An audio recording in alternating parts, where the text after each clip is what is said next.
Yes, we are live now. We are live now. And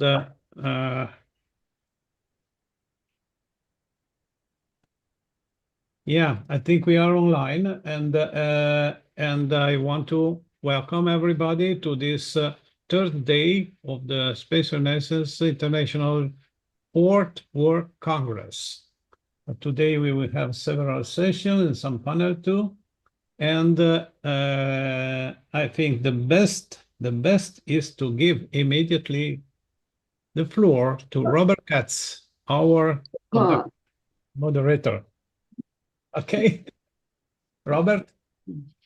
Hi, welcome everybody. This is so exciting and honored to have everybody back for the incredible SRI World Congress. It's really all about the wonderful speakers we have, with the wonderful thoughts that we're collaborating with, but all of you that are joining us, and we are so honored to have you. Today we're kicking off day 3, 2nd of July, 2026, with Living in Space. And Joe Pelton and I will be moderating this session. And this is leveraging off of the incredible convergence of ideas that we've been able to experience over the past couple of days. So I'm going to start off with our first incredible speaker. Rob, before that, I wanted to say hello. I am with a group of astronauts. We are just on our way towards our moon base, and we try just to connect now to this session, Living in Space. Also, we are very interested by the follow-up that will be habitat. And we have a group of researchers that are part of our academy. All the best to you. Robert, I did want to make just a short statement before we go to the speakers. Yes, of course.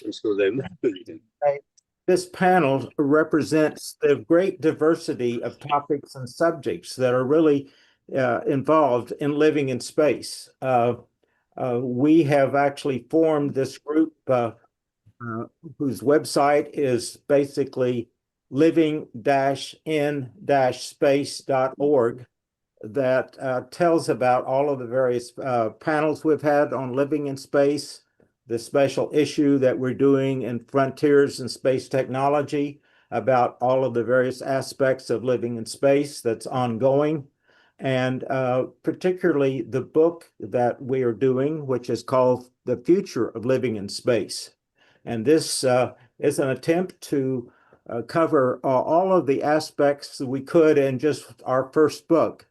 This covers the transportation issues, where we have chapters on the possibility of a nuclear fusion, a compact nuclear fusion drive system for a launch vehicle, an article by one of our speakers, Peter Swan, on space elevators, to topics relating to how we create the biological systems, what are called bioregenerative life support systems, and the farming in space, to many other aspects of the economics, the role of new space corporations, to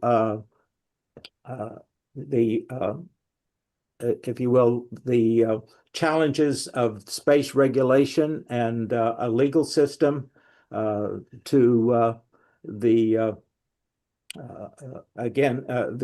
economic challenges of the investment. And so I urge you to look out for this book that we think will be coming out toward the end of the year or early 2027. And we are also trying to put together a fund so that the National Space Society might be able to share this book with a broader audience of people who were key to influencing space policy. So with that, let's get on with the show. But just to say, living in space is an active activity, and please go to our site. And we also want to get more organizations. We have 14 organizations sponsoring this and a sort of alliance, and we hope to build that alliance. So back to you, Robert, and let's go on with the show. Wow, that's incredible. Thank you. Yes, we'll be posting all of those links in the chat for everybody, and we encourage everybody to join. And with that, we're going to kick off with the amazing Adriano. Go ahead, sir. Hello.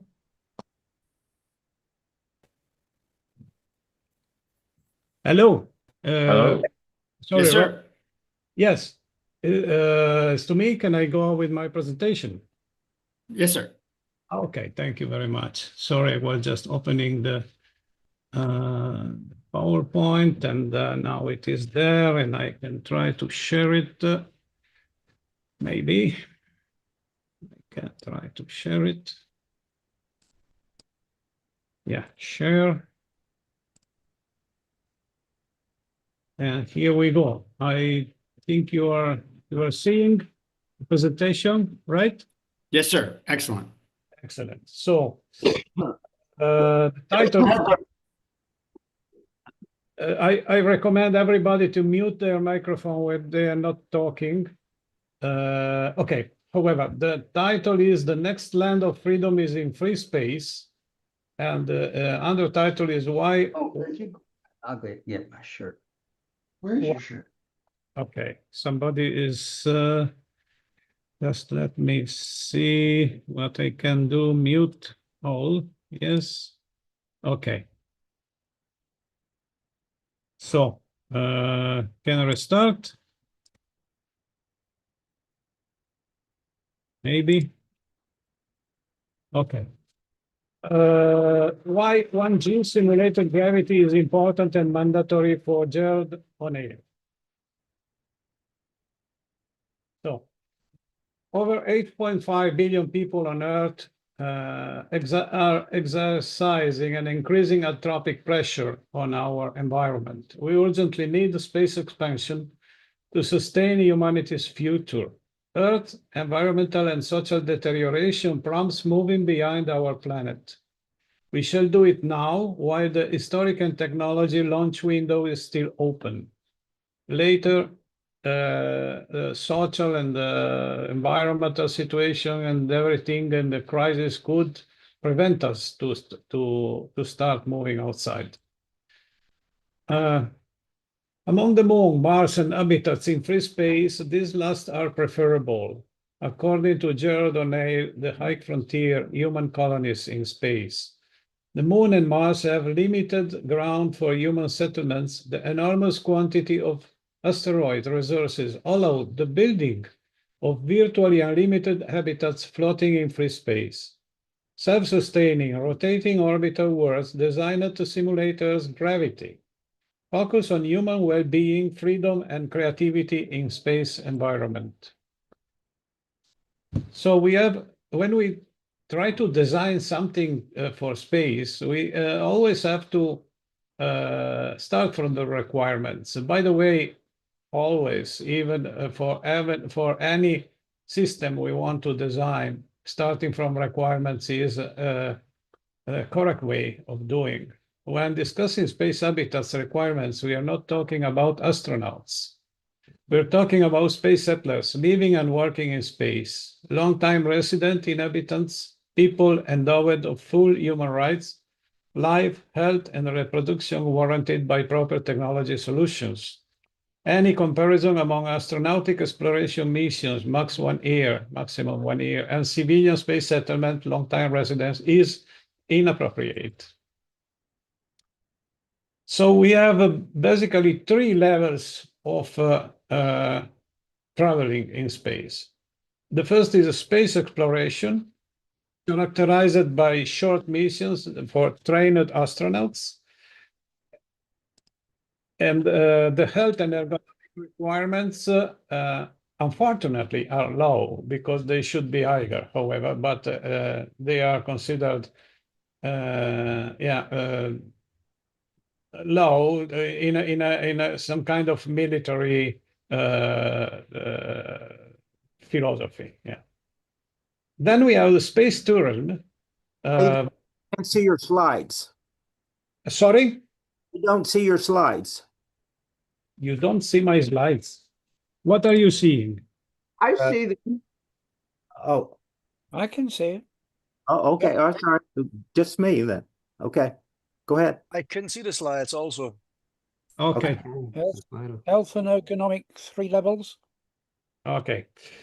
So health and ergonomic requirements, medium, because these are very short duration, and we have a civilian low-trained tourists, lower training lower than the space exploration astronauts is required, but however, some training is a requirement. Then we have the space settlement, the third level is for long-staying civilian untrained travelers and residents, and health and ergonomic requirements are high. So these are the basic differences among the 3 levels. We know what living in zero gravity means for our health. Scott Kelly, the NASA astronaut who stayed 1 year on the ISS, is a testimonial of that. He wrote a book called titled Endurance, where he described in details all the problems he had while staying on the ISS, and then when he was back at home. Problems with blood circulation, cognitivity, equilibrium, a lot of problems. I think everybody knows about that, so we'll not go in deep details. The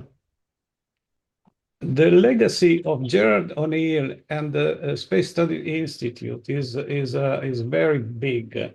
The 1G requirement, engineering Earth standard gravity via centrifugal force, physiological health, litigation, so mitigation of cardiovascular trophy, bone density, mass, and muscular wasting. Intergenerational safety, ensuring normal biological and physical development for children born in space.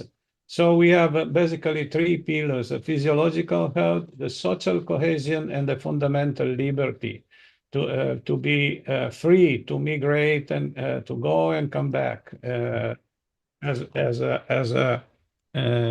each one freedom of. So the freedom of choice is fundamental, is a fundamental human right. Everybody should be free to migrate on space colonies and to come back if they want at a certain point of their life, should the decision to do that, without suffering for physiological problems. That's why Gerard O'Neill considered the 1G a fundamental requirement for his Iceland 1, Iceland 2, Iceland 3 of his designed space habitats in free space.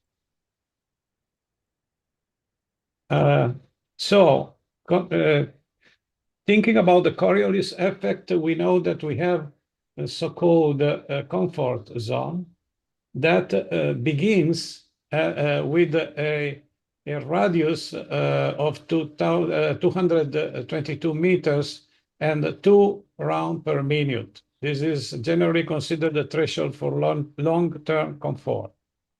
I will talk about Iceland 0, the Jerry Stone project that we at Space Renaissance we are promoting definitely. And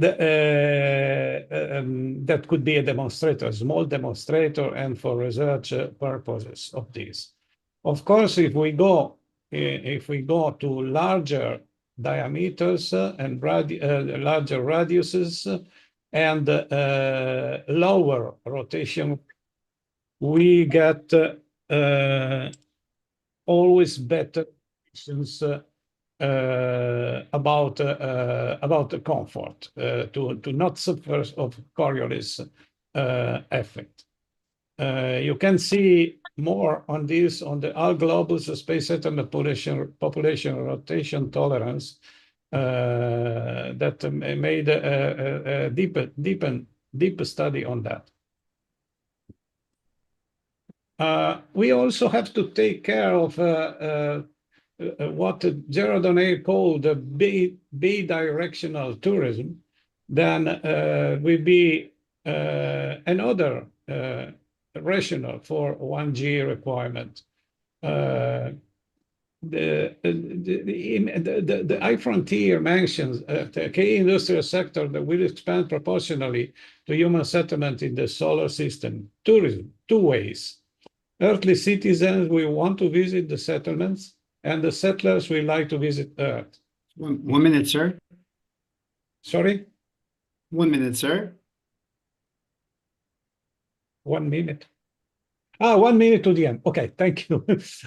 My pleasure. The tourism industry will be a key pillar of the solar society economy. We definitely don't want visitors coming to Earth from space communities to have an uncomfortable experience due to the Earth's gravity. We have to take care of psychological and social well-being when we design space habitats. Okay, I'm trying to go quick. We have to take care of beauty of the environments, because we will go there not only for survive, but to thrive and to flourish our human society. We have to design for abundance. We have to design redundant systems. So this is the Island Zero project. I think Jerry will talk about it in one of the next sessions. So I am not going too in details for that. However, it is preview an external ring of for 1G, and also internal modules for lower gravity levels for research purposes and for health and medical research and so on. Okay, so this is the end. Thank you very much. Yes, sir. Thank you so much. Excellent. Wow, what a great kickoff. Thank you, Adriano. Yes, we definitely want to make sure that we're hospitable to our aliens when they come, and make sure that they have as good the experience as we're going to have when we visit their worlds. So thank you so much for that great kickoff. Now we're pleased to welcome to the stage a brilliant business builder, somebody deep in the startup world, which I really enjoy. Those of you that I know, a true entrepreneur as well, enjoys projects for throughout the space industry, quantum, and especially balancing the leadership and the management with the technical. Please welcome the stellar space savant, Brooke Mills. Wow, that was quite the introduction. Thank you so much, Robert. I mean, you deserve more, but I don't want to give into your time. Oh, I'm blushing. Good afternoon, everyone. And well, it's good evening for me, because I'm based over in Sydney, Australia. So it's 11 p.m. Here for me right now.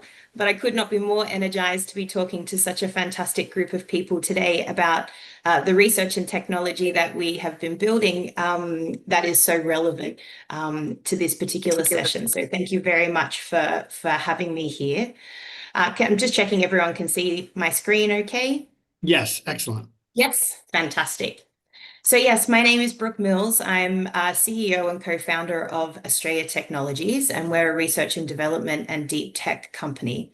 And we are focusing on the development of a service that allows for degradation profiling of biologicals. And our first focus is pharmaceuticals, thinking about these long duration missions where humans are going to be existing on the lunar surface for long, long periods of time.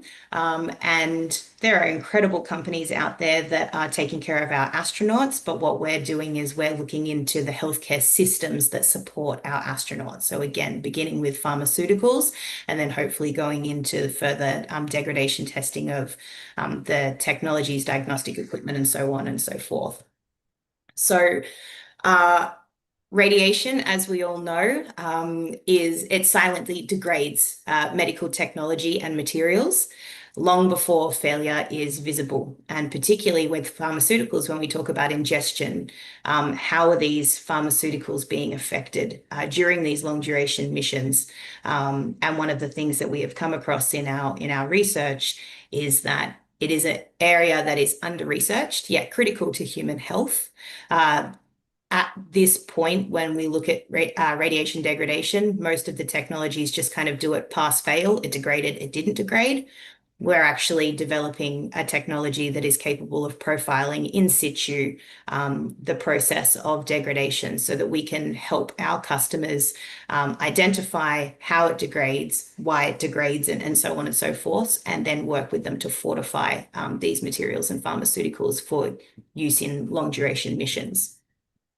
So radiation, what we know out there, we primarily as a civilization have operated in low Earth orbit. So we've had our astronauts up there to date on these long duration missions. Primarily they've been in low Earth orbit, but we know that once we get outside of that magnetosphere, the levels of radiation really jump up. You've got those solar energetic particles, you've got the galactic cosmic rays, and so on and so forth. And if we have a look here, we're looking at 1 sievert per year, which is 1,000 times higher than the recommended public limit. And that's the one for humans. But what is it doing to our pharmaceuticals?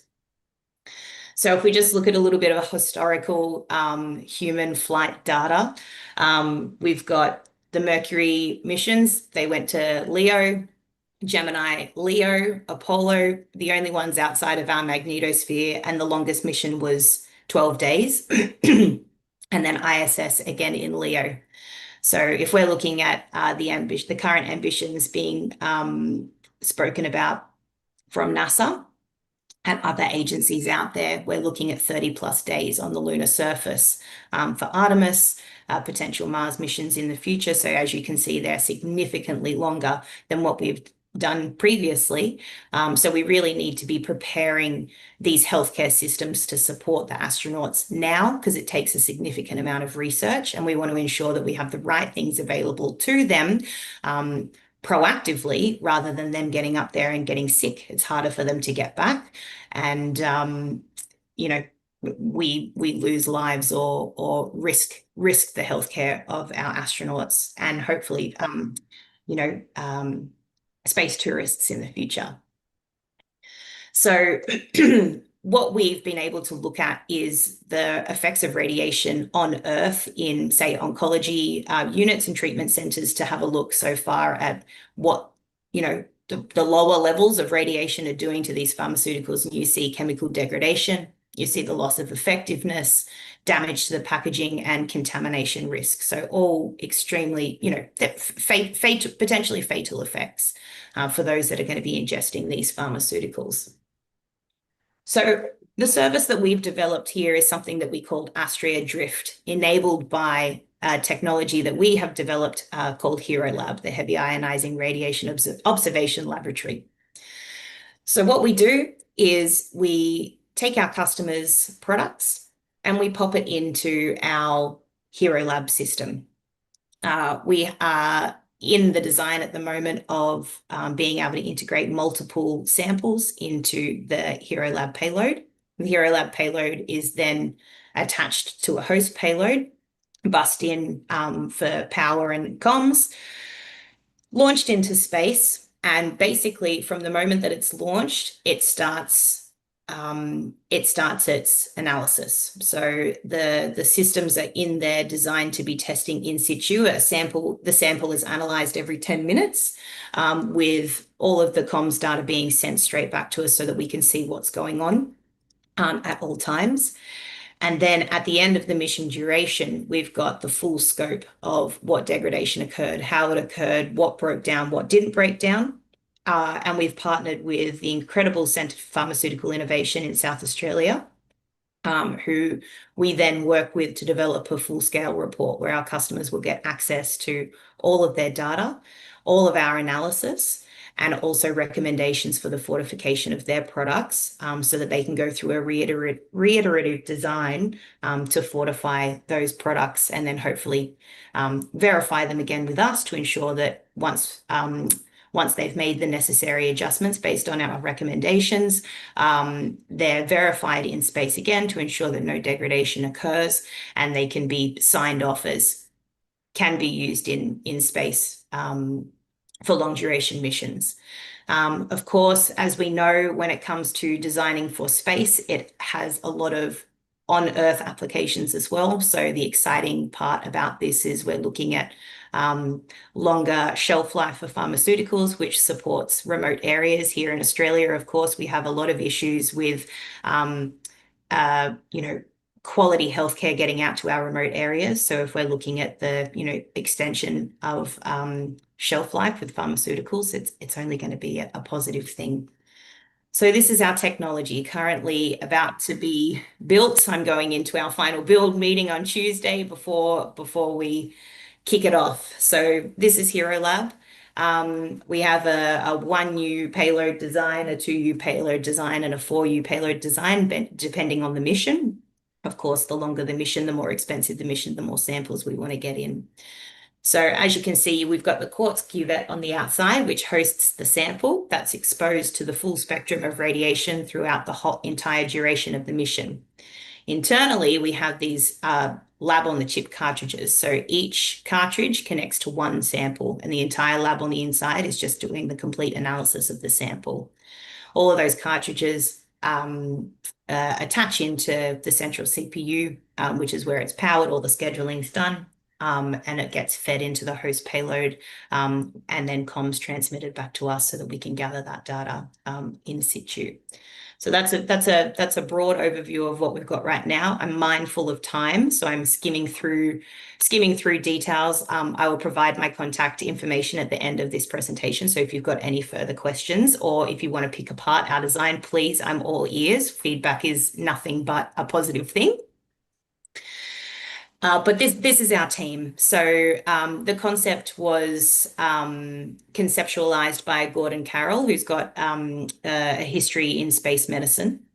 I came on board to assist Gordy with my entire experience in project management and startups, so to help us raise the capital that we require to get this thing off the ground. Because again, we believe in it so solidly, and we really know that it's a valid technology that's necessary for these long duration missions. And we love the idea of there being Australian sovereignty with this technology, so that Australia can become a part, play a bigger part. And there's amazing companies here doing that here in Australia already. But, to increase Australia's demonstration of capability in the global space ecosystem is a huge passion of ours. We've got the amazing Graham, who is our marketing and comms manager, and we're supported by a wonderful advisory committee. Ord Vignelis was part of the European Space Agency for a very long time, ex-inaugural CTO of the Australian Space Agency. We've got the head of the #1 doctor in space medicine here in Australia, business analyst, top space lawyer. We're so well supported. So these are my details here. I would love to have a conversation with every single one of you. It feels a little siloed here in Australia all the time. So to be able to speak to the global space enthusiasts it would just be wonderful. So please contact me anytime with questions or to chat more, set up meetings. And I would love to hopefully meet you all in real life, not so far in the future.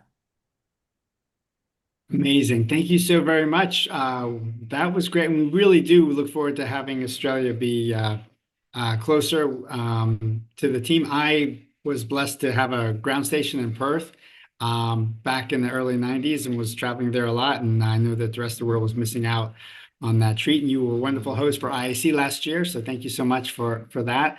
And congratulations on the incredible team that you've assembled there. So that's fantastic. Thank you so very much.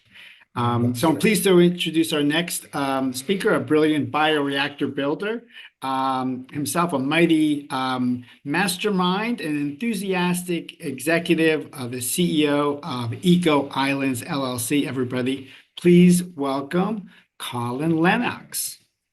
Is my mic working? It's working great. Okay, let me see if I can't get this to share.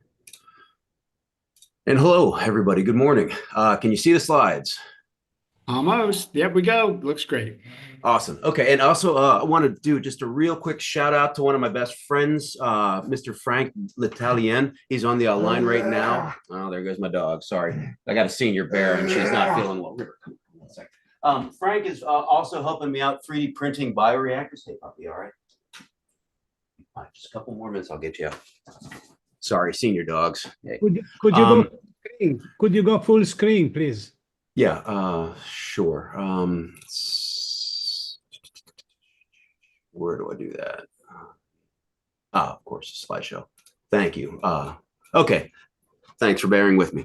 Okay, so what I do is I build self-organizing wetland bioreactors called SOWBs.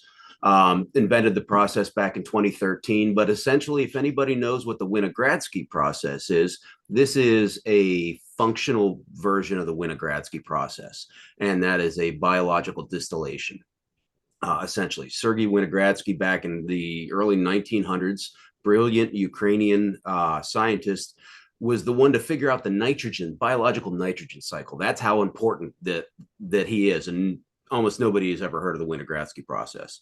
So I build bioreactors to clean up acid mine drainage, methane. In general, the process is called bioremediation. I could teach an entire course, but I got just a few moments here. So this is coming from a paper. Don't worry about this one. The paper that I had put out at Task Force about 4 or 5 years ago. Let me 1 second here.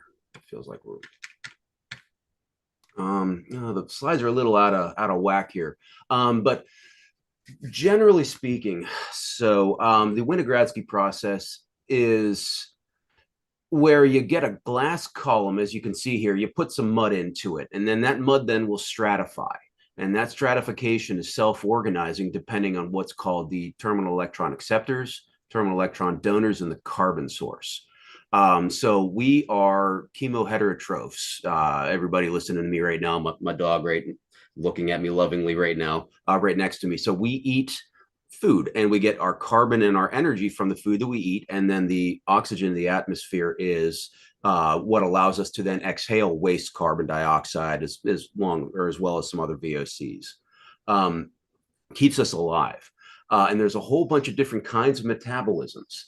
So if you look over here at the redox ladder on the screen there, you've got oxic down to methanic, and oxic being us, and methanic, methane generators, essentially, and are methanogens. And in between there are all of the other, well, not all of them. This isn't by any means exhaustive, but at least the ones that are biologically relevant. So you got your nitrifiers and denitrifiers. You've got your iron oxidizers and reducers, manganese oxidizers and reducers, sulfate as well, and in between iron and sulfate is selenium as well. So those are a lot of the biggies right there. And those are also, not only are they metabolites, they're micronutrients, but also iron and manganese, steel, manganese and critical rare earths. That gives you an opportunity to start getting into battery technologies. And once again, without going too deep into the ideas or the concepts here, this is part of you're essentially using a biological system to do your regolith processing off planet. And for the chemist, so for the chemist engineers, in this context, so these bioreactors are essentially multi-fuel and multi-oxidant biological engines that self-organize to use each reductant and oxidizer sequentially, based on the energy release and the availability of the metabolic pathways. So if you think of it like a bioreactor as an engine doing work, that's just another way to look at it. Let's see, that's once again, this is how you manipulate by reducing sulfate. If anybody, please ask me later on. But the idea is that if you can manipulate sulfate, you can manipulate your pH, which then allows for insolubility of certain metals. So it allows you to basically be able to use bioreactors to crash out a lot of the valuable metals that you would need, while also getting rid of the overburden, so to speak, all the materials that you don't need. So once again, these are just biological processes, and the differences are whether you're introducing or restricting atmospheric oxygen. Just pretty simple. You put a lid on it, essentially. Here's some of the units that I've built in the past. That's aluminum precipitating out, and you can see it in those fine tendrils of biofilm, because they are biofilm reactors. This system, unfortunately, didn't work out for me. Ended up getting replaced with something else because we couldn't get the manganese touched. We couldn't bring it down low enough to be in compliance because it is mining, and you have to have limits on the water coming out of your systems. And so this one, unfortunately, it's a failure. We were able to get all the aluminum out, no problem. There was no suspended solids, piece of cake. Just couldn't budge that last little bit of manganese. Manganese is a tough one. Let's see, but when it does work, that's 85% purity there, manganese oxide. And it is bernacite, so it's MnO4.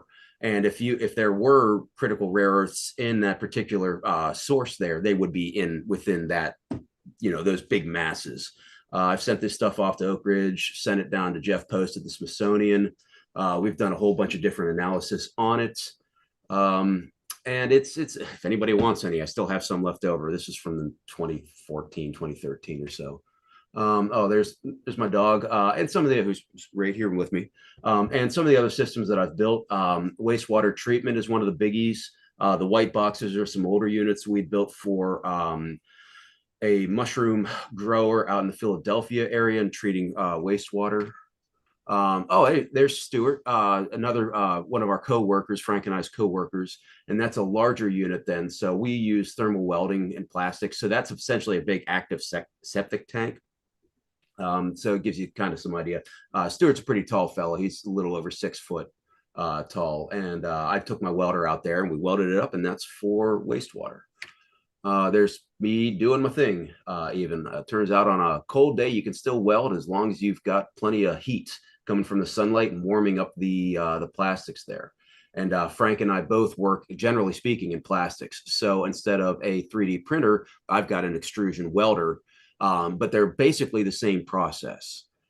So we're working on a lot of interesting designs to be able to, how does one turn, you got the Raptor 1 engine to the Raptor 3 engine. Raptor 3 is all 3D printed nowadays. How do we do that with a wetland in a box or a wetland in a pipe? Because essentially these all are wetlands, and that's usually my first couple slides, but we have 10 minutes today.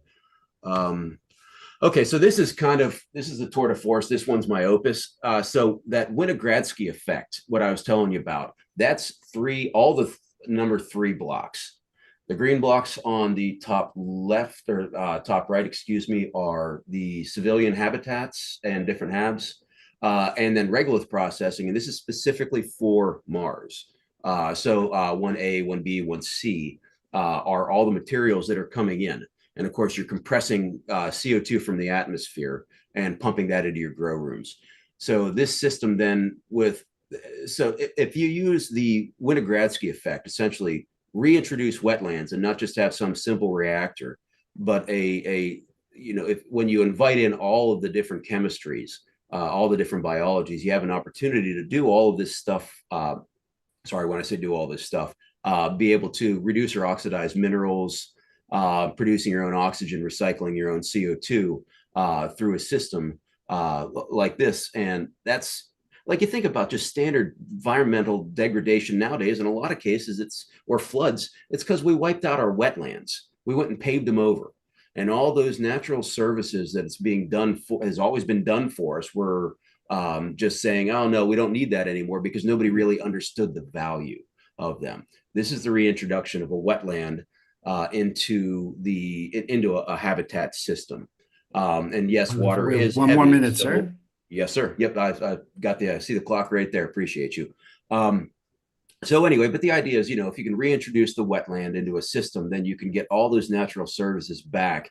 And then instead of having to worry about sintering or plasma or, any of these other really high powered, high energy draws, you can go ahead and put that into other things because you don't need it in a lot of cases for running a lot of your environmental and regolith stuff because you're allowing the wetlands and the biofilm to do it for peanuts. Essentially, they're doing it for free. And my name's once again Colin Lennox. Come check us out or talk to Frank, and really appreciate your time. Thank you very much. Wow, thank you. You said that last slide was your tour de force.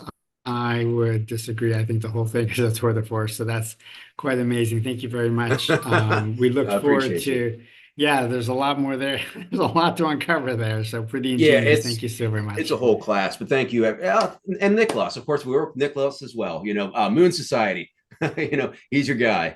Thank you very much, everybody, for your time. I appreciate you. Awesome. No, we're honored to have you. Thank you so very much. And that leads up to our next esteemed speaker. She is an astounding astro architect, a heroic heat handler herself, and a luminous researcher. Please, everybody, welcome Camila Rias. Is Camila here? I'm afraid she's not here.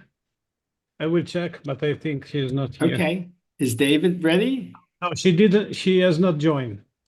Okay. Is David ready? Yeah, I think I can go, Rob. I'm just going to bring up my picture so you can see the real me. Hi, everybody. How's it going? All right, great. So everybody, please welcome the amazing, dynamic developer and defender of the cosmos, David Brody. Well, that's kind of you to say. I think you don't want to be looking at my ugly mug. I think you'd rather be looking at a screen that I will share. Stand by one, and we'll do that.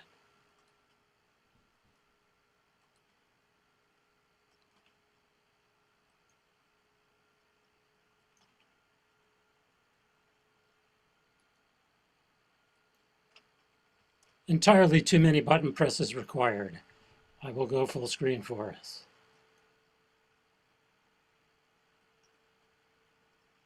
I will restart for you. There we go. Everybody seeing a full screen slide now? Looks great. Okay, so nurturing the children of the sky, bioethical, developmental, and sociopolitical frameworks for childbearing beyond Earth. Yeah, I know, it's a bit of a pompous mouthful. And the subject might be a little curious for this session. You might wonder what the heck I'm doing here, surrounded by all these excellent technical and hard science presentations. I hope that the answer to that question will become obvious if I have done my job right over the next 9 or so minutes. The paper came about as a result of a film that I made about a year ago. I tend to do things in a backwards way. Any sane person would have written up the research first, but as a documentarian, I tend to shoot first and ask questions later. And what I'm really shooting for are general audiences, not space geeks like us, because those are the people that we really need on our side, right? And anyway, as Carl Sagan used to say, everyone has deep questions. You just need to give them permission to ask those questions, to aspire, to desire. So what I'd like to try and do now, and I hope that our technology holds up for us, is to demonstrate that process of engaging with general audiences by live narrating some of the moments from the film. So let's give that a try.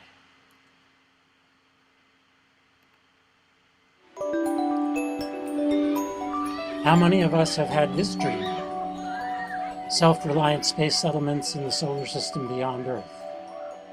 Whether in engineered islands in favorable orbits, as Adriano mentioned earlier, or on planets and moons and asteroids.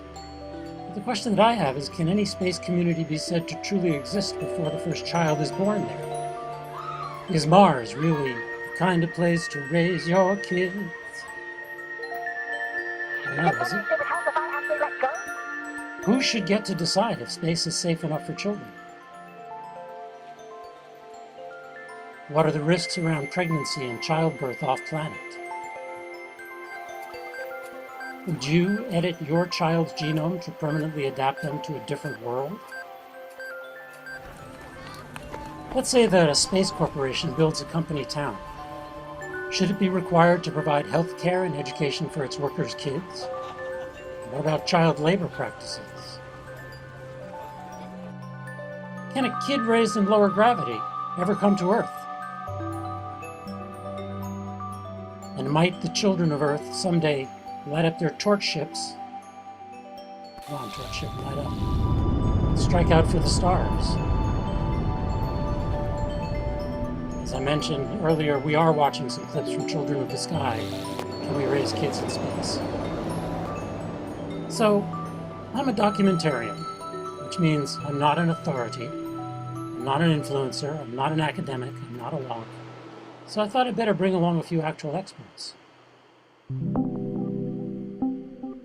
If we want to build permanent self-sustaining communities in space, then they need to be able to sustain themselves not just in terms of food and air recycling, but in terms of population. And so that goal requires us to be able to figure out whether we even can reproduce successfully in space, produce healthy children, and raise healthy children in an environment that they are not at all evolved for. The space environment poses enormous challenges, huge challenges, because our entire existence has been shaped by gravity.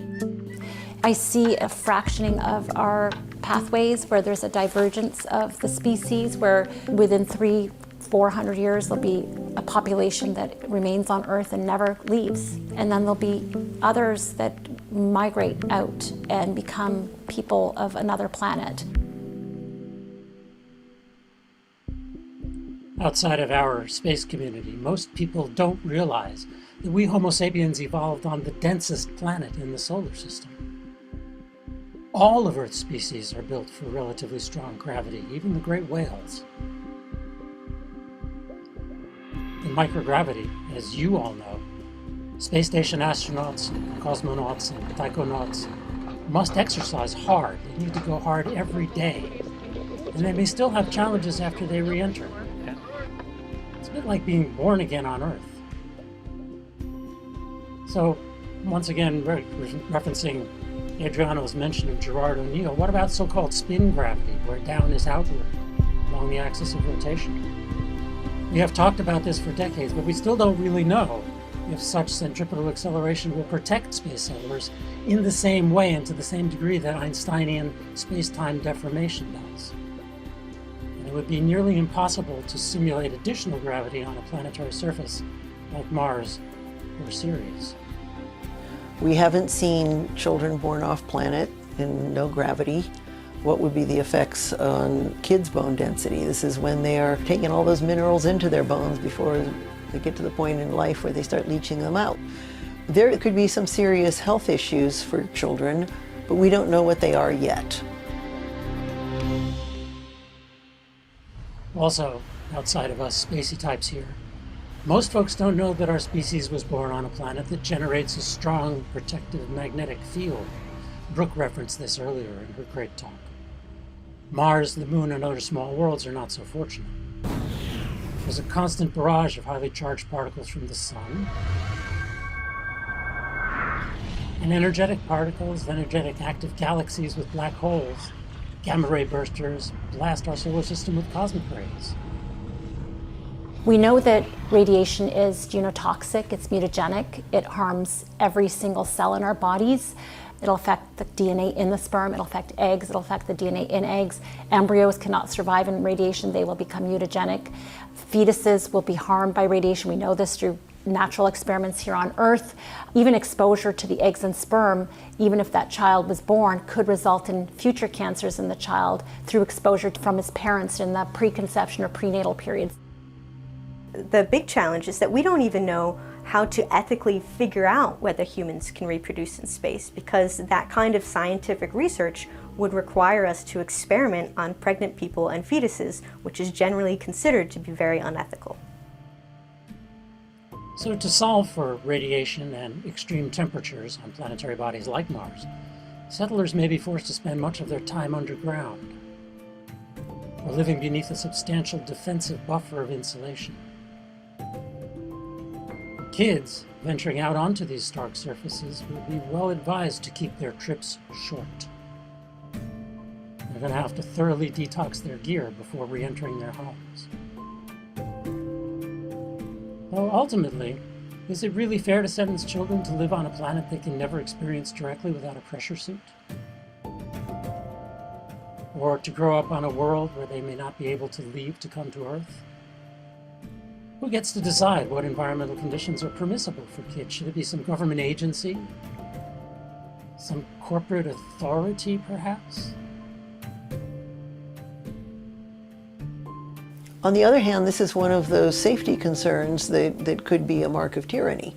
Do you want to have the state making that decision?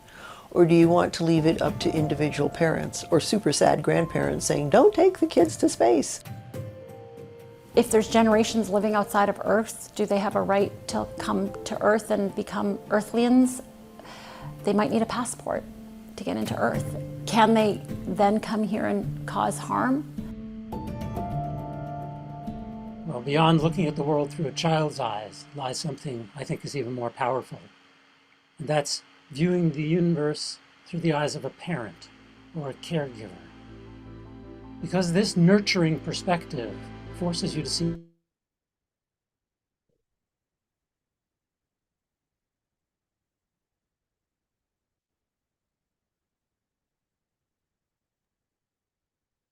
What happened? I don't see his video or his screen. David, are you there? Earth to David. I think he may have overstepped and the aliens may have captured him. Seems to be frozen. Seems that his bandwidth has run out. Yes, but he certainly packed a lot into those in less than 10 minutes. Amazing, and I feel very sad for our next speaker, who I think is up to the challenge. We will see. That's definitely hard to follow. Amazing work, David. Thank you very much. You were kind enough to also share that at New Worlds, at Rick Tomlinson's New Worlds last year in Austin, and that was quite remarkable. So congratulations to you. Deep philosophical and ethical issues that we have to really take pause to consider. So thank you very much for that opportunity to open those discussions.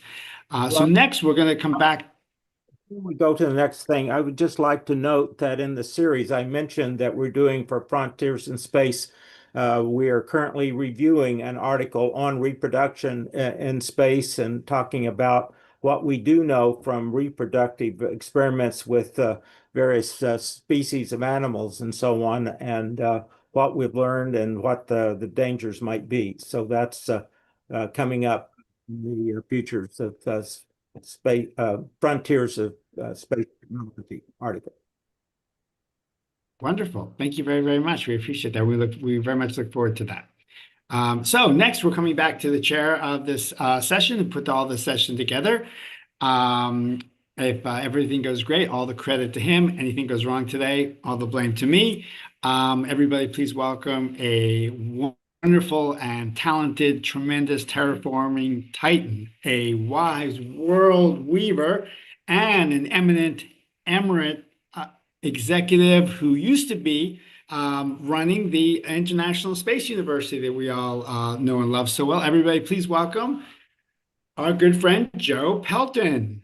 Well, thank you. Actually, I was dean there for a while and chairman of the board, and that was really a wonderful experience, not only about learning all of the interdisciplinary aspects of space, but meeting people from all over the world. So that was one of the better times in my life. So could I ask Adriano to bring up my slides? Yes, just a moment. We'll try to. So I will just start out by saying that one of the dreams or concepts that people have talked about for some time is the idea of terraforming planets. And of course, we put all of our focus largely on Mars. In fact, Jim Green and I, Jim Green's the former chief scientist of NASA, did an article in our Frontier series about where we are in terms of thoughts about the possibility of terraforming Mars. But in recent days, I've been considering another issue of could we terraform Mars, and would it be a lot easier or more difficult or both? So could we go to the first slide? Are you seeing your presentation? Yes. Okay. Good. Go to yes. So the thing is, Mars, Earth, and Moon are quite a bit different. Earth is basically a 6 sextillion ton mud ball. Mars is about 10% of the mass of Mars, of Earth. And then the Moon is only 1.2% of Earth. Its gravity is about 1/6, and Mars is almost 40%. So the thing that David Brody was pointing out is that while we have a significant magnetic field that protects us in lots of different ways, there's only minute levels from the magnetic rocks on the surface of Mars left, and virtually none on the Moon. And so to terraform either Mars or Moon, we really think the key is creating an artificial magnetic field to contain the atmosphere, because the solar wind is basically stripping away the atmosphere that's forming on Mars all the time as it forms. So one of the advantages, of course, of the Moon is that it's a lot closer. It's many, many times closer. It's 250,000 miles on average, or 400,000 kilometers, while Mars can be up to, when it's on the other side of the Moon, of the Sun, it can be almost 200,000 or 200 million miles away. So there is an interesting thing that the surface area of Moon, even though it's a lot smaller, it actually could constitute an area of some 37 million square kilometers, which is almost the size of, it's greater than the size of Africa, and somewhat smaller than the size of Asia. So let's go on to the next slide. So again, I gave you the mass of the Earth, Mars, and Moon, but let's think about the size and the weight of the atmosphere. People don't really think about the weight of the or the mass of Earth's atmosphere, but it turns out that it's 5.5 times 10 to the 15th tons.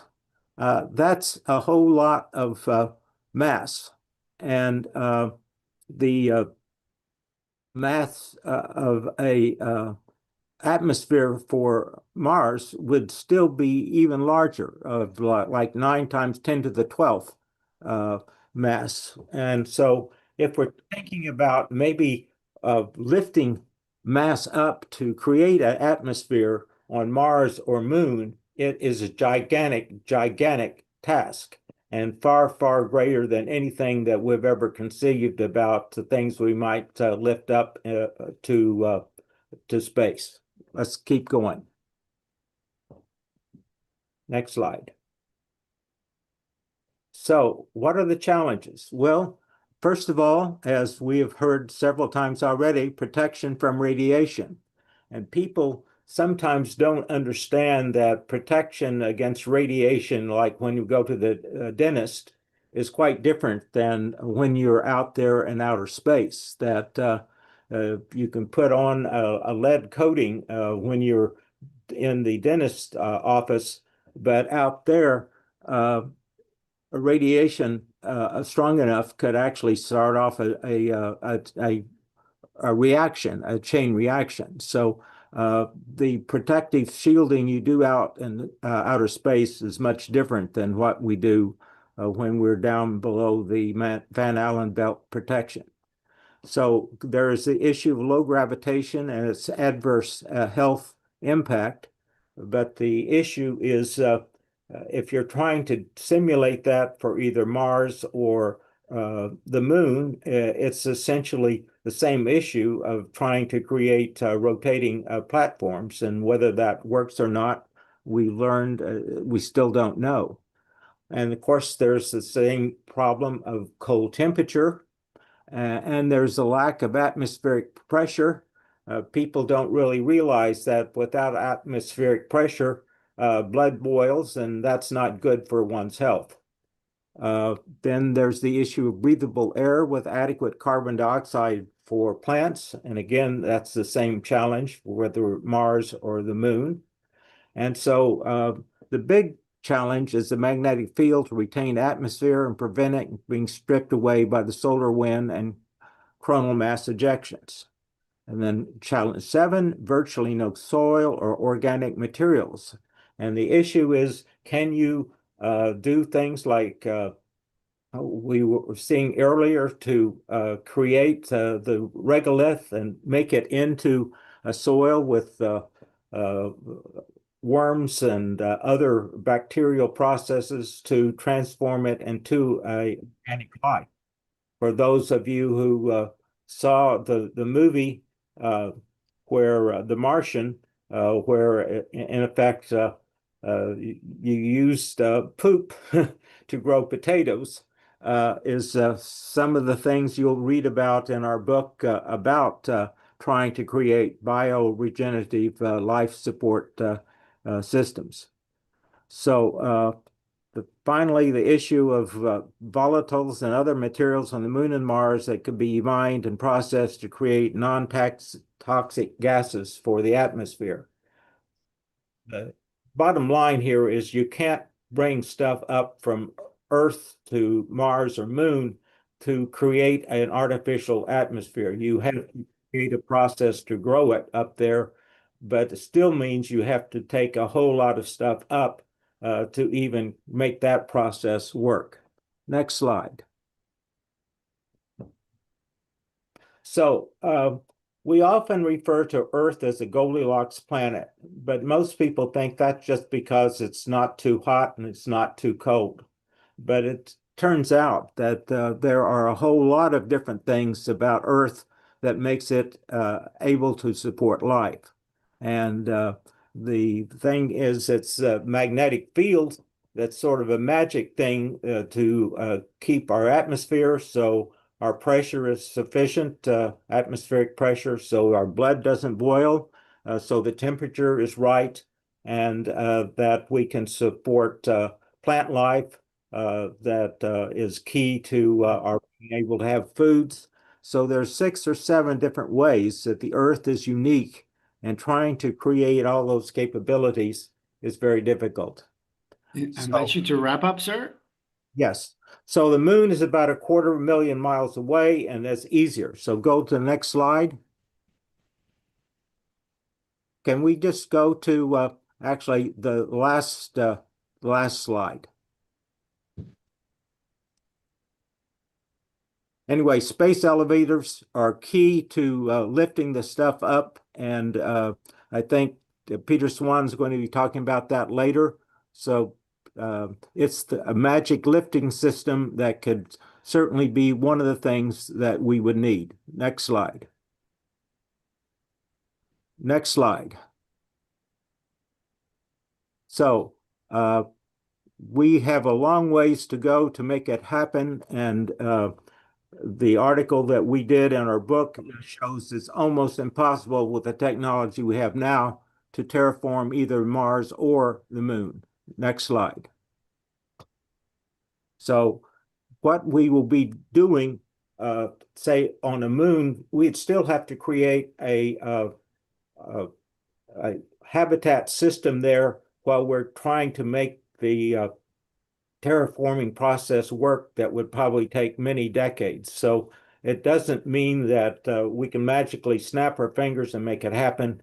We need the ability to live and have capabilities on the moon while this is happening.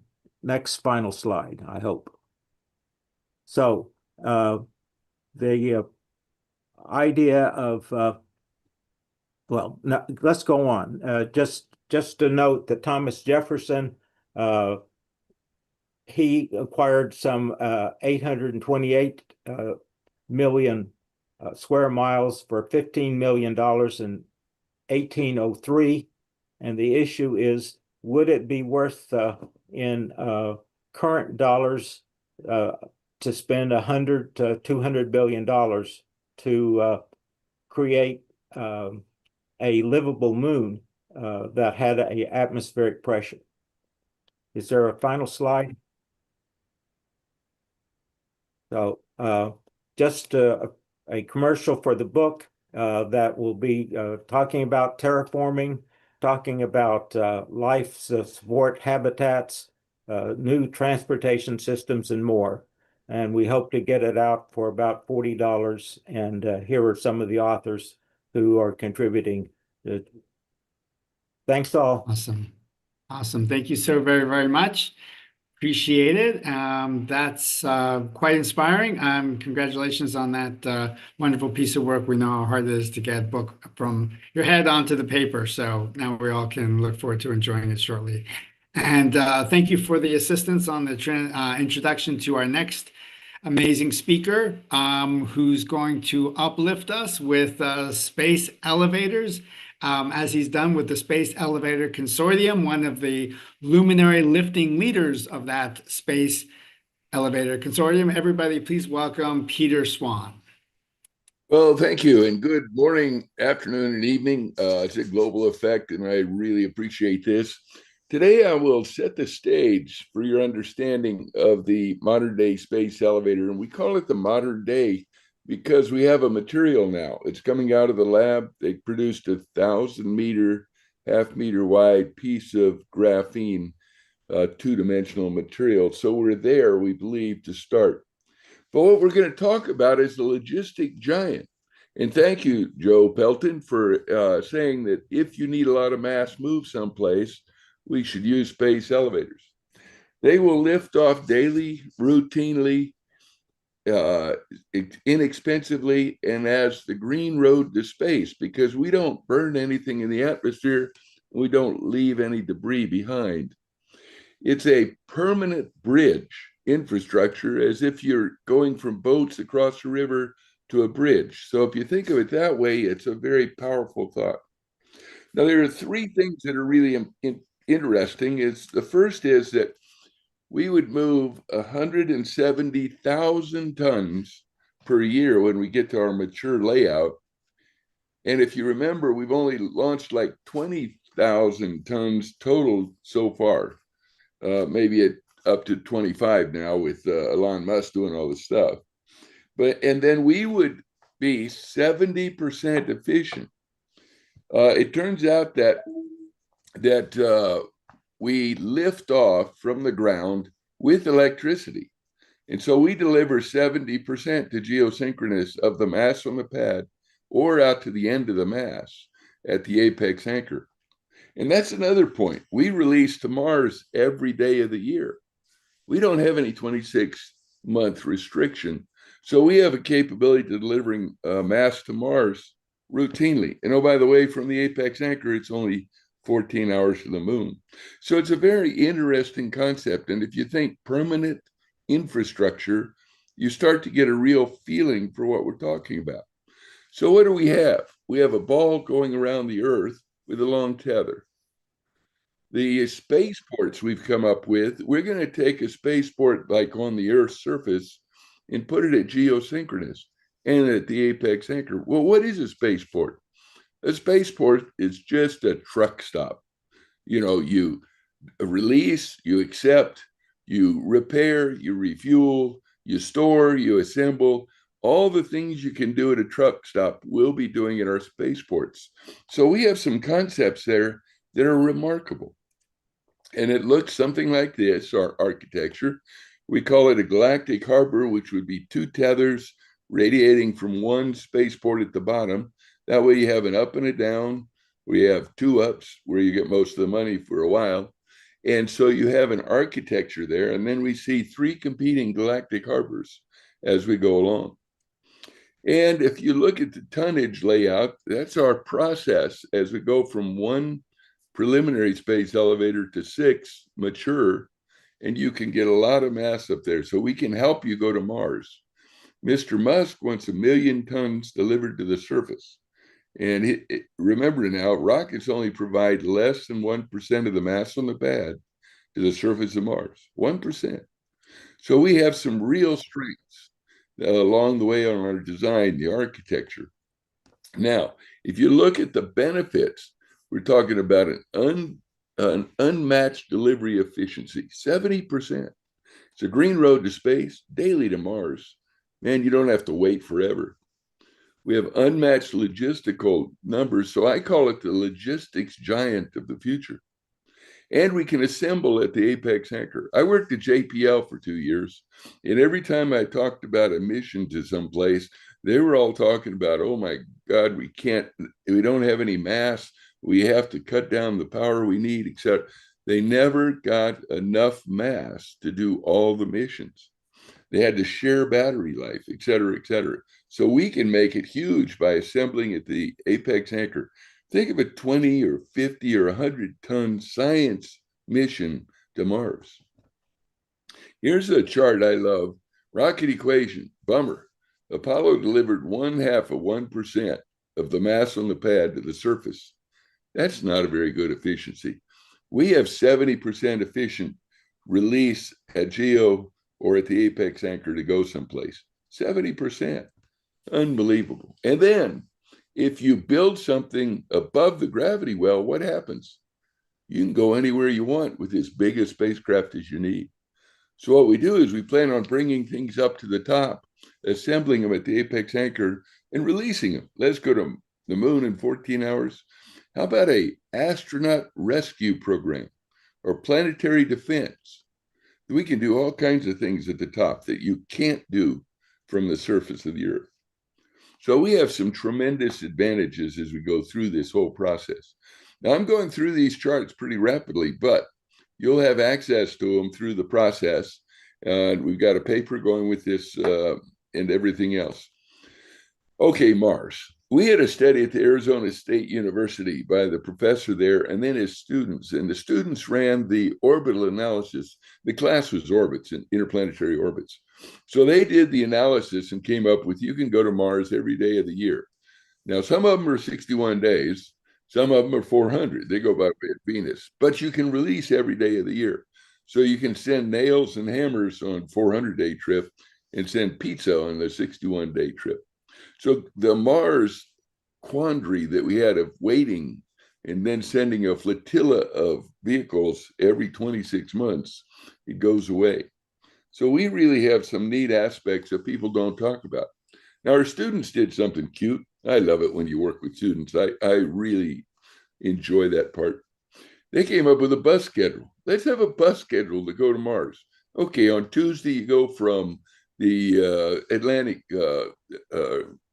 apex anchor. On Wednesday, you go from the Pacific apex anchor. You release to Mars. 79 days, 81 days, 223 days on one of them. But, we have a capability to do it every day. Okay, the reason we call it the modern day space elevator is there's been a tremendous lot of research on the material called graphene, the two-dimensional. Nobel Prize was awarded about 15 years for the discovery of this material. It is the strongest material possible. It's atom to atom, not molecule to molecule, and it's over 100 gigapascal. And we were looking for like 40 to 50 to make this system work. So we're well on the way to having the material. We have the body of knowledge for this whole topic of space elevators at our website. Over 800 articles and presentations, got some serious reports. We've got 16 study reports that we've done. That's 2 years of work, 5 to 8 people on each study. Here are 2 articles that'll basically define where we are in today's space elevator. They're British Interplanetary Society in the summer of 23, and they have like 11 articles talking about all the different stuff. I love the one, Wright stuff. Of course, Dennis Wright is in the audience today. He was one of the writers of that article. Okay. I'm ready for any questions or anything else, but these charts will be available to you, or you can email me and I can get them to you, or whatever you'd like. Or if you'd like to pursue the topic of space elevators, I'm available. So thank you very much. Wonderful. Wow. Thank you so much. Do we have any questions from any of the participants here? I'm sure there are many. Just a matter of whether they can be answered and asked in 2 minutes. But any questions or comments from anybody? Yes, Walter Hammond.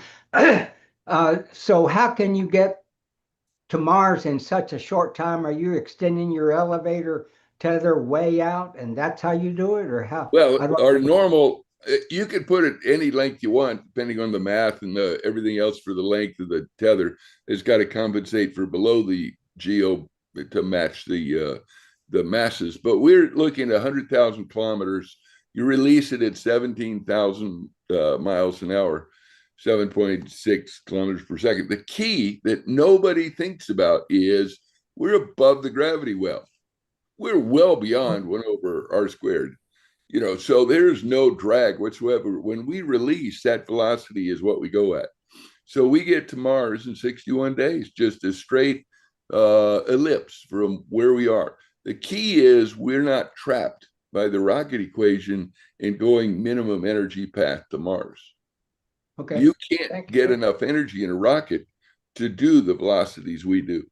So we go up to the top. Now we can go in 163,000 kilometers if you want to extend the elevator a little bit, and we can leave the solar system. We literally leave the solar system without doing any rockets by releasing high enough to go fast enough. Now, the kicker is it'd be nice to do some gravity assist and get there faster, all that kind of jazz. I've done some orbits and all that, so I understand it. But literally, we can go to 163,000 kilometers, assemble a 200-ton spacecraft, science spacecraft, and ship it to any place we want in the solar system, as well as leave the solar system.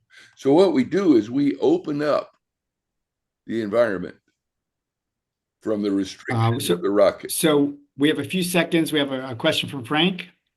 Super quick, Frank, if you have a quick second. Yes, I was just a bit curious about the materials that enable such projects, because obviously making a longer space elevator would require like more tensile strength. And no, if we can do 100,000, we can do 163. The strengths aren't that different. It turns out that the material is remarkable.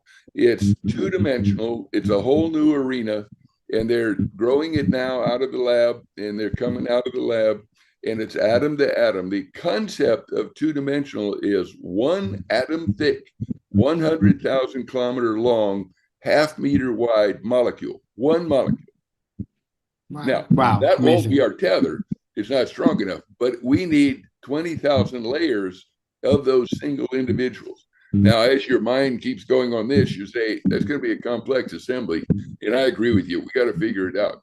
But if you ask yourself how many rolls of aluminum foil are made every day, we've got a lot of people that look at that issue. So we have not solved that problem. That's one of those things we got to work on. But it's one atom thick material, and it's coming out of the lab. We got a lot of experiments going on. It really is a revolution in materials that people haven't quite caught on with. Awesome. Wow. Welcome. Thank you so very much. We appreciate there's amazing insights, Peter, and we look forward to everybody connecting with you. And hats off to all your great work on the elevator consortium. Thank you so much. So we welcome our next speaker. Sort of going back to the humans. We talked about getting humans up there. We kicked off with humans in space with Mr. Brody and his great video. We're going to dive deeper now into the biology, specifically the neurobiology and neurobehavior, with a an expert, quite a medical mindful maverick in this area. Everybody, please join me in welcoming the president of the Mars Academy US, the formal founder of that organization, Dr. Susan Jewell. Thank you so much for introducing me. And by the way, it's now Mars Moon Astronautic Academy Research Science. And so are you going to share my slides? And obviously I'm talking about the brain, and we need the brain wherever we go, especially if we go into space. And I don't see my slides. Or do you want me to share it? Hello? You're welcome to share it. Adriano can share it, or you can share it. Okay, I'll share it. Give me a second. And I will. Are you going to share it, Adriano? That and look. Okay, the PDF. No. I can share. Okay, let me share it. Let me go to. But I don't have. How do you choose to share? Goodness gracious. Entire screen. Okay, well, what's going on here? Why is it not sharing? Can you see? All right, can you see my slides? Yes. Fantastic. You can see it, right? Correct? Yes, great. Wonderful. All right. All right. That's my title. It's long, but it's very important. We need to really take care of our brains, even on Earth. But one day, if we're going to actually become multiplanetary, we need to not only look at the brain function, the changes in altered gravity, and also the neurobehavioral risk. So I'm going to really speed past this. 10 minutes talk about the brain is not a lot of time. But anyway, thank you for having me to talk about this issue. All right, so we are now embarking finally after 50 years in space and stuck in low Earth orbit, is humanity's next great transition, right? Literally moving beyond low Earth orbit and then a long-term settlement on a planet surface or even permanence in space. That's going to have consequences. It's going to have real issues with our human body, because we've evolved under 1G. We haven't really evolved, in an altered gravity, and also all the risks of space that we are challenged with. So the central question I'm asking is, can humans not only survive in space, but flourish there? Because we want to live there permanently. We don't just want to live on surviving. We want to thrive. And that is what we are looking at. But in this case, we're looking at, one part of our human anatomy, and that's our brain. So we already know that there are a lot of neurological health issues here on Earth over the years. But when we now go into an extreme environment like space, there's going to be more potential consequences that we need to take care of. I'm not going to list them out here, but they're here. Just mention a few things. Of course, we already know the risks. I'm not going to repeat all that. It's, being for our communities, very much advocate of space exploration. We already know the health risk, but there are going to be consequences. There's going to be emotional dysregulation because of, all the issues that the astronauts face. There's going to be cognitive changes. There's going to be impaired judgment and risk assessment when we have altered neurological functions, right? So protecting neurological and neurobehavioral health is actually very critical and essential if we are going to ensure that we have safe performance and then also long-term sustainability of space environments. So, of course, there's a lot of neurological risks. We've already lots of research done, lots of publication, and here are just a few. But I think I want to emphasize that there is, and research has shown that there are brain structural changes and neuroplasticity changes in our brain, in a function of a brain. There are secondary consequences of that. There's other issues, of course, that you could see here, SANS, and then, of course, exposure to radiation. That's going to affect our neural health. That's going to affect our cognition. It's going to affect our performance, right? So those are things that we already know about. So there are others that we still haven't discovered yet, that we, because we haven't really had enough time in deep space, long duration space mission or deep space missions.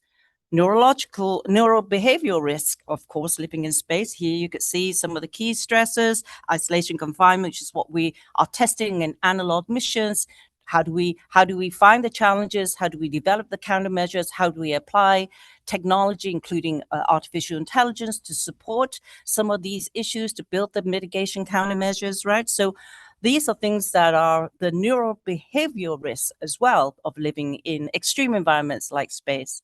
So what we've been doing over the last year actually is pioneering the integration and testing of human AI teaming with our analog crew teams. And we are literally going to be bringing in our agentic AIs that we've developed in our virtual crews into our in-person mission in November, and in the desert and also underwater. We're going to be doing a series of aquanautics analog missions, and we're going to test our agentic AIs. Basically, these AIs we've developed over the last year or so really are considered to be not just tools to support the crews, they are literally integrators as crew members, and that's going to be fascinating. But there are challenges of that. We already had talked about AI, the issues of AI. There is benefits, and then there are disadvantages. So, for example, the challenges of the AI being truthful. How can we trust it? Is it being true? Has it been trained? How has it been trained? Where has it been trained? What's it been trained on, right? The privacy and the data protection. How do we protect the data? We're going to use AI as part of the mission, and so on and so forth. So what we are looking at is, our goal is to create a partnership with the AI, artificial intelligence, and maybe when we get to AGI, we're not there yet, right? How does this enhance human potential to protect the astronauts, the well-being, the psychological, the physiological, right? And strengthen the crew team, and eventually, community resilience, because that's where we're going. We want to have a sustainable communities on the planet's surface. So neurological health as infrastructure, this is really something that we should look at. Look at the traditional focus, right? We need Maslow's hierarchical, or, not just survival. We're talking about thriving. So we need to look at not just food, water, energy. We also have to look at the next essential layer: cognition function, psychological resilience, social cohesion, and so on and so forth, right? So here I propose 5 policy recommendations, a policy framework that can protect the human mind, the human being. But remember, the human is not just the mind, it's the body, mind, and spirit. It's these components. It's a holistic approach. We have to protect the human being of the body, mind, and spirit, right? So the mind is one part, so physical, but also the psychological and the physiological and the philosophical, which is for us spiritual well-being. So behavioral health monitoring standards, we need to establish standards for mental health screening, support, and crisis prevention. This is kind of what we're doing in our analog missions for the last 10 years. Neurocognitive monitoring programs, human-centered AI governance standards, so that we have to ensure AI systems that when we augment human well-being with AI, we have transparency, we have accountability, we have oversight, right? The ethical, the moral issues. We have to have a governance model when we incorporate the AI aspect, and we are, and it's inevitable. We're going to move that way, but we also have to look not only as AI as the tool, but also how is AI going to keep us safe? What is the ethics and the morals of the AI and the governance model of the AI, so on and so forth. Of course, I'm running out of time, so I'm going to move forward, right? But the key takeaway here is protecting neurological and neurobehavioral health. It's literally essential for our own resilience, for individual and the crew and society in space, and then thriving. Remember, it's always about thriving. It's not about basic surviving in extreme environments. So our next step is moving from a framework to action. So in our analogs, that's what analogs are there for. Literally, they are labs in the extreme environment. We're not in space. We're still under 1G, but all the other components of analog astronaut missions is that it looks at human behavior. It looks at all the challenges that when you're living in isolated confined environments. So we could use that to do these pilots testing, right? Initial pilot missions, collaborate and align with multiple players, partners like space agents, researchers, and industries, what we're doing already, right? To get everybody together to talk about it and discuss, and then create these governance models, create some of the possible solutions to be able to address these challenges before we literally have hundreds of people living in an extreme environment, like even low Earth orbit. It's still an extreme environment. Refine and strengthen, collect the data, create the data, verify the data, proof of concept, and where's the data? Is it clean data? Is it dirty data? How have you collected it? Is there standard operation procedures to collect these data? I mean, there's a lot of issues that we need to work together to be able to create these models, to create these governance policies that we need, and so on. So really, at the end, the takeaway from here is each step brings us closer to a future where humanity explores boldly and thrives. I keep using the word thrive. I want us to really think about thriving, because that's a different discussion to surviving. Because right now, we're only surviving in space, right? So in my conclusion, investing in the mind, body, and spirit, I should have put that, to sustain the mission or to sustain humanity in extreme environments in space, on the moon, and then beyond moon, deep space to Mars and beyond. We need to really think about these issues, because if we are only going to send robots, that's fine. We don't need to talk about it, but we're not, right? The whole point of us exploring is because there's an innate drive as humanity to keep evolving, to keep moving out, being curious. And so it's inevitable that we will, in the next 10 years, have actually people living on the moon's surface. And in 20, 30 years, we will be on Mars. We will have multiplanetary settlements. It's inevitable, and it's not going to stop. But it's about now. How do we actually talk about really humans in the loop, safety, priority of humans, all these other things, building rockets, building elevators, building the technology. Yeah, that's important because it helps to support us humans to go and live in these extreme environments. But if we don't take care of the humans, then all these other things that were the technology, the rockets, the elevators, it means nothing. It means nothing, unless, of course, you just want to have autonomous robots, humanoid robots, then that's fine. So I'm going to end with this sentence.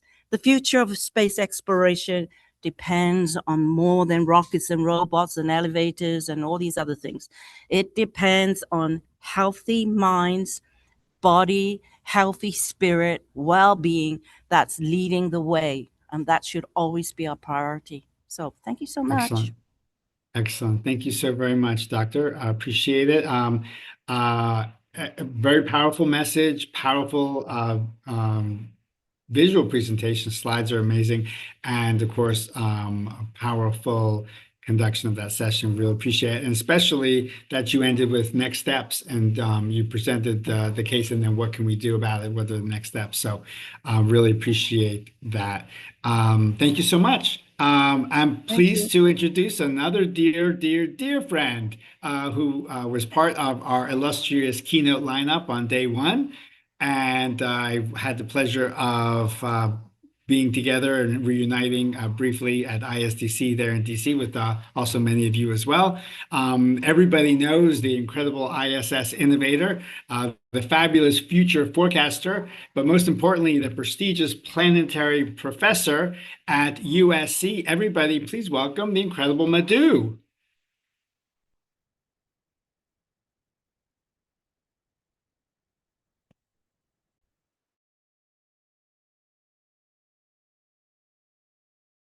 And there you are, sir. Can you hear us? Oh, great. Yes, we can hear you great. Okay. It's always interesting to hear doctors talk about the difficulties, and it's an entirely different ballgame. But anyhow, I have sent a document about saving the ISS that Adriano has probably circulated to all of you, and hopefully that will take care of my thoughts on it. But here, in these slides, I would like to expose a few more ideas and see how it works with you all, because mostly this will be the introduction to my fall studio. Let me see if I can move my slides here. So, as you know, NASA is making plans to deorbit station, but it's not sure how we're going to do this and what we're going to do about it. The reason why they're doing this has very little to do with station as much as to do with how to distribute the $25 billion, of which 1/5 or maybe even as much as 1/3 of it goes towards maintaining station. That is how NASA looks at sustainability, how much Congress gives you every year, and how we can distribute it among the various project ideas. Are you able to hear well, Robert? Yes, excellent. Oh, great. Excellent. Okay, so you can click on full screen, Madhu. Oh, I'm sorry, I didn't do that. There we go. Is that better? Oh, great. There you go. In commerce, sustainability is really about how you profit from a endeavor, and the equation is very simple: profit equal to revenue minus cost. As you all know, there's only one company that really does this job today, and we hope more will do in the future. And the idea of putting up commercial stations in orbit are on thin ice right now.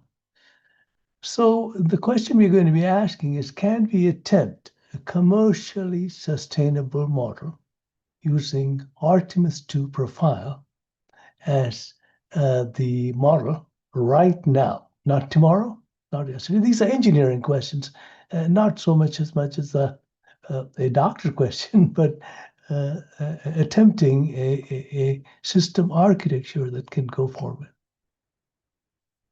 Now, current status of technologies are the SLS is available, Orion is available, Dragon is available, Falcon 9 and Falcon Heavy are available, but absolutely no idea on human-rated or certified Starship, which we all hope will happen, and no lunar surface elements like lander, rover, EVA suits. They all need to go through certification and commissioning before we can even think of putting humans on any of them. So robots will be a problem. Robots are a problem. Rovers are a problem. EVA suits are a problem, very big problem. And pressurized rovers are just starting to be studied and researched right now. So all these will happen in the future, not tomorrow. And of course, we need all of those things to build landing pads, again, which we don't know much about. So it's going to take a while before we do all these things, before 2028. Good luck. Anyhow, a few years ago, we proposed an idea called buscraft that you can pull up from your AIAA conference series or the IAC conference. I recall doing this in Paris. And here you will see that we think about the sun all the time, and we could use the Falcon 9, Falcon Heavy, and Orion rockets are available to fly these missions. We can use the Dragon and the Orion to fly in orbit between the Earth and the Moon before we even think of going to the surface. Here you will see that we are using Starlink, which they're already thinking of to communicate between the Earth and the Moon. And it's called buscraft. You may want to take a look at it. So we can use the Artemis 2 profile that just happened a few months ago and do an orbital space tourism mission right now if we chose to. And what is the trajectory profile we would follow? Apollo. The Apollo trajectory profile is what they followed, and we could do that right now.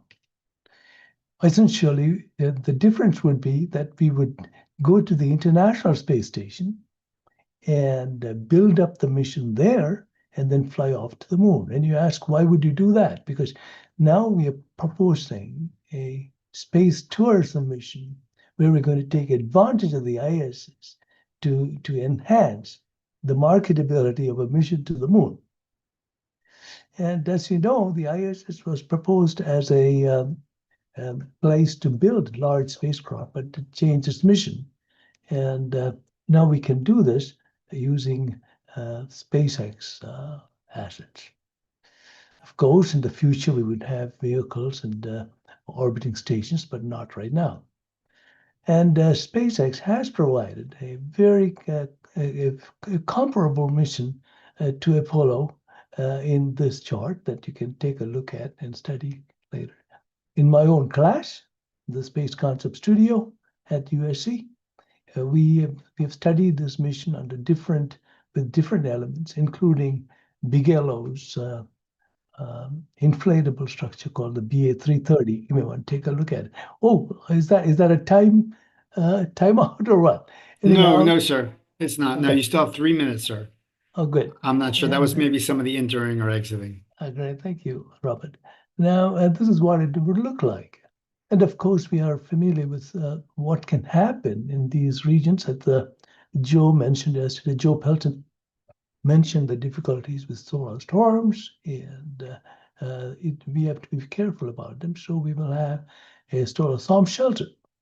So the question is asked, can you do an Artemis via the International Space Station? And it's still very much a thought in our ideas that it is can we make it commercially sustainable?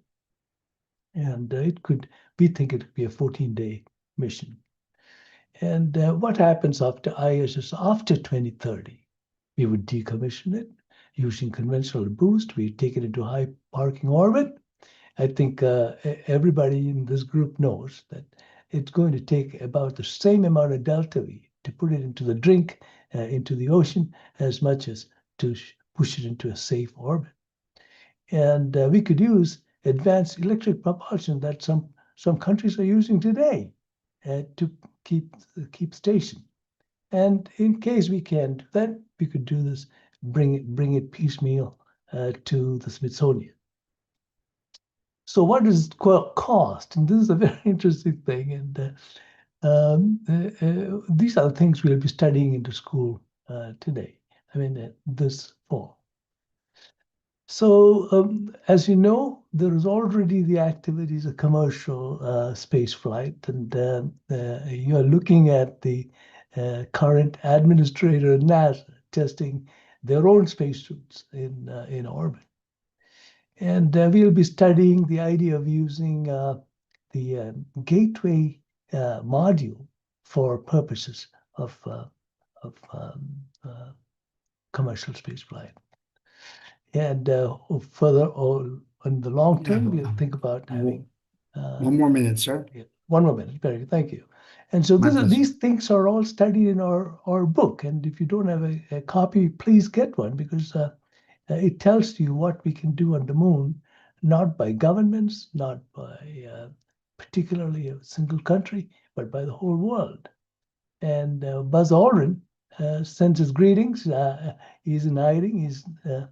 But he is the person who did the foreword for the Moon book. Take a look at it. Why we do these things is more important than, I think I mentioned this in the earlier lecture too. And there is a golden rule, not the one that you're familiar with, spirituality, because spirituality is very important, but there's a golden rule. It comes from Buzzy Buvasi, who was a baseball executive. And he said, the people who have the gold make the rules. And the big elephant is NASA. And the new paradigms, I think we talked about it earlier. And, there are outer space is a vast place, folks. And the universe is also a violent place that we know. And these are images coming down from Meerkat Observatory in South Africa. Tells you that stars are being literally torn apart in the center of our galaxy. And you'll study these things. And Louis Pasteur tells us something that's very interesting to know. and that is in biology. If you look at the smallest cells and the smallest bacteria, they have natural antagonists. They fight with each other. We are no different, folks, and this is something that we have to study and carefully prepare to see what the future is. So in terms of the future, we have to think about permanence, and that remains logistics and communications. And philosophy, visions go together. Now, if you look at government systems versus private systems, there is a tug of war going on, and that's important. It's a yin and the yang. And one thinks about making work while the other one thinks of doing work. And there's a saying that goes like that. But I think we can go do both at the same time. And in Hindu philosophy, there's a thing which says Vasudeva Kutumbakam, which means the world is a family. And these are things that are resonated in the last few talks of the days before. And hope you all go. I would enjoy all of you in our studio. Come by or talk to us. I know that some of you already done, but please come and talk to us. Thank you very much. Thank you. Yes, we do look forward to visiting your studio. Matter of fact, LA will be hosting ISDC next year, right. so hopefully we can come by then. Thank you for the insight. Yes, we are indeed very much like the single-cell amoeba and the non-self viruses. I would have to agree. Actually, maybe from a survival standpoint, they have a leg up on us. Maybe not a leg, but something up on us. And I want to mention, Robert, that when you talk about space, you get to meet some very interesting people, particularly the astronauts. They're very brave people, and you want to interact with them to see the risks they take. And on the 250th anniversary of this U.S., we are looking for some very daring people to fly the next mission. Thank you. Awesome. Well, some of those interesting people we get to meet are you. So thank you so very much for all that you do. Speaking of interesting people, we are blessed to have another superstar among us. Our next amazing presenter was the incredible host for our activation for our two-day seminar, which Adriano led at the United Nations.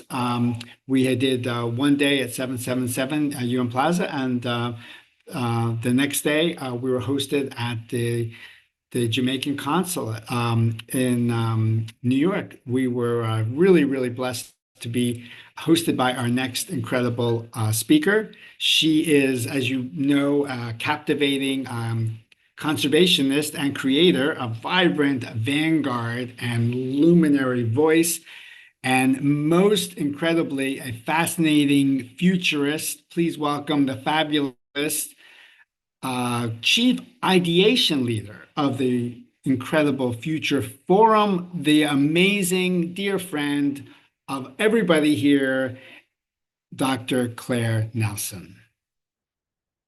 Thank you so much.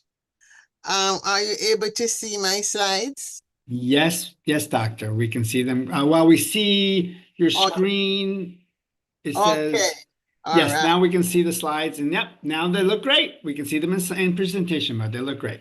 All right. So here we are, Lunaria, designing a citizen-owned lunar conservancy. And the question is why? And why? Because I am fearful that if we go to the moon and beyond with our old human habits, we are going to self-destruct. We all have heard, and everybody has been speaking since 2 days ago when we started this conversation, that we are planning to have sustained presence beyond Earth. We have actually had sustained presence beyond Earth in the ISS, and I hope we find a way to keep it going somehow. But certainly we're looking towards going to the moon. So we're in the Artemis generation. The students who are now in elementary school, when they are 30 years old, they're going to be comfortable with the idea of having people on the moon. They won't know a world in which this was never talked about. So governments are talking about it. Universities are doing research. People like us, regular citizens are engaged in all sorts of things. And so I feel very comfortable with the fact that I believe that we'll get there in terms of the engineering capability. But where things are becoming very cloudy is the issue of moving the moon from just an object of awe and inspiration to the moon as a commodity. And here's where things begin to fall apart. We're seeing more military participation in space. I'm worried that things, again, may fall apart. So the question is, how are we going to deal with managing this new world that we're creating? We know that law often follows the thing. The law never comes before. So we always do the thing, then we make mistakes, and then we have standards afterwards. So I think we have a challenge that we have to meet as citizens who want to ensure peace and a peaceful flourishing of humanity. That is not just legal, it's also a mindset. We have to figure out how can we undo or reimagine ourselves, not just as a species that competes, but a species that really collaborates so we can have this flourishing future we want. So yes, we want to go to the moon, and already we see the factions, the Artemis faction, the Roscosmos faction, racing to get there first, to figure out who will get to the moon first, to mine all the resources, because the moon is up there doing nothing, which is what I heard somebody say in a conference. But is it really up there doing nothing? And when we get there, do we really want to go there as separate nations, or do we want to go as one human family? As the former speaker said, can we see ourselves as a family?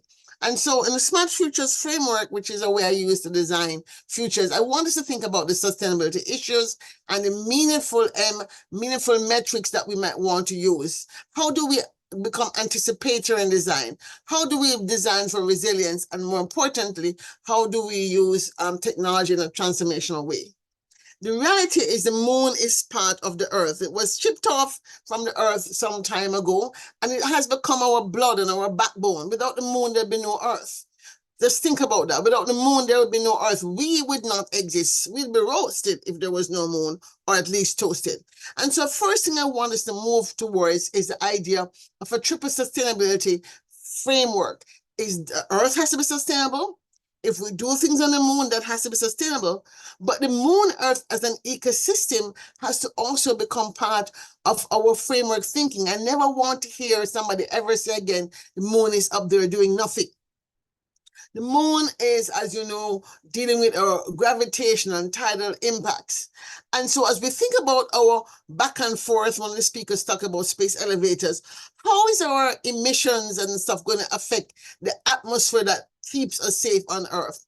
And if we decide to terraform the moon, how will that change who we are? Does it change the surface of what we see from Earth or not? And so Action 56 of the UN Pact for the Future talks about member states. And so I am saying, let us go beyond member states to talk about member citizens. I think this idea of multilateralism has gone as far as it can go on the basis of states alone. And we need to become citizens, not our only nation citizens, but planetary citizens. Those of us who are talking about space have to see ourselves as having responsibility to each other, responsibility to the future generations, and responsibilities to ensuring a secure, flourishing Earth-Moon ecosystem that sustains us all. And so the question is, what kind of institution might we then conceptualize and build to hold this future sacred? If it is we believe that Ubuntu, I am because we are, I want to enter into the lexicon also the principle of UKAMA, UKAMA, which is a shown a foundational principle that says we are in a relationship with everything, the planet, the nature, our ancestors, and our futures. And so Lunaria is proposed as the first citizen-owned lunar conservancy. And I thought about this word long and hard. What is the nearest thing on Earth we have that might compute? And conservancy, I think, holds. So we're talking about a place, physical place that is on Earth and on the moon, a physical group that is people on Earth creating something that will not just be another research consortium, but a company in the same way that private sector are planning to go and mine the moon. Lunaria will be owned as a citizen-owned cooperative based on international cooperative principles. Members join with dues and cooperative shares, 1 member, 1 vote. And yes, members can also actually be companies and NGOs and research consortiums, but it still will be 1 member, 1 vote.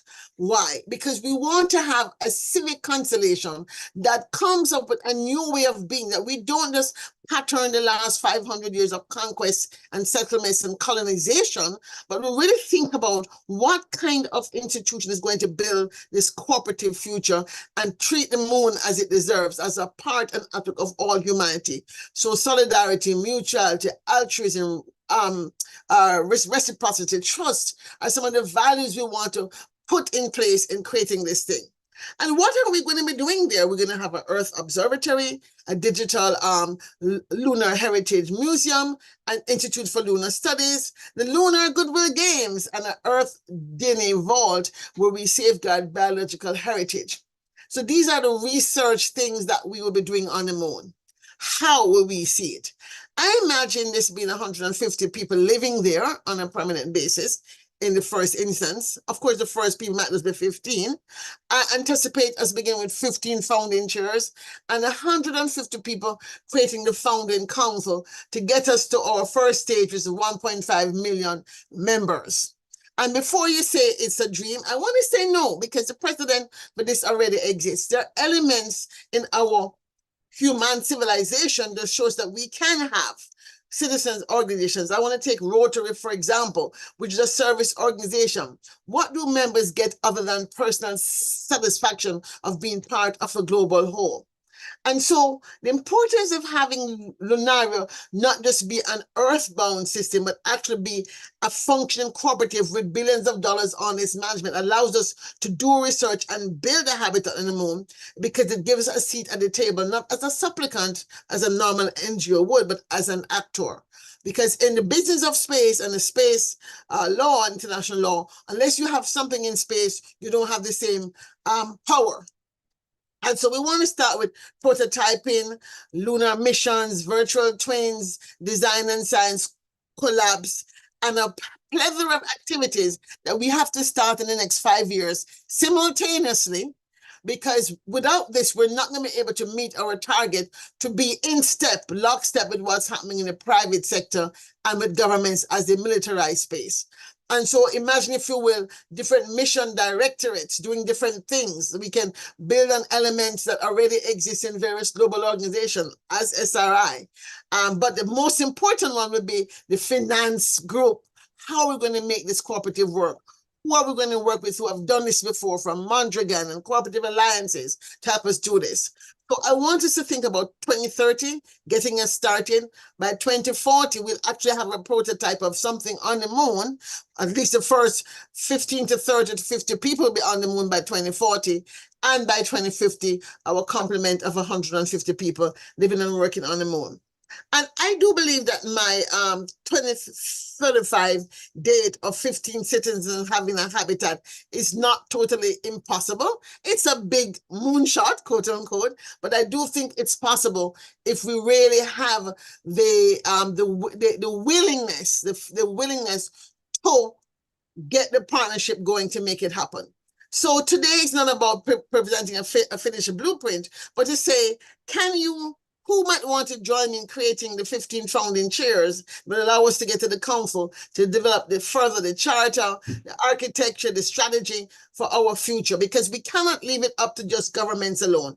If we leave it up to governments alone, we may very well end up with World War III and kaput, there goes all of us. We really have to become planetary citizens, to take the charter of the United Nations from its current status and build it out into the next 75, next 100 years. So I'm inviting people here to join the founding council and to join the founding group of 15. And I am so excited about this vision. It's been about since 2016 since I first had this vision, 10 years in the making. I had it, and I had to do all the work I've done in working on joining a space, starting a space program, the Caribbean Space Society, doing stuff in Africa, doing space conferences. And so when I say Kwamwezi, which is Swahili for to the moon, I am Dr. Claire Nelson. I serve as the Global Good Ambassador for International Moon Day and was mission director for the Mwezi 1 lunar analog that participated in the world's biggest analog last year. I did it with very little money, almost no money. Founding curator of Space in Ghana, more important, the convener of the Space Matters Futures Impact Coalition, which is a network of us who want to maintain the forward momentum from what we got working together for the UN Pact for the Future. So we want to operationalize Action 56 of the Pact for the Future. Thank you very much for your time. Thank you, good doctor. Appreciate it. That's I can't. Is there only one of you? Is there? How could there be only one of you? It seems like there needs to be one of you on every continent to get all of that done. And thank you for the invitation to all of us to be founding members and conveners and to join you in that. And I, for one, am going to take you up on that offer. So thank you so very, very much. And we appreciate your incredible outreach to SRI. And again, thank you so much for hosting the 18th SDG convening that Adriano led recently at the United Nations. And so for our final speaker, I'm pleased to introduce, as we're going up in space, back down to Earth on planets, and now we're going to go visit some asteroids. But fortunately, this is an asteroid annihilator himself, somebody that puts on this cape and is a superhero to protect our planet. Please welcome a planetary defense researcher, Mr. Mike Helton. Thank you, Robert. Let me share my screen if I can.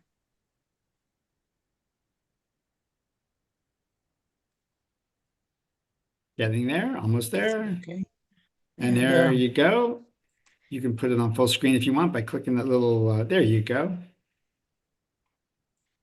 Okay, is it full screen for you? No, not yet, sir. Almost. Okay, Just hit it again. It didn't quite take. Okay. Okay. Didn't take. Oh, there you go. All set. I'm going to start the timer. Thank you so much, sir. Thank you. Yes, this presentation is about a solution for taking care of asteroid orbits. Let me see if I can advance here. Oh, yes. So the real need in taking care of asteroids is to move the dangerous asteroid orbits away from the Earth, Moon, Mars systems. And this is a requirement because the asteroids can be taken care of by various kinds of strategies, like we had the DART mission, and that was a superkinetic impactor that nudges the asteroid off course, but that's just for that next orbit or two. And we can have a disruption explosion on the asteroid to tear it apart, and that's kind of iffy. Also, you can have a gravity tug, which would have a spacecraft, heavy spacecraft, to pull the asteroid very slowly off course with its gravity. That requires continuous fuel support. And if everything else fails, according to a NASA administrator a few years ago, Mr. Bolton said that the last thing you can do is pray. And it's not pray that the asteroid will miss the Earth, it's pray for your souls. So we want to try to do something better. And I think future generations will appreciate a solution which will move the asteroid orbits away from the Earth vicinity and Moon and Mars vicinities and out to the asteroid belt where they belong. And the requirement also for this kind of solution is to have a low budget. If there's anything that kills a space program, as you all may know, it's the budget requirement. And so this solution has a low, almost zero budget, you'll see. The ingredients for the success of this program are already in place and already being worked. And they are robots with artificial space intelligence. I'll talk more about this a little bit later, but the robots are also being developed on Earth for commercial purposes, as you may know, by several companies. And so this will be developed in the years to come. And they will be able to go to do work on the Moon and Mars areas. So they'll have additional Moon and Mars capabilities. So I call these artificial space intelligent robots. And in terms of ISRU, that's a very important thing for going into space, for using the resources that you go to. And and for human crews, they need water, food, fuel, air, energy, parts, materials. And these 3 dots after materials indicate 1 million items.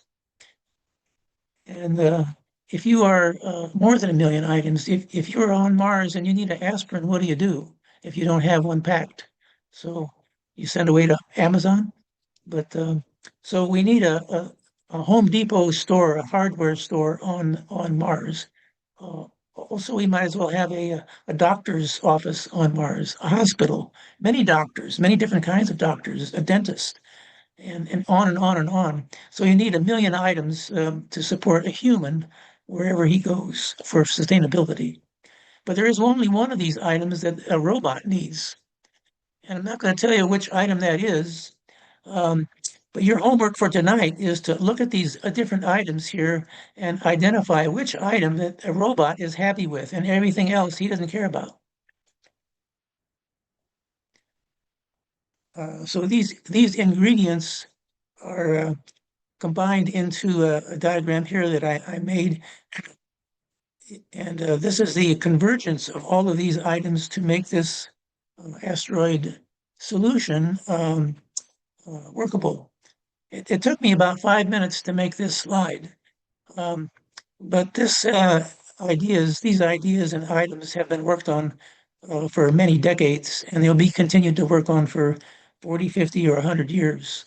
But the idea here is that the AI intelligence is going to be evolved and developed for a ASI robot. And the robots, as I said, are being developed on the Earth for commercial purposes, but they will be a natural thing to use for first space exploration and this asteroid solution. All of this goes into the moon for getting regolith capabilities, and ISRU also to Mars. And all of these items are go into the solution that we're talking about, and that is right here. So on an asteroid, we'll have a thruster that is anchored to the asteroid, and it can use different kinds of fuel. This is just an example of a thruster that we have now, but the thruster will produce thrust in the direction of the asteroid center of gravity, and this line is also coincident with the velocity vector of the asteroid going around the sun. So when you add a little bit of velocity to the asteroid going around the sun, you add energy to the asteroid, and energy is also represented by a change in the semi-major axes, or the size of the orbit, which grows a little bit bigger as you apply this thrust.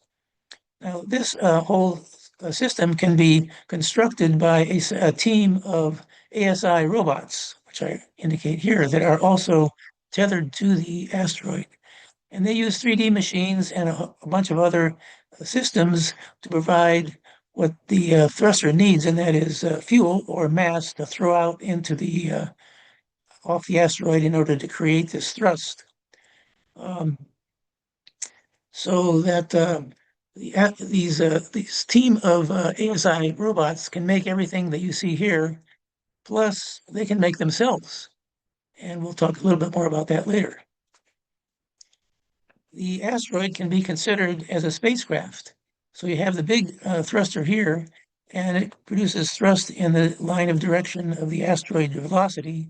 But you can also have towers of with smaller thrusters on the asteroid to help with the spin control. Now, all asteroids have a little bit of spin, at least a little bit, and so you might want to control this to some extent, but it doesn't have to be totally controlled.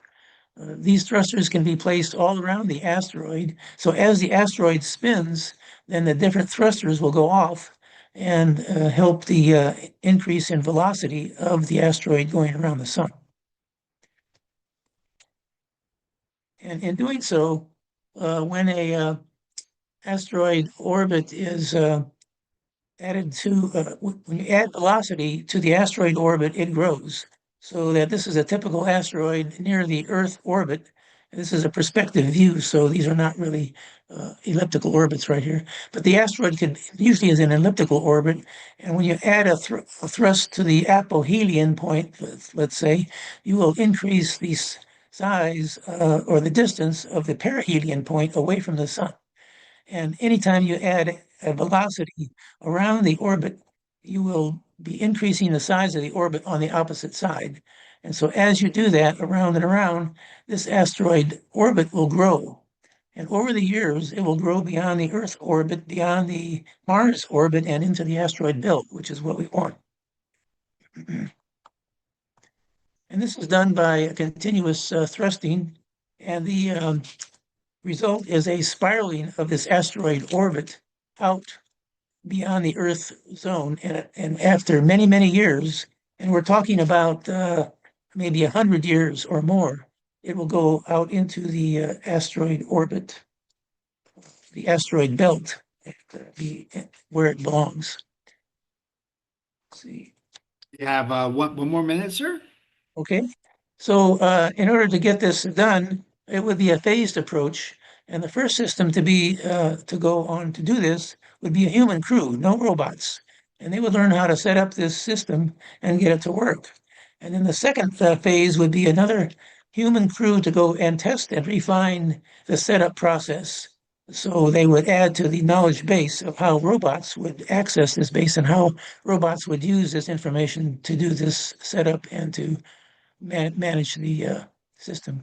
And the third series would be a partial crew with robotic systems to for the robots to learn how to do it and the crew to assist this activity. And then the fourth series would be solely robots with continuous refining. And the only human monitoring would be a crew on the Earth at JSC, for example, to monitor their status.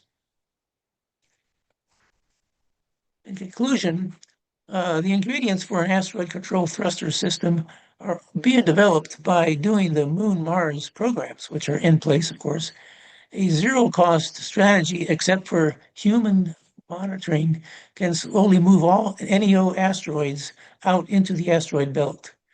Minor challenges can be met by future human generations and advanced ASI robotics. The last thing I want to leave you with is that we need to consider a mind change and realization that we can manage our planet in both resources and climates, and we can also move into an era of solar system control and become active rather than passive. And so that's the last slide I think I had. And so I'm willing to take any questions, but I also would appreciate any comments or suggestions. And here's my email on the bottom here. I thank you very much. Thank you. We're going to have to let people connect with you offline via email. That's okay, because we're about to start the next session. I thank you so much for that impactful insight, if I could say impactful. And we appreciate you looking out for the planet. It definitely is something worth saving. Could I just say one more thing? And Of that course. is on an asteroid, you can't land on an asteroid. And you can't even dock to an asteroid unless the docking system has anchored. What you do to an asteroid is you anchor to an asteroid. And anchor system can be used as something like this butterfly anchor that all the men in the audience here know that we'd use to push into a wall. And then when you take it out, the butterfly opens, and so it prevents the item to leave. So that kind of idea for anchoring would have to be used on asteroids for this system. Thank you. Got it. So it's just like to hang a picture or a mirror. Awesome. Thank you so much. Thank you so much to Mike. Thank you so much to the good doctor and for all of our incredible, amazing speakers for this wonderful session. And to close out this great first session today of the SRI Fourth World Congress, I'd like to bring back our chair, Joe. Well, very little to add other than I thought it was an amazing range of presentations covering all of the diversity of things that we do. I do think that there is an exciting future and that we really do, though, need to understand it's not just the technology. It really is, we need better legal regulatory systems, better ways of incentivizing new space industries and space safety. We didn't talk very much about space safety. I think Susan Jewell did touch on safety issues, but without safety in space travel, we really have very big concerns. And we're going to be talking about tomorrow radiation safety and what we can be doing to enhance what we're doing there. So thanks to you, Robert, for your excellent coverage of everything. Thank you for chairing. And then speaking of chairing, I'd like to turn it back over to the chair of the entire SRI Fourth World Space Congress, the amazing Adriano. Thank you very much, Robert. I have to congratulate you because for the first time we are only 14 minutes late on the roadmap. And this is thanks to you, to your control of the timing and so on. Less late, less late. So I think we can move to the next session. That I also recall that after this session that is on space habitats, we will have still two panels today, the Space 18 SDG panel and the Target Young Generation panel, and the last session, Sci-Fi Future Narrative. So the way is still long to the end today, but maybe we can try to finish a little bit earlier than the past days. Okay, so we can maybe go to the space habitat session where Jerry Stone is the chair and you, Robert, are the moderator. Jerry? Okay, let's just share screen.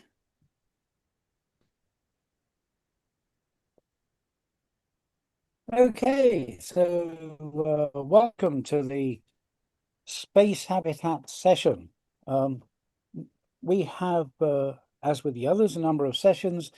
I should first of all mention that I am an SRI board member and chair of the Space Habitats Committee, and I will be giving a number of well, I'll be covering a number of topics, but not as individual presentations. I'm merging them all together, so they will run continuously. Some are shorter than others, and then I'll pass over to our speaker. So we're going to start off with a background to space stations, and this is a very early concept. Back in 1869, the American writer Edward Everett Hale published a novella in the magazine The Atlantic Monthly. It was called The Brick Moon, which, as you can see, it literally was. A sphere 200 feet in diameter, built of bricks, and intended as a navigational aid, but it's launched accidentally with people on board. Here's a sketch from Konstantin Tsiolkovsky of a spaceship from 1883. And in 1895, the space station concept in a more technical viewpoint in a science fiction story by Tsiolkovsky. And in 1903, he expanded his description to include rotation for simulated gravity, use of solar energy, and even a space greenhouse with a closed ecological system. Another design was drawn up by Hermann Nudnung in 1928. This would also rotate and have living and research areas. Then there was Hermann Oberth, and in his 1923 book, The Rocket into Interplanetary Space, he elaborated on potential uses of space stations, noting that they could serve as platforms for scientific research and for not only astronomical observations, but also Earth watching.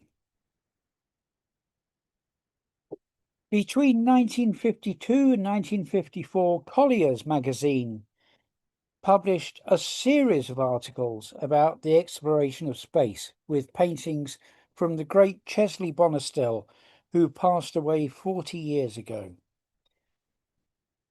This is an illustration he did of a space station design from Wetland Farm Ground. It was 250 foot wide and would orbit 1,075 miles above the Earth. It would have living quarters, laboratories, recreational areas, including the cinema that you can see at the bottom in the middle.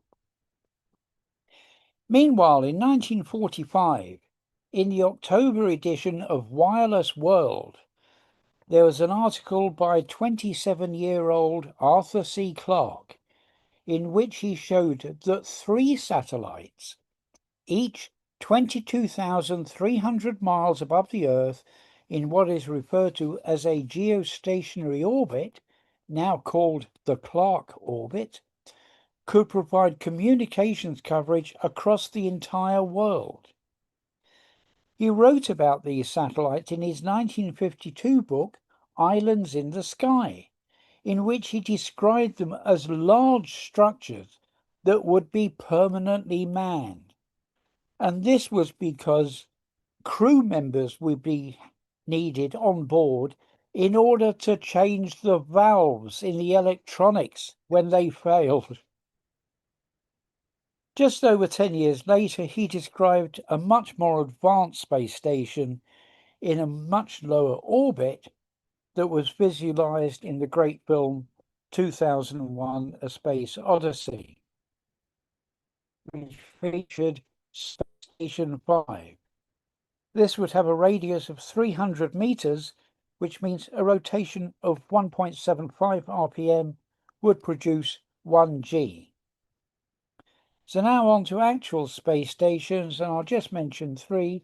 The very first, Salyut 1, and on the left is an animation frame showing Salyut 1 with an attached Soyuz spacecraft. And on the right is an extremely rare view, an actual photo of Salyut 1, as seen from the departing Soyuz 11. This is the American Skylab, formed from the 3rd stage of a Saturn V, much larger as a single unit than any other space stations, and particularly much larger than the units on the International Space Station, which of course you all know about. And this has meant we have had a permanent human presence in space for over 25 years. Well, model designs for large-scale space habitats came about from the work of Gerard O'Neill in the early 1970s. So this is Gerard O'Neill, who was Professor of Physics at Princeton University, And I have to say that back in 1977, I actually met him when he came to England and gave a presentation at the British Interplanetary Society. And I'm very pleased to say I still have my personally signed copy of his book, The High Frontier.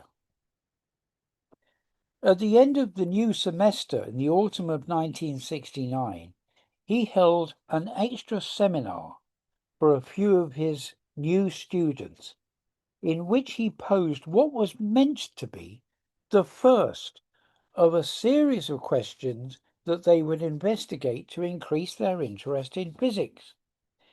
He later said, as it turned out, once the first problem was chosen for discussion, it so occupied us that we never had time for a second. And working out its ramifications would occupy O'Neill for the rest of his life. The question he asked was, is a planetary surface the right place for an expanding technological civilization? Well, the answer seemed obvious. Yes, on the Earth or on the Moon or Mars. But the students went off and did their research. And the answer that they came back with was no. The main reason was that any planetary surface will lose the sun for 50% of the time, so an alternative source of power is needed.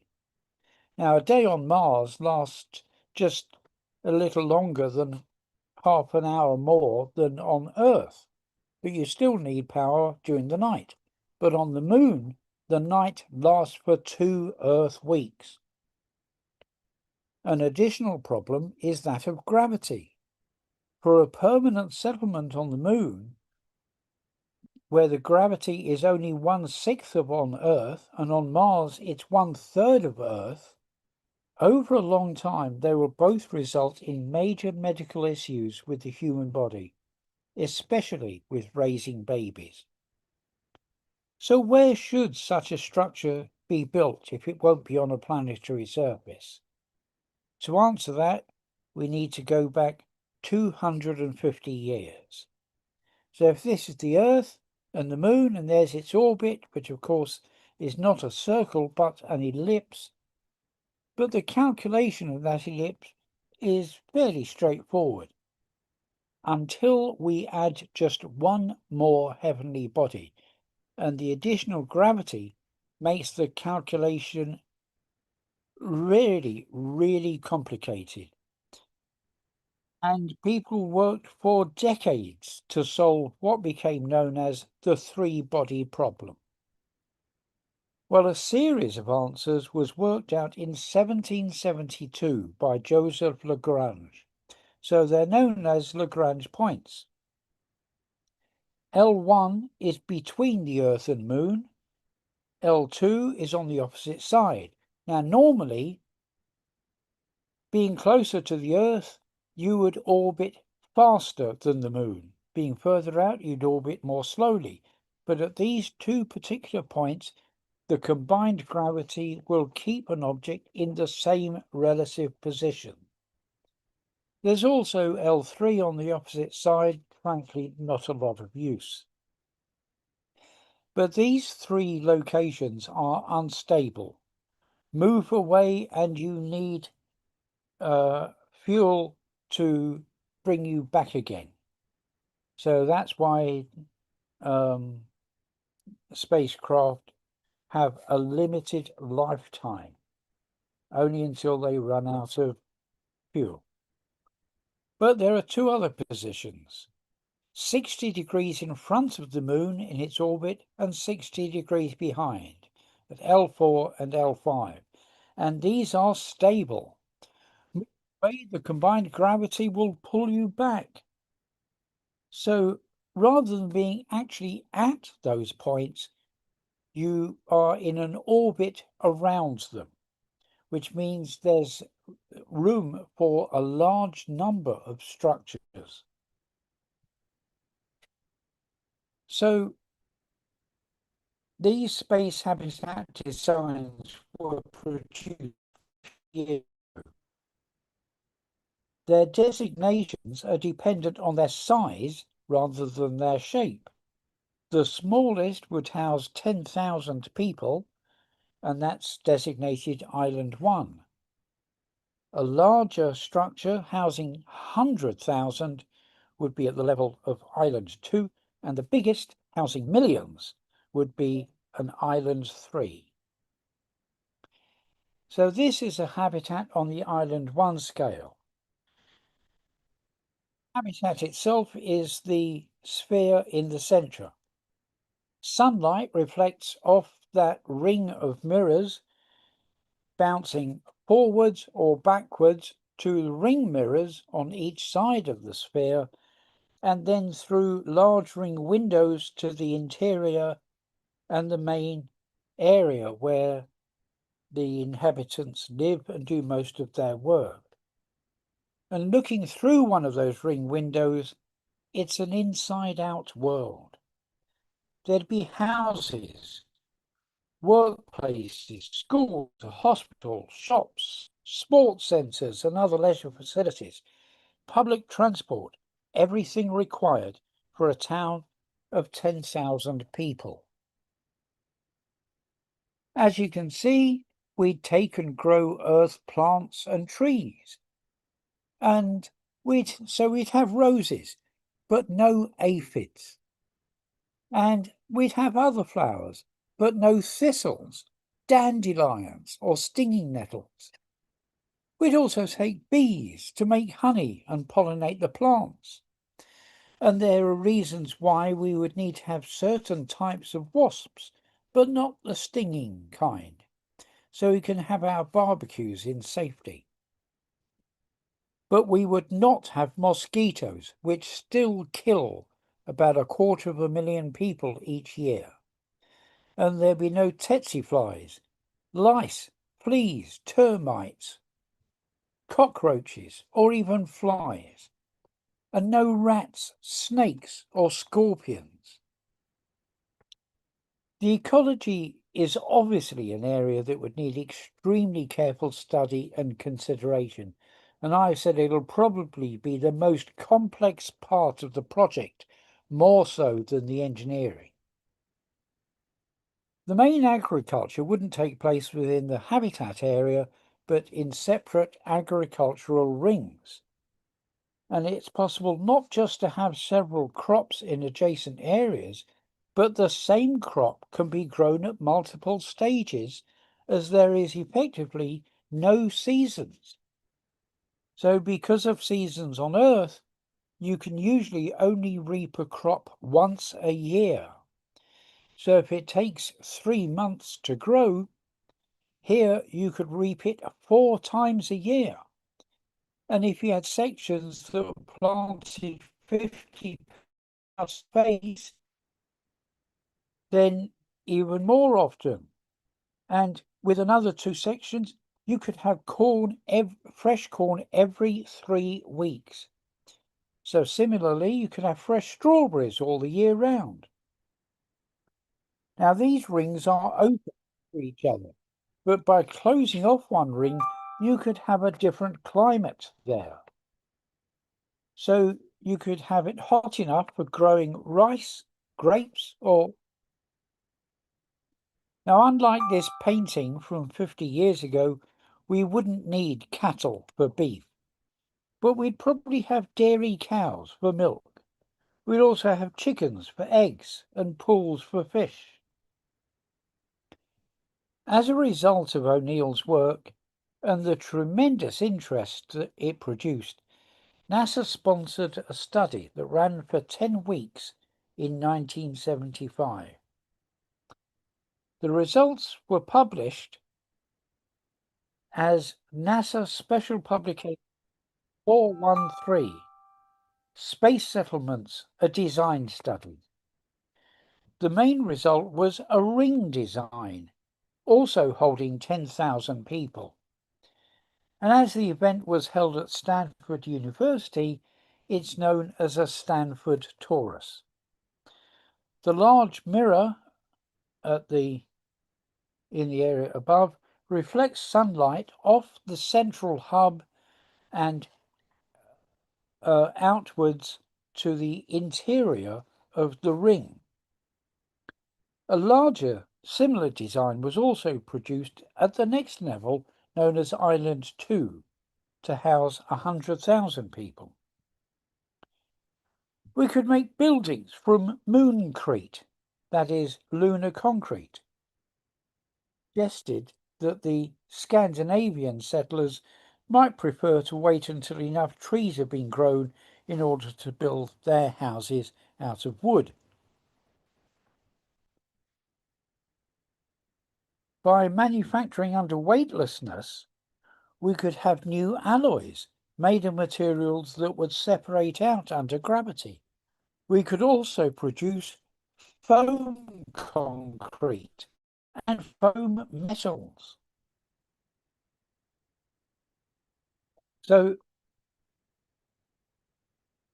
the central river would, of course, require pumps to send it round. Then there are the cylinders, shown here as twin cylinders counter-rotating so there'd be no overall torque. These are the big ones. They would be 4 miles in diameter, 20 miles long, offering a land area of 500 square miles, 3 times the area of Washington, D.C. Agriculture would be carried out in the ring of cylinders at the front, so the same crop could be grown in separate cylinders at different parts of their growth cycle. And as you can see, the cylinders have alternating areas of land, called valleys, and windows, called solars. Sunshine would reflect off the main mirrors through the solars to the valleys on the opposite side of the cylinder. Unlike the smaller habitats, which would require sprinklers, these are large enough for natural clouds to form and rain to fall. Here's a view along one of the cylinders. With a mild climate, an environment without earthquakes, avalanches, tornadoes, landslides, or tsunamis, life in space could be more pleasant than in many places on Earth. You can get an idea of the scale from this view. Now, rather than launch the building material from the surface of the Earth, which would be prohibitively expensive, it would be built from material mainly sourced from the Moon. Now, we know what's there thanks to the Apollo mission. Oxygen for people to breathe, silicon for windows and metals, including titanium, where in the average Apollo 11 samples, titanium content was nearly 6% compared to less than 1% on Earth. And since Apollo, we know the Moon can also supply water, which also means hydrogen. The Moon has 2 other advantages. We can use solar power, and there's no atmosphere that a payload will have to push against. So we can build an electromagnetic launcher known as a mass driver to send the material out to space. So we wouldn't need to mine the Moon, just scrape the surface with a bulldozer. Now, since these original studies, we now know that we'd also obtained specialist material from asteroids.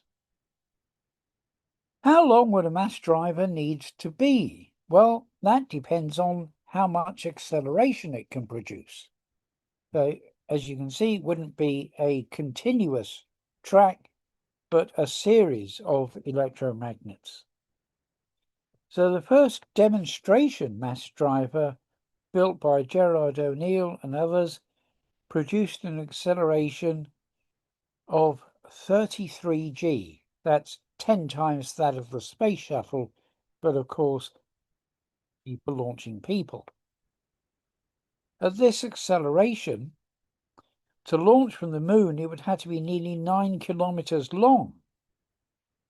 Mass driver 2 produced 500 G, and mass driver 3 producing 1800 G would only need to be 180 meters long. But I think 500 G would probably be better, as it would allow more time to fine-tune the trajectory during the acceleration. So I said that settlements would be best in free space rather than on a planetary surface. So let's look at this further. So there have been all kinds of ideas about bases on the moon. Here's a concept from 1995, and of course, in 2001 included Clavier's base. Moving further out, there are plans to go to Mars.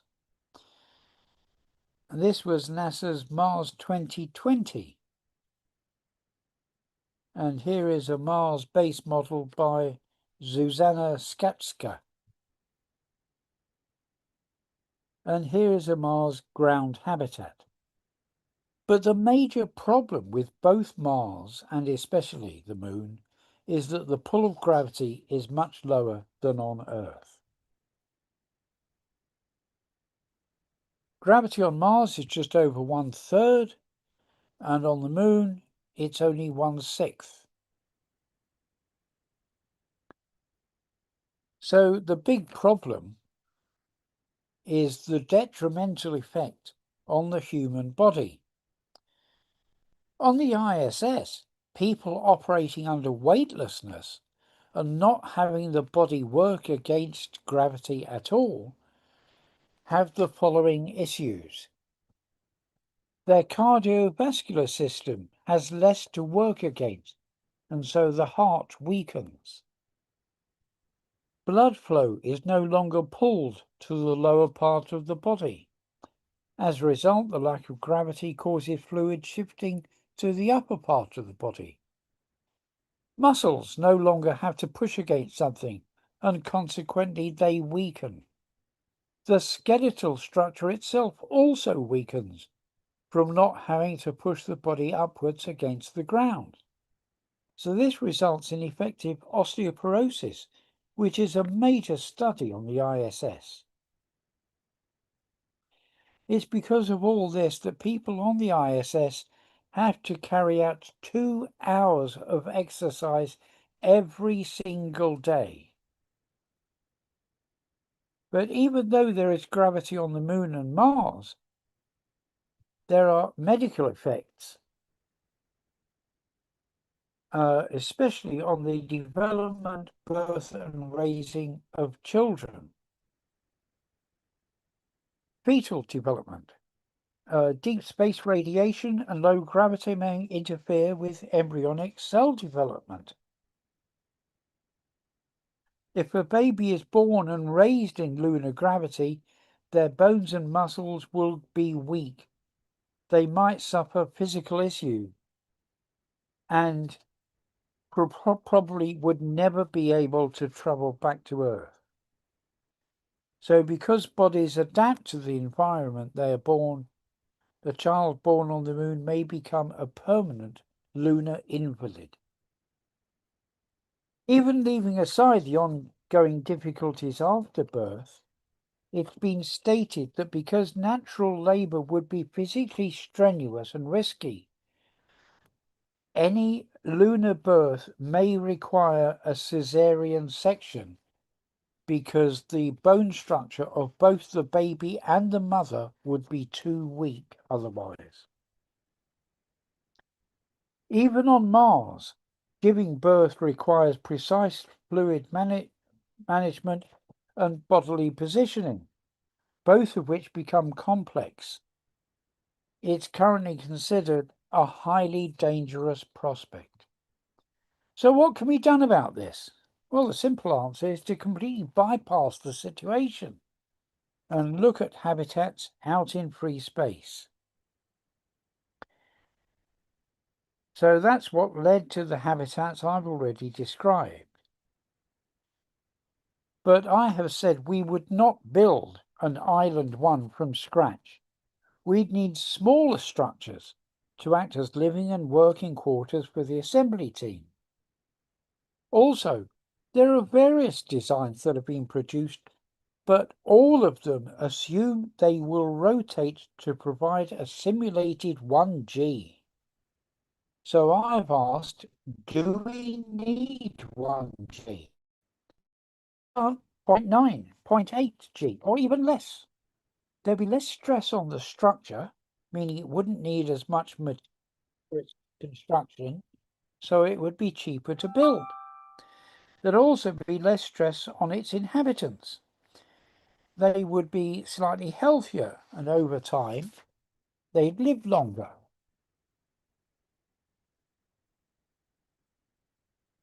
So, an associated question is, how much can gravity be reduced before it becomes a problem rather than a benefit? The answer to that is not just nobody knows, but nobody has the slightest idea because it's never been done. But we will need the answer in order to finalize the design for the main habitat. So I developed a concept that can fulfill both functions. And as islands 1, 2, and 3 become bigger and bigger, and this will go in the opposite direction, my concept is designated Island 0. This would be relatively low cost and could have many uses apart from building Island 1 and other structures. The aims of Island 0 would be being constructed from modular components. So I'm talking about multiple copies of the same module, which is different from the ISS. This would be much cheaper.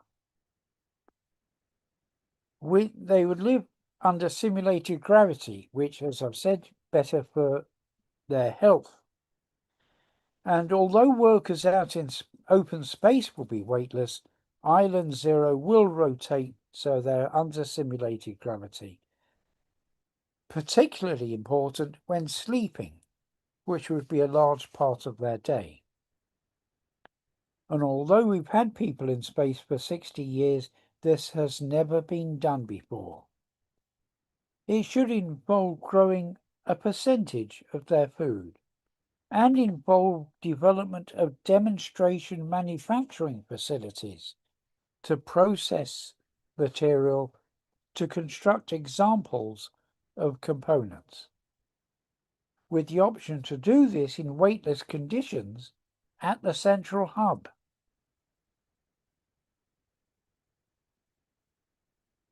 So I've referred to these units as porter cabins in space. So as weightlessness conditions are available at the hub, Island 0 offers a whole range of opportunities. The main modules would be 15 meters long as cylinders, 4.8 meters in diameter. You compare that with Bigelow's proposed B330 module or the Sierra Space unit, you can see it's quite a reasonable size. Sierra Space has built this unit, which they intend to launch later this year. And this is also inflatable. I chose the size because when compressed, you could fit 4 of them inside the payload bay of a Falcon Heavy.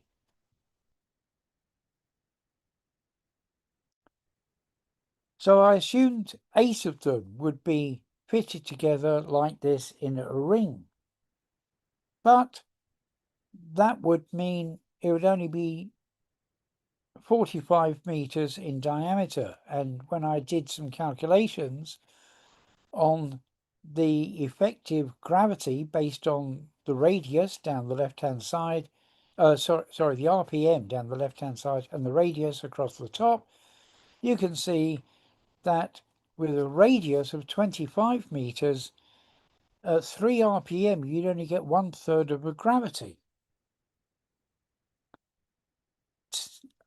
At 2 RPM, which I thought was more comfortable, you need 225 meters to get 1 G.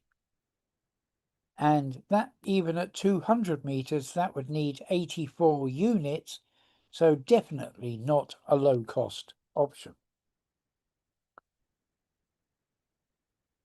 So I decided that if each of the 8 modules was on the end of a tether with a radius of 100 meters, with an adjoining outer ring, you'd have a structure like this. The modules would be divided into 2 floors with not a ladder but a spiral staircase between them. Here's a view of the elevation and a view from the side showing the central hub with solar panels and waste heat radiators, although they'd actually be at 90 degrees to the solar panels, but this is just to give an idea of them. But the great advantage and what makes Island Zero unique is that although you'd have 1 G at about 100 meters, you could also have 0.9 G by having a module at 90 meters, 0.8 G at 80 meters, and 0.7 G at 70 meters. So that would look like this.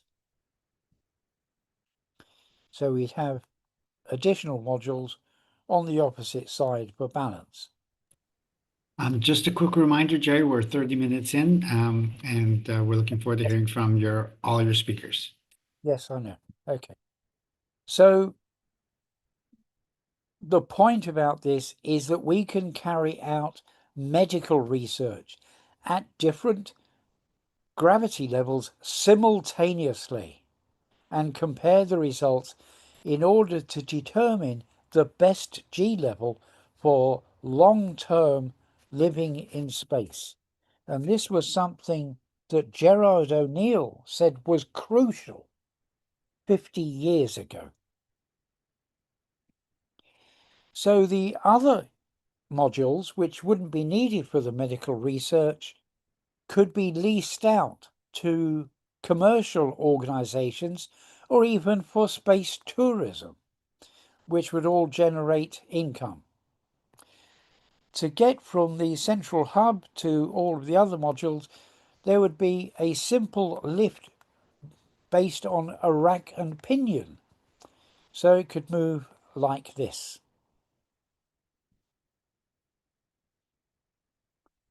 So I recently thought that by moving the outer modules together would be more efficient. And here's what a module might look like. Upper section for the bedrooms, a shower, a toilet and sink. The lower section for working or other things. That's what the unit at the end of the lift shaft would look like. The others each side would be simpler. But the outer ring, I thought, doesn't need to be a curved cylinder, but it could be an expandable unit. So if put in a curve so that one wall was flat, that would be more efficient. And for the lift shaft, you could use rounded units. But then I thought, maybe you don't need the outer ring at all, perhaps just some tethers. And so this is what Island Zero could look like orbiting the Earth.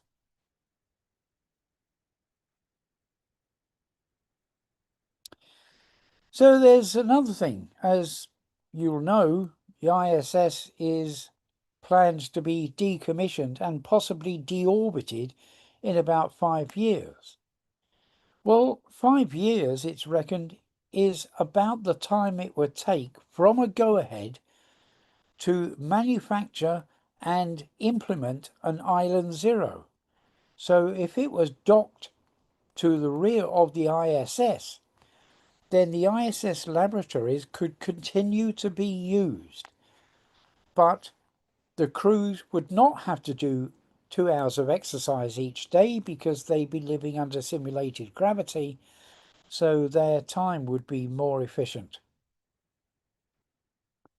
So I've been in touch with Curare, which is an American manufacturer of a liquid crystal polymer called Vectran, and they supply this to companies who use it to produce webbing which is used in inflatable modules in space. And the manager of international marketing said that Island Zero is the most practical 1G space habitat I've ever seen, which is a marvelous statement of support. I've also been in touch with Tasha O'Neill, Jerry's widow, for some years. She is also very supportive of the work I'm doing to... Jerry, sorry, could you please go to the end? Finishing. You're 40 minutes now. Yes, okay. She's very supportive of the work I'm doing on the vision of Jerry O'Neill. So that's it. If you want more information about it, email me at island.zero@mail.com. Thank you very much. Thank you, Jerry. Beautiful presentation. Very, very informative also from the historical point of view and everything. And the Island Zero, beautiful project. Okay. So, right. Robert. So we're now going on to Bernard Fine, who I hardly need to tell you is CEO of Space Renaissance International. So over to you, Bernard.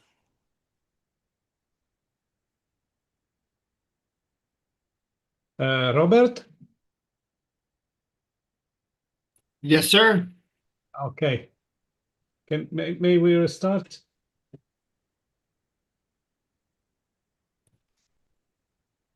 Hello? Yes. No,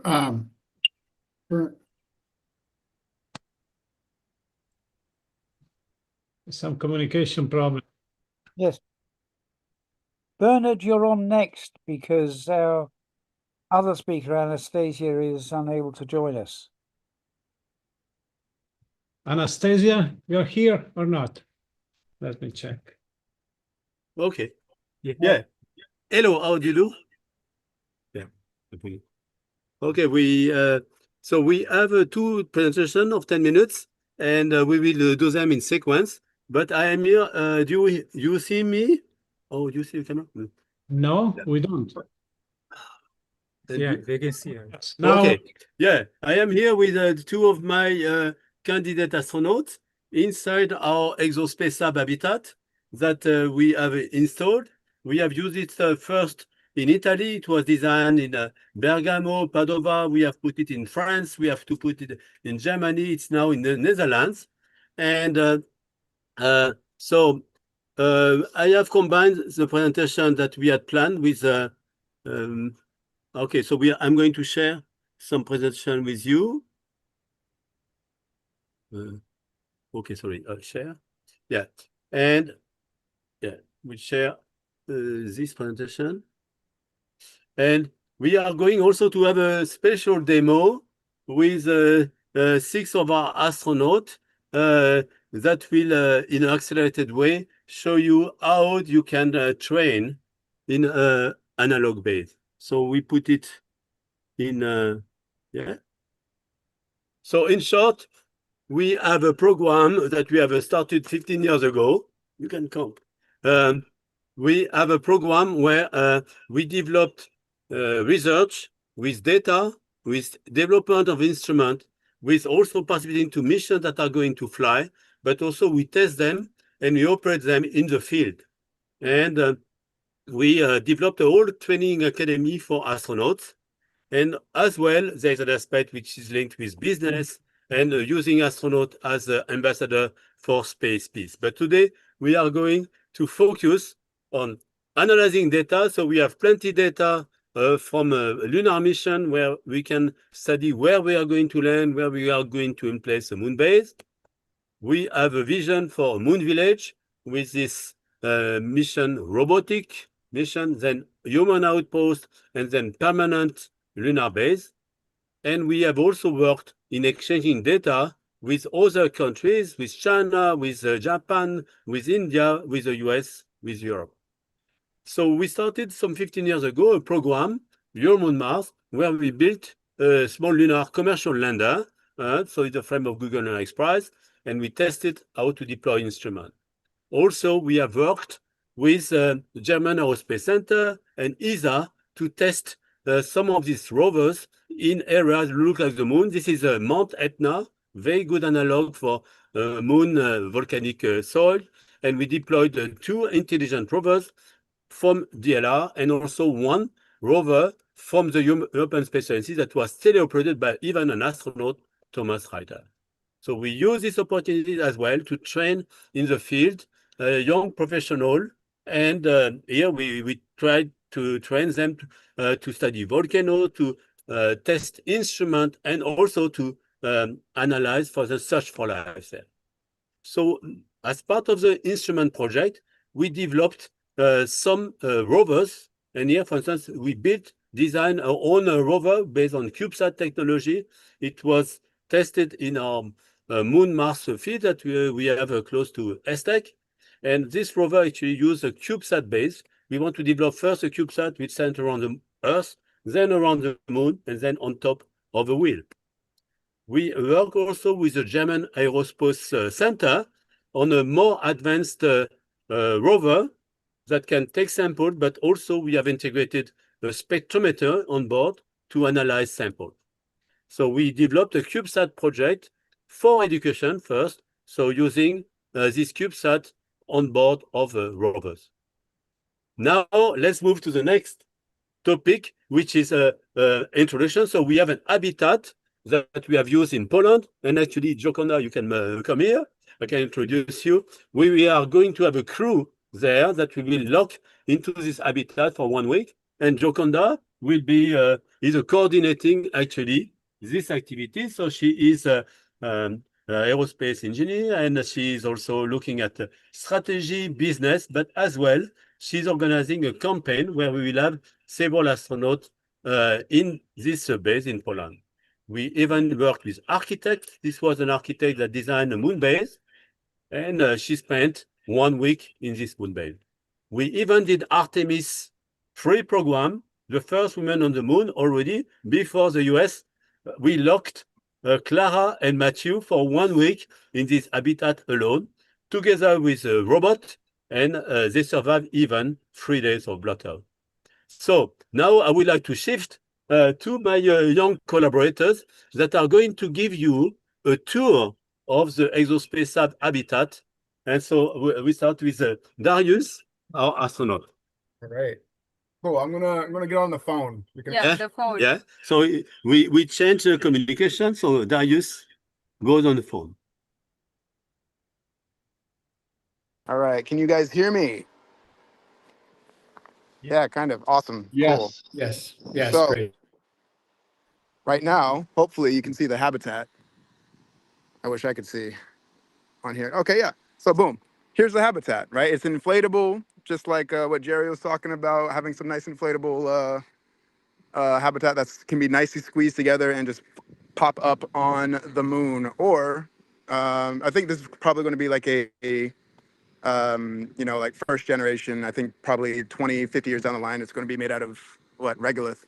But we're going to start going in here, enter in. Imagine it's like a port or something. So we go in here. But we already have we already have stuff going on. So we have our ARED systems, our advanced resistance exercise devices. Gioconda here, she is representing what it would look like to do an exercise. And we have Gamma here, who is our doctor, who is going to be doing some tests on our subject right here. As you can also see, we have plants, shoes on the ground because we are a civilized moon habitat, and also options to extend the habitat further through this port here. We can have you can see the habitat here as well. It is, you know, it can move. And we're just going to enter in really easily. And you can see it's very, very compact. We have these sleeping quarters, just a simple bunk for 2 people. And on you can have a silence option, because you know it's going to get loud when other crewmates are speaking or working or using the toilet, which is right next to it. But right now it's not used for toilet purposes. We have the working station here, as well as a kitchen area. So you have the microwave, stove. There's probably going to be actually, if we're doing moon mission, some foods and stuff. Yeah. And actually, you are allowed only 2 liters of water per day. Ooh. And this we recycle, of course, huh? Like we will do on the moon. 2 liters for food, for drinks, even for hygiene. But you clean up with lingettes. Exactly. Boom. The baby wipes. But the scientific work? Oh, yeah. So we have our scientific work and our communicator expert here, who's going to be making sure that we have good communications with, you know, ground base and satellites up top. Do a mock test. Oh, Roger. Roger. All right. All right. But then we also have, you know, cameras here that can record the students as well, or not the students, but the people performing inside of the habitat. And what else? Some seating area just to chill, some scientific experiments as well. You know, robots, drones, tools, and then we have some proper cable management up here. And some actually very accurate space habitat cable management as well. And then here is our scientific sample station as well. This is right here just to simulate some experiments that will happen up there. It's probably going to take a lot of time. We have more samples. Oh, and then we have more samples up here. It's a lot of things. And as you can see, it's also storage efficient. We choose the ceiling floor. And the ceiling floor? Yeah. Oh, okay. We have no ceiling. We have no ceiling. In space, we use the 3 walls. They're here. Oh, wow.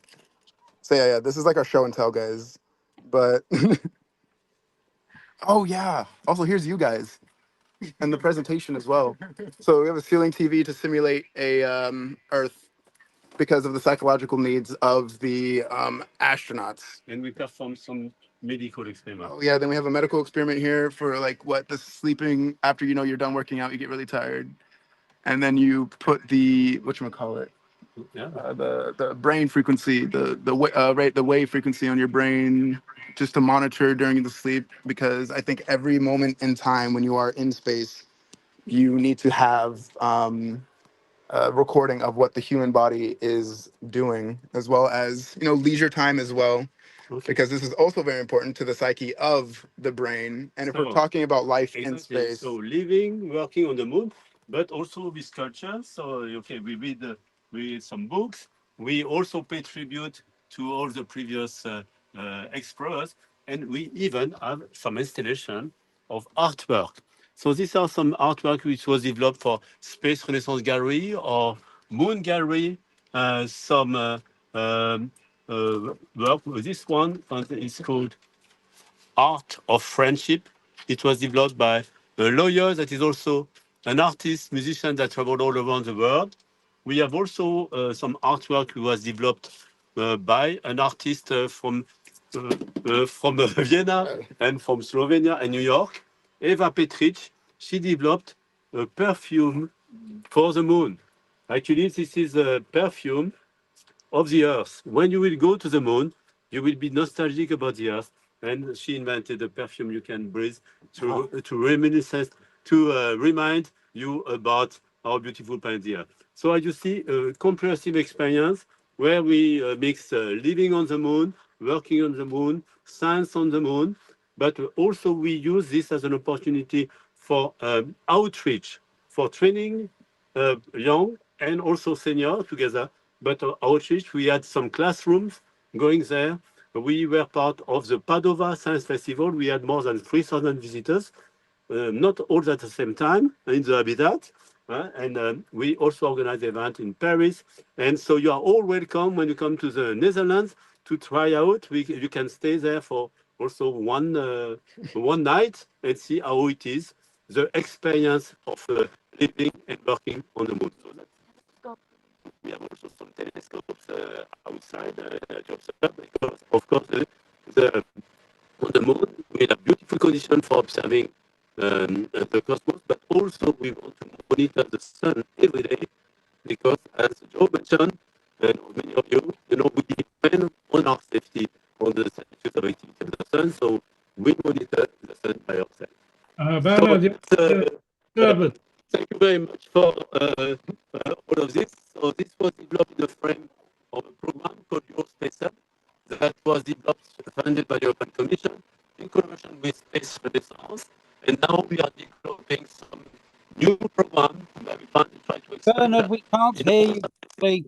And we will do it also in other regions.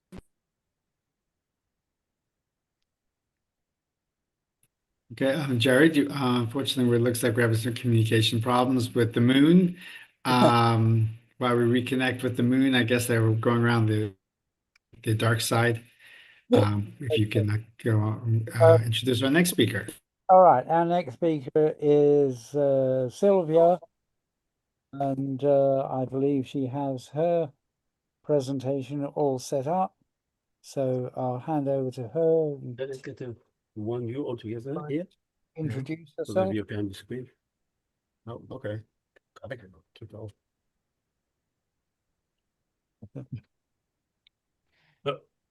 Sylvia, you there? Goodbye from the moon. Goodbye. Catch you later, guys.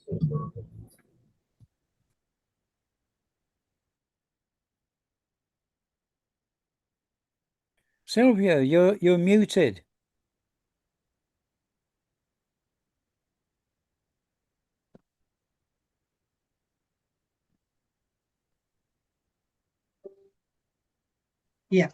Yeah, sorry, I forgot to unmute. Okay. I was too fast. Right. You want to share your screen then? Yes. Let me... Oh, goodness.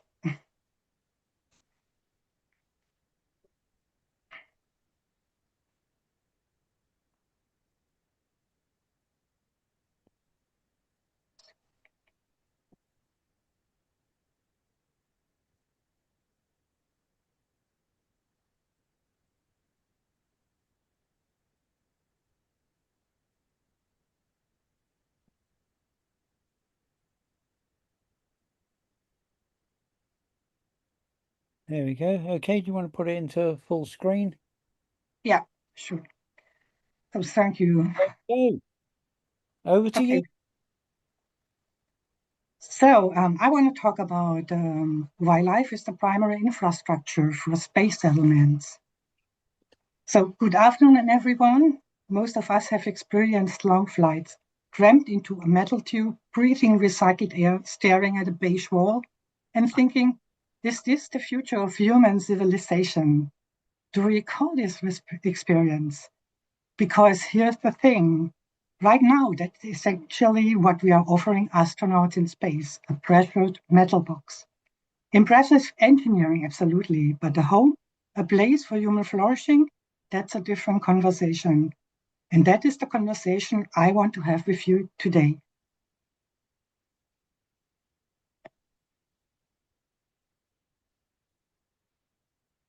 Okay. So my name is Sylvia, and I want to talk about something small, ancient, and profoundly underestimated. I want to talk about moss, and why it might be just an important building material for the next space age.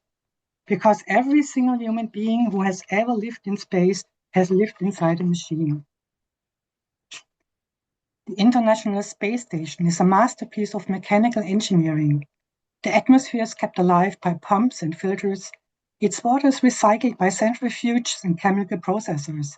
Its food arrives shrink-wrapped from Earth, and it works brilliantly, in fact. But here's the uncomfortable truth. The moment those machines stop, life stops too. There's zero biological redundancy on the ISS, no self-repair, no adaptive response, no living buffer between a valve failure and a crew emergency. That's survival engineering. And it's completely fine now. For a 6-month rotation with a resupply rocket at a few days, manageable. But for a settlement on the Moon or Mars, where resupply windows close and crews will live there not for months, but for years, we need more than survival infrastructure, and to ask, what does a person really need to actually live well, to stay mentally intact over years, to feel connected to something alive? We need life infrastructure. So this is Earth.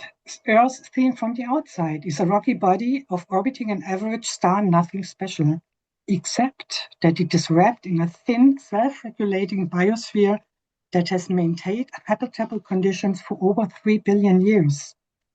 That is the result of relentless biological activity, photosynthesis transforming a toxic early atmosphere by pioneer organisms, mosses, algae, lichen, and microbial communities. Life built its own habitat and then kept rebuilding it as the conditions changed. Mosses and liverworts were among the first organisms to leave the oceans and colonize land. Roughly 470 million years ago, they are no relics. They are pioneers in the truest sense, organisms that create the conditions under which more complex life becomes possible. And if pioneer organism did it on Earth, why not in space? The central argument of my work is we need to stop treating biology as only a passenger on a space mission and start treating it as a part of a life system, whose purpose is to actively create the conditions for people to flourish. Not just function, flourish. I want to introduce you to a concept I call biological hardware.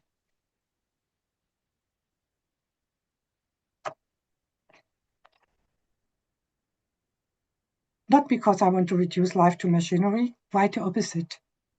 I use this term deliberately to put living system components on exactly the same operational level as pumps, filters, and pressure vessels, because that is where they belong. Let me give you evidence. In 2025, a research team published a landmark study in Frontiers in Plant Science, testing 3 aquatic moss species as biofilters in simulated space habitat conditions. One species, Taxiphyllum barbieri, stood out. Highest photosynthesis rate, best biofiltration efficiency, and another species, Leopithecum riparium, proved exceptional at removing nitrogen compounds and heavy metals like zinc from water. A multi-species moss layer as a comprehensive biological water filter in a closed loop is no decoration, but could be mission critical. But wait, it gets better. ESA's Moss on Mars project imposed this most to low dose ionizing radiation, the kind you encounter in deep space. The result?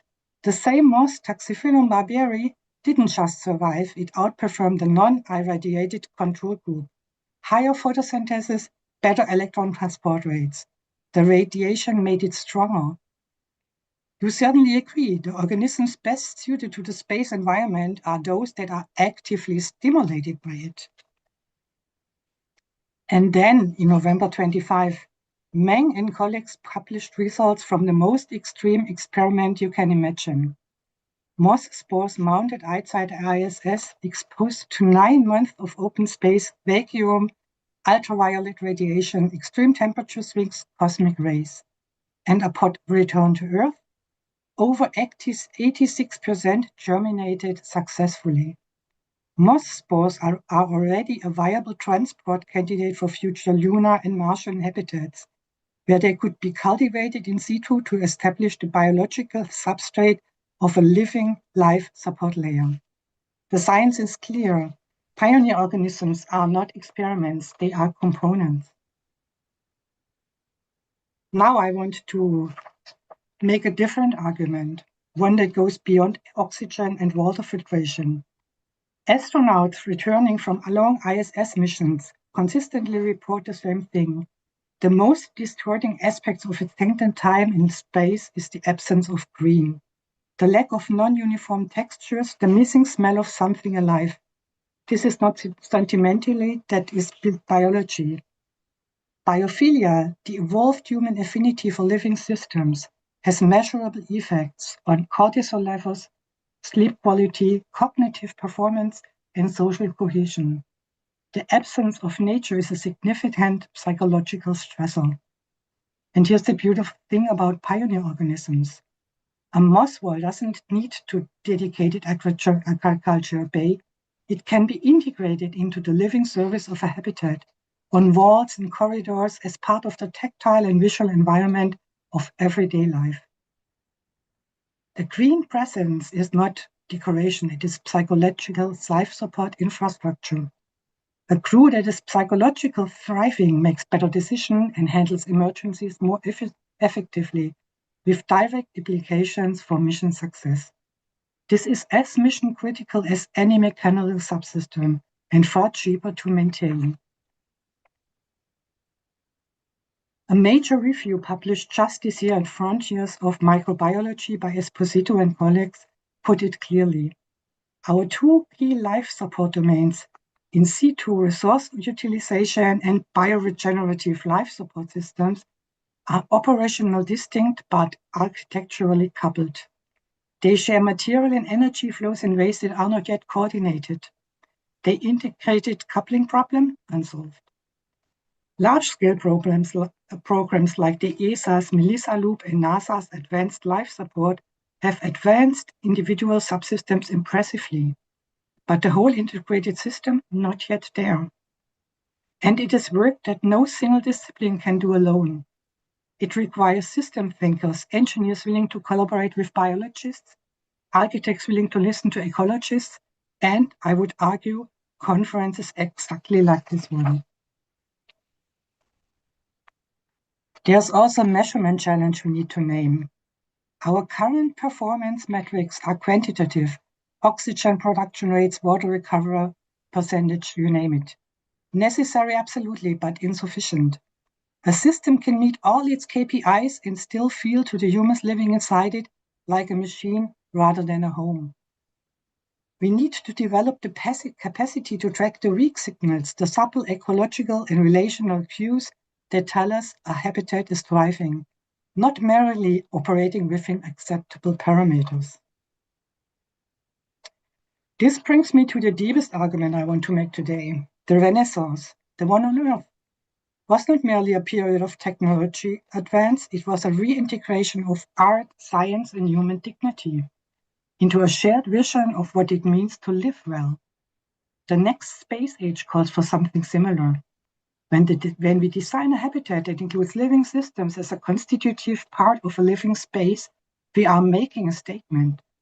A statement about what kind of place this is, what kind of people we intend to be here. A corridor lined with moss is not just a biofilter. It is an assertion that beauty matters, that ecological reciprocity is a value, that the humans who live there are not guests in a machine, but inhabitants of a world, a community. And this is civilizational. So let me leave you with this. The moss will grow. We have the science, we have the evidence, we have increasingly the engineering building blocks. The question is, are we bold enough to let it? Are we bold enough to design not just for survival, but for flourishing? Not just for outputs and KPIs, but for meaning, beauty, and belonging. The next space age will not be won by better machines alone. It will be won by our willingness to bring the living world with us, to ensure that wherever we go in this fast, indifferent cosmos, we are never truly alone. Thank you, and thank you for having me. Thank you so much, Sylvia. a beautiful presentation. We need you at SRI. Yes. Can you join, please? Definitely, Sylvia. Thank you very much for that. Welcome. Thank you. ELSS is super important for the future of mode. So the question now is Joe Carroll with us? Yes, I am. I see you there. Okay, and so Joe see. is going to complete this session talking about rotating LEO resorts. Now, interesting that he describes them as resorts rather than habitats or space stations. So I'll leave him to clarify. Okay, let's see. Part of my screen is taken up. Okay, there. Oh, let's see. That looks well, fine. at any rate, I know what's on the right-hand side. I think that there are opportunities to learn a huge number of things that we need to learn for viable space settlements in a resort. And in fact, I would make a stronger statement that if we don't have a viable, profitable resort, we're not going to ever get to settlements because there's too much that we have to learn that we could learn from a resort. So let me go in and go a little bit into this. Okay, how do I, there's too much clutter in my screen. Oh, do you want to take the people's views out? If you go up to that, you can. I've left sharing. No, you can select to only show the speaker. Okay. Or even not have any people views. I Looks think okay here. Jerry, I think is my choice. Oh, okay. But we can see the whole slide. That is good.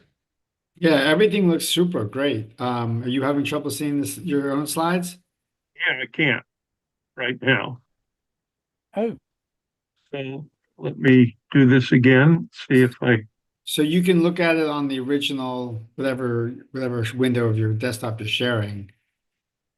Okay. Not necessarily on the Zoom. It's going to be small on the Zoom. Okay, got it. Okay, the key question that we need to start out with, or one of them, is can we become multiplanetary or interplanetary if you take a O'Neillian approach? And the answer is we really don't yet know. And there are a couple of questions we have to answer to get a yes or no out of this. One is Moon or Mars gravity enough for full life cycle health, not just astronauts being healthy, but childbirth, gestation, childbirth, and growing up? Are those enough? And we don't know, and we're not even close to knowing, and we've kind of avoided learning that. And if we want to try to live in a spinning facility, we don't know what the spin rate should be or the G levels. We have no data so far, okay? I have to get rid of something. Okay, there. Actually, maybe this, oh, okay, minus. Got it. Okay. We have no data so far, but this is a fixable thing.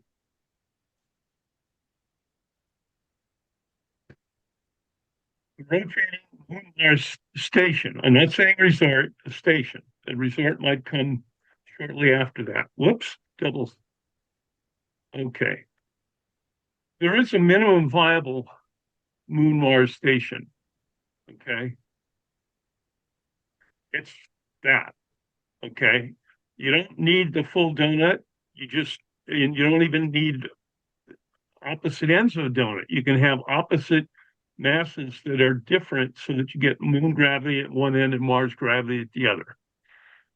This provides the minimal structure, which is a inflated tube that you can pressurize and go back up and down to change from different gravity levels. That allows the longest affordable spin radius and therefore the smallest spin rate and the smallest sensory artifacts. And it provides moon Mars gravity, and having it be shirt sleeve capable means you just get on the elevator to go to a different gravity level. That is a unique feature of artificial gravity that donuts lose because all the habitable volumes at one gravity are very near one gravity level. In addition, a spinning artificial gravity station that checks on human health can also man-tend a free floating full planar microgravity facility. And it'll be easier and cheaper to go between those than to launch from orbit, from the ground. Now, the next key challenge is all designs based on all designs of spinning facilities. The question of how fast it can spin, because a faster spin means the facility can be smaller and therefore cheaper and lighter and all that stuff. The problem is that the artificial gravity spin rate is different, is at right angles from the felt gravity, whereas in rotating rooms, they're almost the same. And that has at least 4 key sensory differences that basically tell us, forget about it. Okay, we have to do real testing. And let me just take about a minute to go through these. Oh, oops. Okay.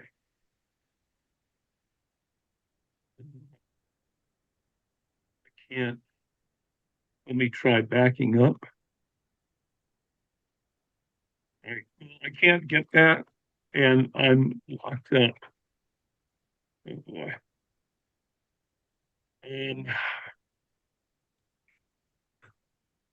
I can't get out of this. Let me try stop sharing. Okay, and try that again.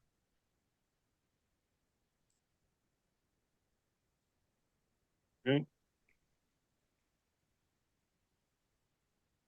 Oh boy.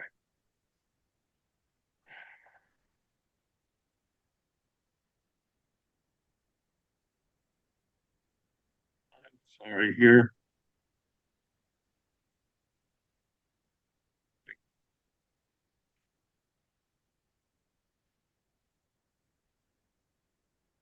Oh, okay. Somehow I got to the next slide. There are 2 tests that we can do. And possibly so just so you know, sir, the screen sharing is no longer active.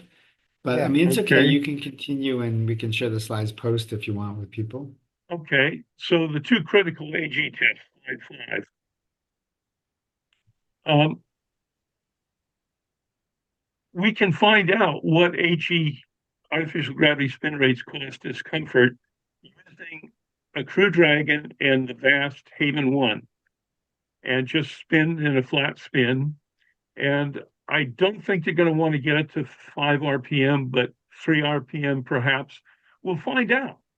And if we find out that 2 RPM or 1 RPM is when you start to get queasy, that tells us what tests we have to do that will require much longer radius, and also will tell us what kind of facilities we should be designing. Okay, and the second test, is that visible? No, sir, we don't have any slide sharing anything sharing at this point from you that I can see. Okay, Joe, can you reshare? Okay, let me see if this is really unfortunate.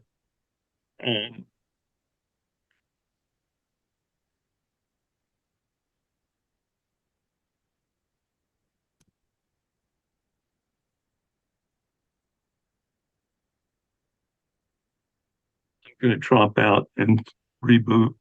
Actually, why don't you go back to, this is the last talk. Have a discussion for a minute or two while I try to get this going. Okay. Something that I might mention, just to go back to Adriano's original presentation, talking about 1G being mandatory. This is something that the two of us have had some discussion about, let's just say. Yes, I would agree that O'Neill believed that 1G was most likely to be needed in the large cylinders, but he did say that to determine the best G level for long-term living in space, to determine that was absolutely crucial. And that statement is on the webpage of the Space Studies Institute. Also, of course, Island 0, being a sphere, would only have 1G around the equatorial region. As you move out at the edge of the ring windows, you would only have 0.7G. So something else to take into consideration. Jerry, I understand your arguments, But but I maintain that we can have all what you say, lower levels inside, but 1G is, however, mandatory for me, and I think also reading O'Neill, I am convinced that it was mandatory for him too, because first of all, for freedom to migrate and come back, and without having any problem. So my point is that it doesn't exist an optimal gravity level. For us humans that we have grown up on Earth, the optimal level is 1G. There's no need to look, but for particular needs, I agree, because for elder people that they can decide to live forever, the rest of their life outside Earth, or for ill people that can take profit from reduced gravity, then it is perfectly reasonable to allow lower gravity levels inside in the inner circles. But I don't understand why we have to say that 1G is not necessary. 1G is necessary, and believe me, the cost is not the reason to. No, I'm not talking about the cost. And I'm not talking about very low gravities. At 0.98 or even 0.7G, people would be able to live in such a structure and return to Earth, and you could have bidirectional tourism. That would not be a problem. I mean, after all, can you hear me? Because I'd like to break in on this. Yes, yes. Yes, we can hear you. Yes. Okay, Joe. let's forget about the slides, but I think this is a key issue that see your slide. We're making an assumption that one gravity level is necessary or sufficient or best. And I don't think that's the case. I think you want to have a lot of time, fairly active, close to 1G, and maybe slightly less. I don't care. But the time you're sedentary, So your sound isn't very clear. And there's not much to Yeah, Joe, I apologize. Joe, I'm sorry. We're having trouble hearing you, unfortunately. And we're unfortunately also out of time for the session. Okay. Yeah, I apologize. Maybe we can swing back and we can continue tomorrow.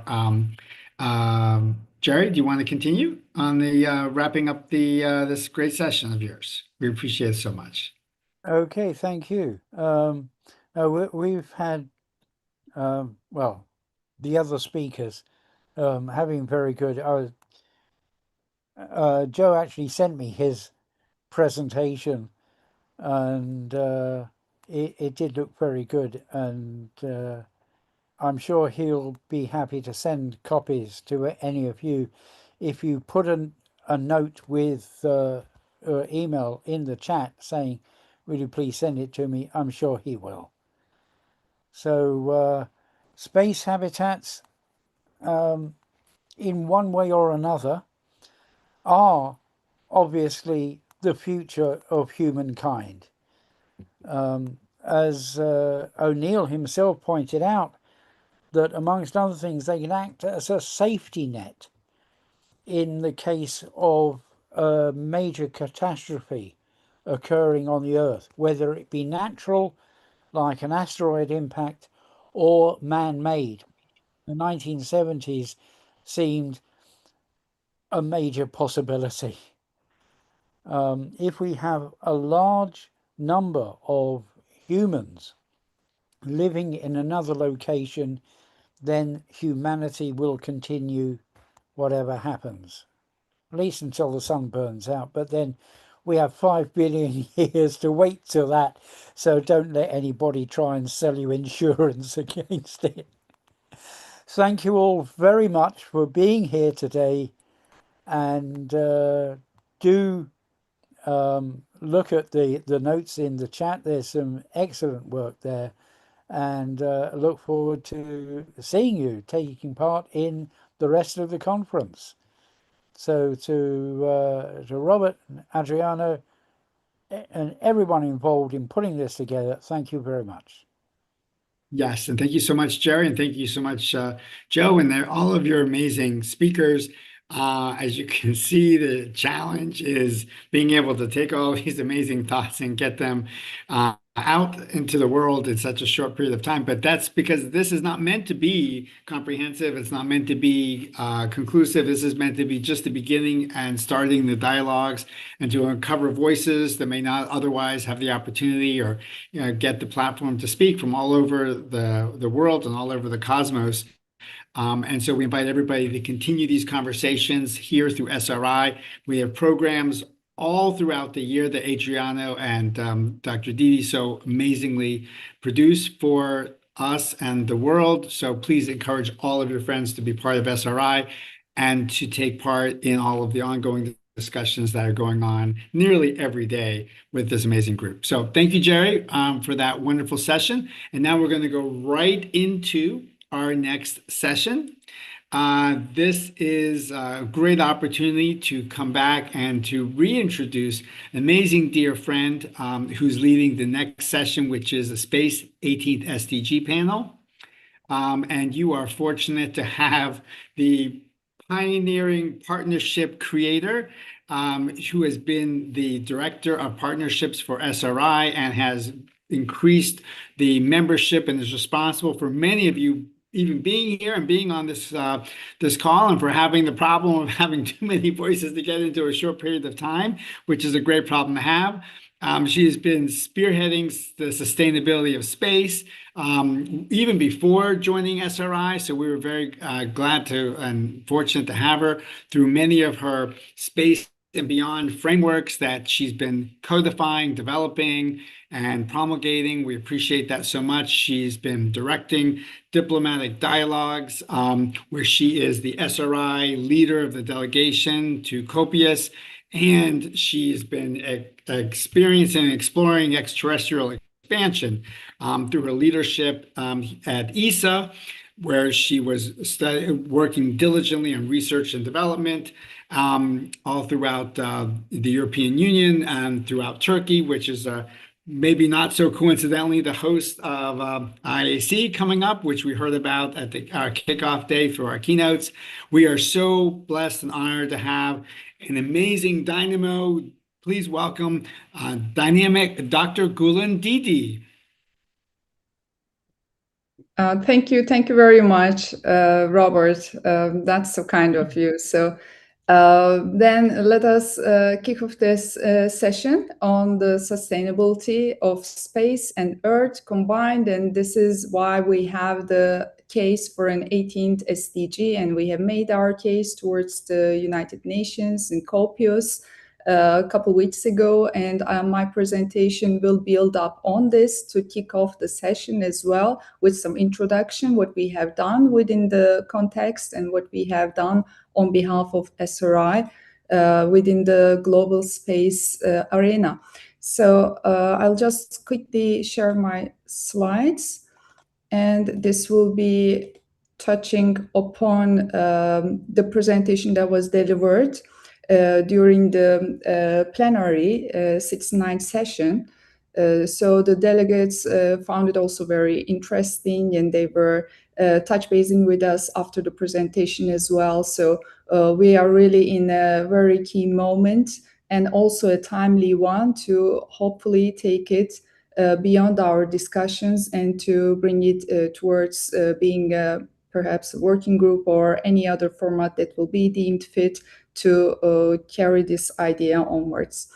And let us then look into what we were when this whole thing started and where we are now. So in 2015, when the SDGs were adopted, before today's space economy truly kicked off, the orbital congestion and cislunar planning had become central policy realities. We didn't know as much. And though we heard from Gary, for instance, in the first day of the Congress, and as well as throughout the discussions yesterday, NSS had been promoting this, and also they have raised the point all the way back in 2014-15 as well. But then at the time, as we understood, also Gary was so generously sharing his slides on this one with our community, we have understood that the point was made, but it was considered in the sense that it is reflected in everything else. But today it has obviously become much more prominent. So the question before us is clear: can sustainable development remain complete while space is still largely invisible within its architecture? So believe it or not, I would like to share with you a personal experience I had just a week before. So I'm not going to give the name of the country or the organization, but the organization stands for its development and sustainability research with 60 years of heritage. And I was shocked to attend the last day of a workshop which had gone for 2 days in person with delegations coming from across the globe, and nobody had mentioned anything about space. So I was there on the last day just to raise this point. Oh, by the way, did you consider space in your discussions? Just to hear, to my surprise, that they have not. So let us not consider that space is recognized the way it is today. So by the broader community, we really need to get out of our comfort zone, get out of our bubble, go to places where we have not been before, just to spread the world. Because for us, it's so clear that space is now an industrial revolution, but not for many. So, okay, coming back to this point, the proposed Space 18 SDG considers space for all on Earth and beyond, and it serves a possible integrative articulation for the post-2030 horizon. So there is a gap at the moment. If we don't have it in the system today, the discussions that start now to create the sustainability framework that will be applicable for post-2030 period is not going to consider this one there, because it is invisible right now. So if we don't take action timely and urgently in a way to make it be the critical infrastructure, the development enabler, and the stewardship domain that it is, then we might be lagging and falling behind to really come to a global sustainability framework that's going to work. Oh, that's not good then. So I would like to also on this occasion inform you about what actions we took towards the UN-OSA front. So we organized a side event during the legal subcommittee meetings in April this year. And this side event helped us to really concentrate the discussion on operationalizing space as a cross-cutting enabler of sustainable development altogether. And we seek perspectives on an emerging 18th SDG articulation. This was a prominent moment. Not only that we had fantastic participants to our panel, but also that we were the only NGO who organized a side event. So just to bring to your attention that all the delegates, all the state parties were organizing side event, and it was a proud moment to see SRI's side event being the only NGO organized event at the time. So this is just our gift to our community, that the trust you have placed in us is reflected in real work on the ground. So thank you so much. And with this side event, also trying to read the room and trying to put it into the conversation the way it would be received by UN. It's very important that we speak the same language. Therefore, we used a very recently very much applied method by them by introducing debate questions.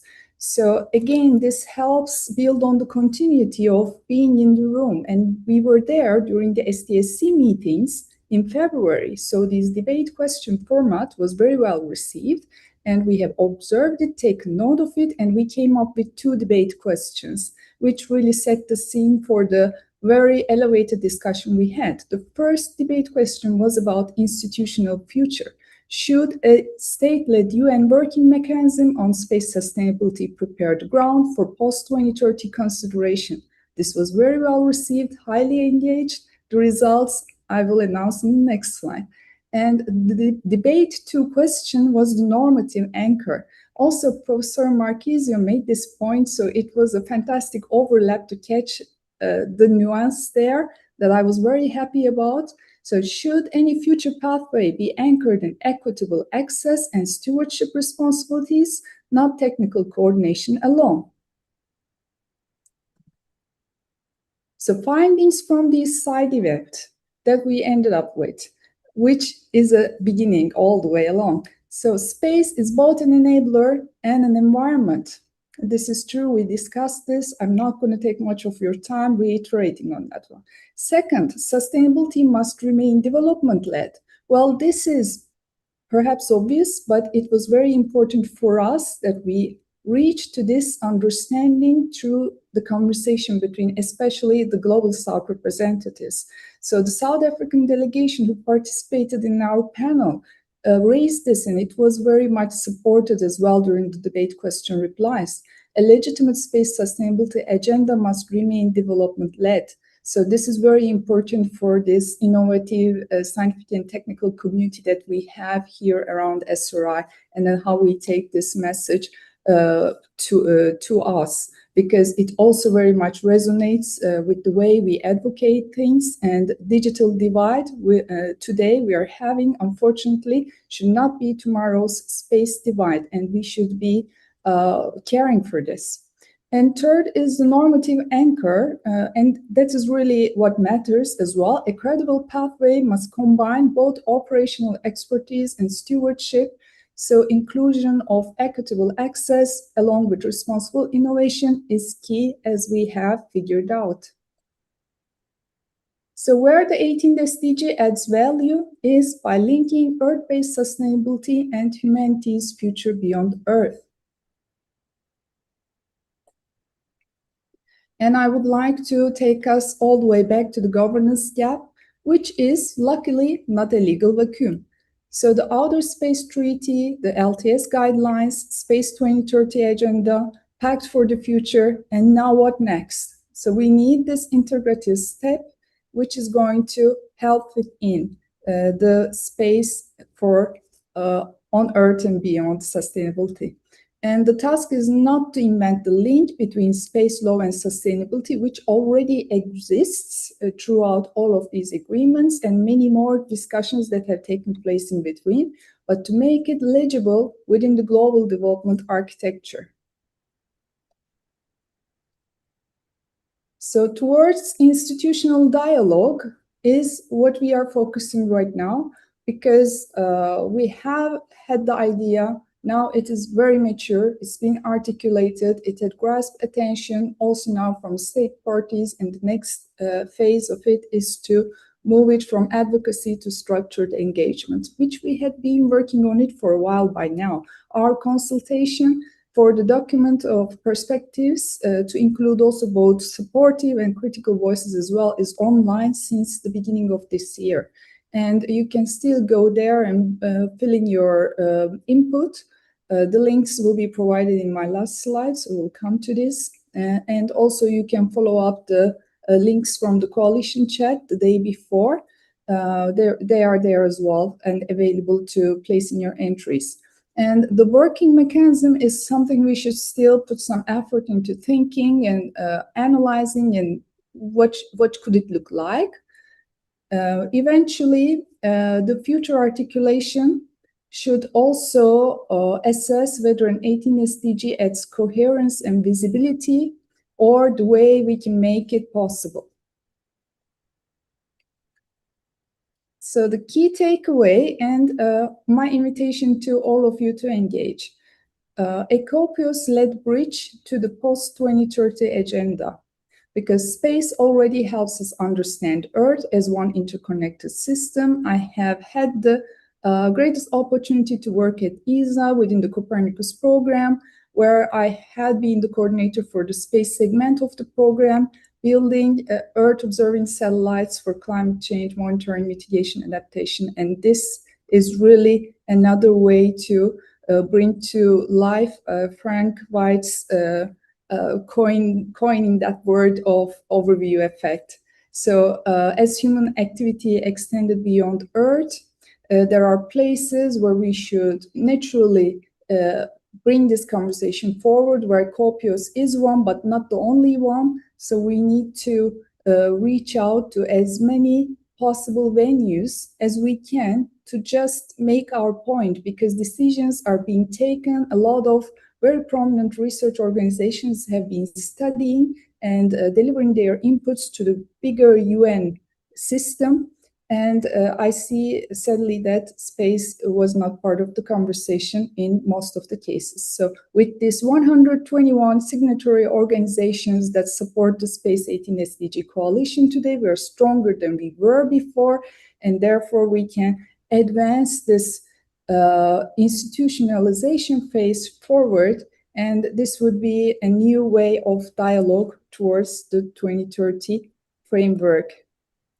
This is a very challenged slide. Every time I like to present this, I get challenged, of course, rightfully by the UN personnel. So I would like to bring your attention to the disclaimer here at the very bottom. So this is our concept. Of course, it has not been acknowledged as an 18th sustainable development goal, but also the form and the way of it might not necessarily be putting in another tile on the picture here, but it has a deeper way of approaching the issue. And I believe now we have made our case clear. Therefore, we have this session to discuss this in more detail.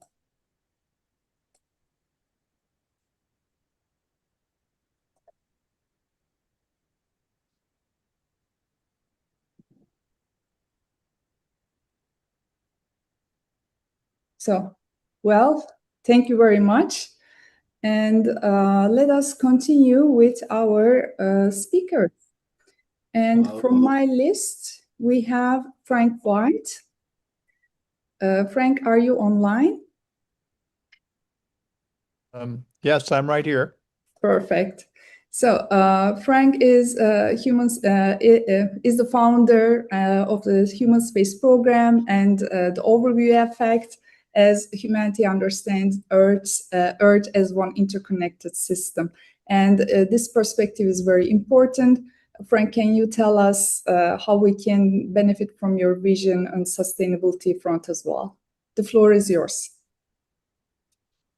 Sure. Well, first of all, Gillian, I'd just like to say that the Human Space Program was one of the earlier signatories to the group of organizations that is supporting creation of the 18th SDG. I think the way we look at it is that it's a no-brainer. I think it's pretty obvious. If you tell a joke and people don't get it and you have to explain it, the joke has not gone well. I think it's very obvious that the space environment should be seen as part of the the SDGs, but unfortunately, we do have to explain it. And I think we have to start with the fact that, as I say at every talk I give, we are in space, and we've always been in space. We'll always be in space. There is no activity on Earth today that is not affected by what we're doing off-world, or as we say, in space. The distinction between Earth and space is somewhat false in the sense that it's really an integrated system. The Earth is an open system connected to the space environment. And as humans live off-world increasingly, the activities of civilization off the planet are going to increasingly affect activities on the planet. This is something Adriano has pointed out over and over again. And so many of the sustainable goals will be amplified and achievable because we will begin to move civilization out into the solar ecosystem. And that's one important aspect of it. The second one you have already said, and this is because we have left the planet and looked back at it, which we call the overview effect now, we see that separate analysis of the Sustainable Development Goals is no longer valid. And in fact, the image we have of the goals is no longer valid as a series of blocks connected together. We do need to really integrate that overview perspective into our understanding of the goals, because not only does the space environment influence how we achieve the Sustainable Development Goals, but at the same time, each goal influences every other goal. So it's all part of a system. And in my book, I talked about planetary overview systems. The Earth is no longer just a geological planet. It is an overview system in the sense that there is the planet itself. Then, as was pointed out by Sylvia, there is the living system that has built on that planet. There is a technological system. There is a human system. This is a complex system right now, and the sustainable goals have to be realized within it. So if we don't understand that perspective, it's unlikely we'll succeed. Finally, I would say that what you've talked about, Gian, is very important. As I said at the beginning, I don't think this is complicated. I think it's a no-brainer. If people know about it, if they're not aware of it, if they're not aware of what we're attempting to communicate, they're not going to take action. And that starts with the United Nations. But it also involves the wider public. So it seems to me that SRI has really been the leading organization in talking about how we move off the planet and how that benefits the people who remain on the planet. We're not abandoning them. But finally, we have to do that in a sustainable way as well. And as again, Adriano and every speaker here has mentioned, the 18th SDG really means space for all.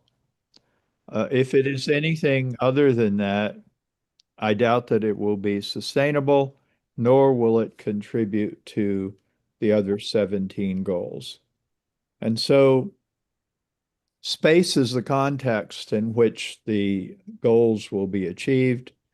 If we proceed without an awareness of that, it's going to be challenging to achieve the goals. But if we proceed with that awareness, we could create a utopia on Earth. And I think that's really what we'd like to do. So it's education, and it's our job. nobody else is going to do it. So thank you for all you've done already. And let's keep going. Frank, thank you very much. You keep inspiring us. Thank you. You know, as I need to unveil one thing. In my wildest dream, I sit down to write this climate book of mine, and I have a foreword from you. So that Okay. would be an honor. I'll do it. Let me know when you need it. Okay, thank you so much. Of course. So let us turn to a very strong voice within NSS as well as within our community. So I would like to ask Gary to announce himself if he is here online. I'm here. Yeah, Perfect. happy to join the conversation. Perfect, Gary.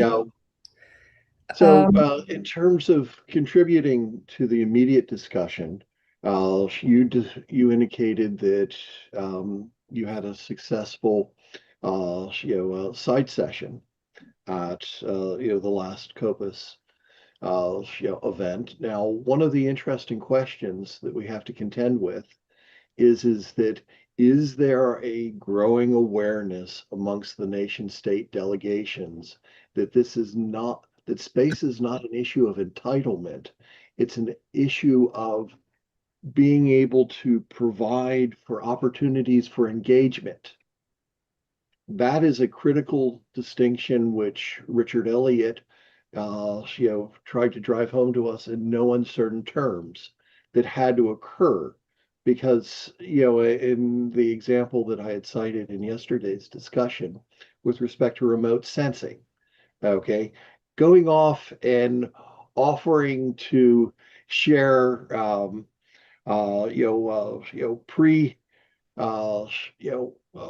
pre-refined, basically refined data and complete analysis and telling somebody what's going on, okay, is very different from going off and saying, this is the data that can be made available. These are tools that exist for processing it. This is what you need what we found you need in terms of the expertise and the capabilities to be able to effectively utilize it. And you have the ability to effectively use a means of characterization in terms, be it false color imaging, what have you, that can be useful for any number of capabilities. Going and developing that capacity, if you will, by engagement, is I believe, a path towards a successful realization of the notion of shared benefit. And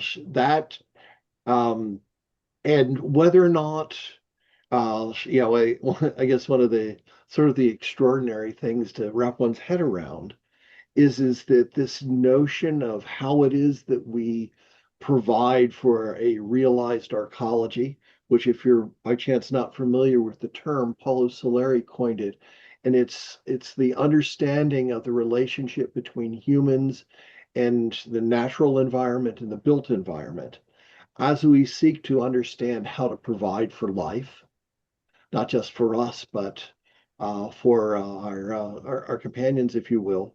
We need to, the process that we go about it in terms of the embodiment of science is we model things. We try and seek an understanding of what is the relationship between all of the different actors, entities, and whatever involved. So the reality of the situation isn't, even if we never built a space habitat settlement, we've got to learn all that stuff anyway in order to pick up the service contract on the spaceship we happen to be living on, known as Earth. So from being able to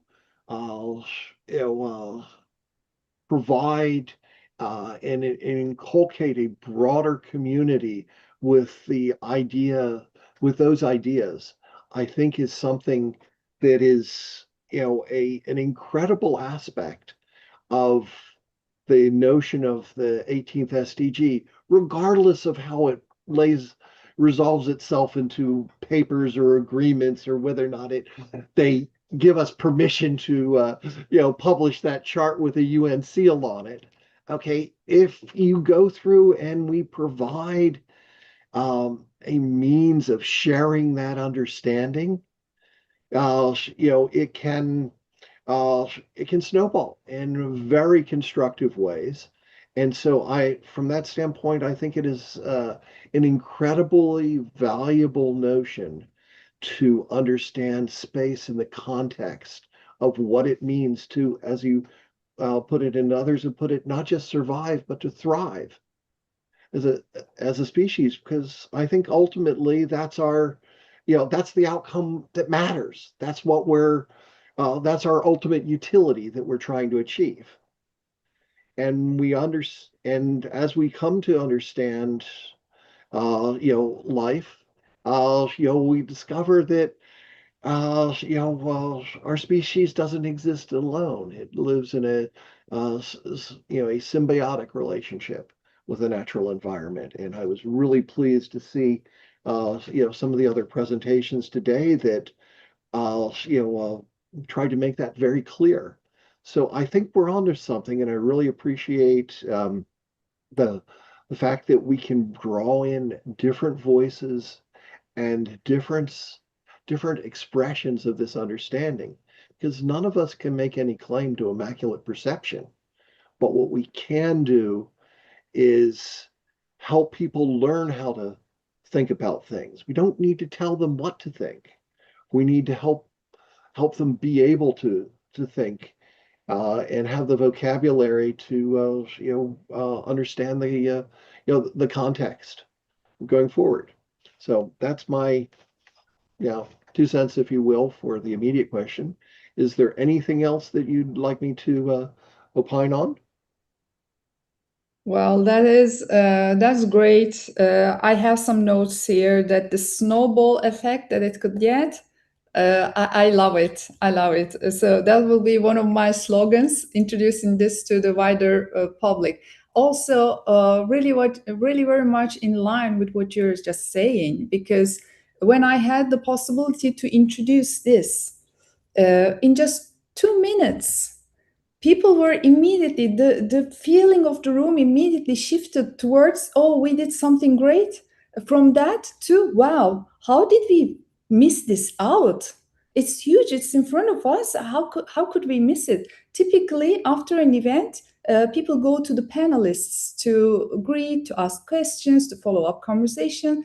And on that occasion, the panelists walked up to me to ask where they can get better informed and how they can reach out and how they can carry on the conversation. That was a whole different way of this conversation happening. And I think we are successfully taking it to the place where we want it to be. And I also hear you loud and clear, not just to survive and thrive. We have been saying this all along. I'm very happy that you nailed it also with one line here on this occasion. Thank you so much. Jillian, there is one thing that I'd like to offer up with respect to the snowball effect.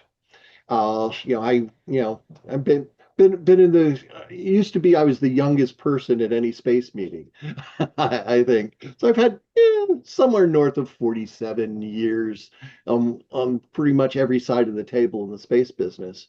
But one of the things that I learned is the notion that any meeting or any event that you're engaging in is, if you can essentially, for everyone that you're able to observe, if you can access the perspective of what could be done to remove the barriers, real or imagined, to them being able to become an effective actor, that ends up making a tremendous difference.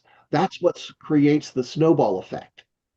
Because, when your discussion is about how you can take wherever a person is coming from or where they're at, and how they can how you can help remove those barriers, real or imagined, that's, that ends up making a tremendous difference, and it becomes contagious in a very real sense. And and it exists in every arguably in every discipline, every field. And the space stuff is just kind of neat in the sense that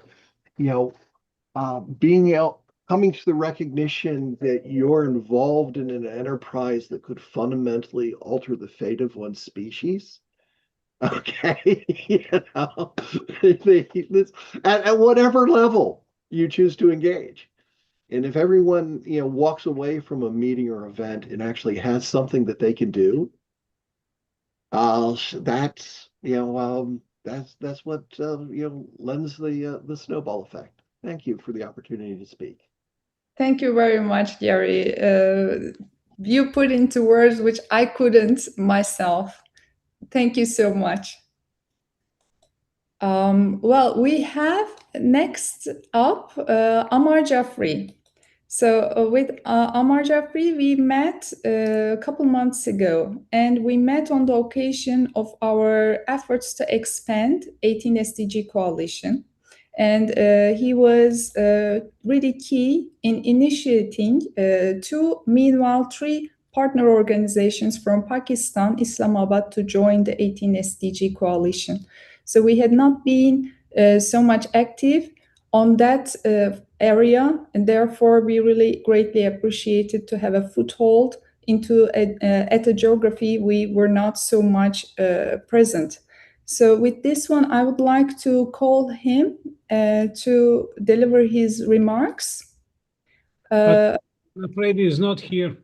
He's not online? No, I wrote a WhatsApp message to him, but he didn't.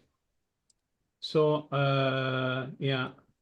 Then let us give it some time. Perhaps he can come back, or else we will continue with Hank Rogers. Hank is founder of the International Moon-Based Alliance, and I would like to ask Hank how we can transition towards sustainable civilization on Earth to be a connected one with the long-term vision in space. So, Hank, are you around? No, he's not here. I'm sorry. Here. No problem. We have amazing participants here with us online. If anyone who would like to pick up on these points. I think sorry, Robert Katz was in the panelists. So Robert told me that he had been speaking days long now. So he wanted to give floor to other participants. And he was so kind to help us save some time. Yes. I'm going to pass my time over to the other participants to allow us to get back on time. And besides, I figured everybody has heard way more from me than they would like over the day so far. Gillian, yes. this is Madhu. And hi, Madhu. Sorry. If I may speak for Hank, Madhu. I could tell you that Hank has this idea that the moon is pregnant and waiting to become green. And he has presented this idea several times at various conferences. And I think right now he's in Necker Island enjoying a holiday with our famous Branson. But I wish he would come and talk to you directly. Thanks. Thanks, Madhu, for making this point. Actually, I wanted to ask him about energy transition, and also now these days we have a lot going on about planetary resilience context. So I wanted to see him bring these together the way he would. But okay, maybe at another time he would be with us. So yes, he's very much involved in renewable energy and clean energy. Indeed. Okay, that we missed him on this occasion does not mean we don't have any other chances to meet him. So we will definitely pursue that. For the time being, I would like to open the floor for a quick Q&A, because now we have saved up some time. Anyone online who wish to bring a point or would like to ask a question, please welcome. So well, let me start by saying that time I try to speak, but somebody. Sorry, Adriano. Sorry, Adriano. You know, there are several people who have discussed this idea of living with nature. Now, many years ago, I happened to be on stage with Professor Ian McHarg. Does anybody know this man? He's a Scot from, literal Scot from Scotland, who was a professor at Harvard. And he came into the session and without knowing anything about space. And he was entering the stage and he looked at me and he said, "What are we talking about? Is it about space?" I mean, he had this very thick Scottish accent. And then he goes in there and says, you know, next time, no brains, because the way we think is the problem, according to him, because all of nature, look out at the hummingbirds, look at the butterflies, they all live so happily together. And we use logic to mess up everything on the planet, and that's not nice. That's just a thought. Thanks. Thank you. I'm also very much a fan of, after having lived years of my life solely concentrating on my brain, I would like to bring the heart perspective to it. So the brain and the heart need to function together. And Adriano, could I please give the floor to you? No, I just want to say something, that we are having several membership registrations in this today. So I think yesterday I called for 10 new members, and maybe we will reach, because we already have maybe 6 or 7 new members. So it's very, very, very, very happy of that. And I am reminding that every new member during the Congress will get a special edition membership card. Okay, that is not such a big thing, but it is a small thing to remember that they registered during the 2026 Fourth World Congress of SRI. So this is very, very important, and let's keep on joining. We want to. We passed the 200 members, because we have our 200th was I think Frank l'Italien, who registered, is one of the one that registered today. And I believe we are now around 202 or 203 members. That's very, very good thing, and I'm happy of that. So back to the 18 SDG. What can we say? I think our big campaign, because we made a big campaign during the last 3 years, starting in 2023 to now. We have made 2 in-person meetings in New York in September in 2023 and 2024. We have made 2 meetings at the UN Plaza near the General Assembly of the United Nations. We had many, many friends participating, including some that are here today and were here in the past day. And Gary was there, and Hank Roger was there, and many others were there in New York. And so we have made this important milestones, let me say, of our campaign.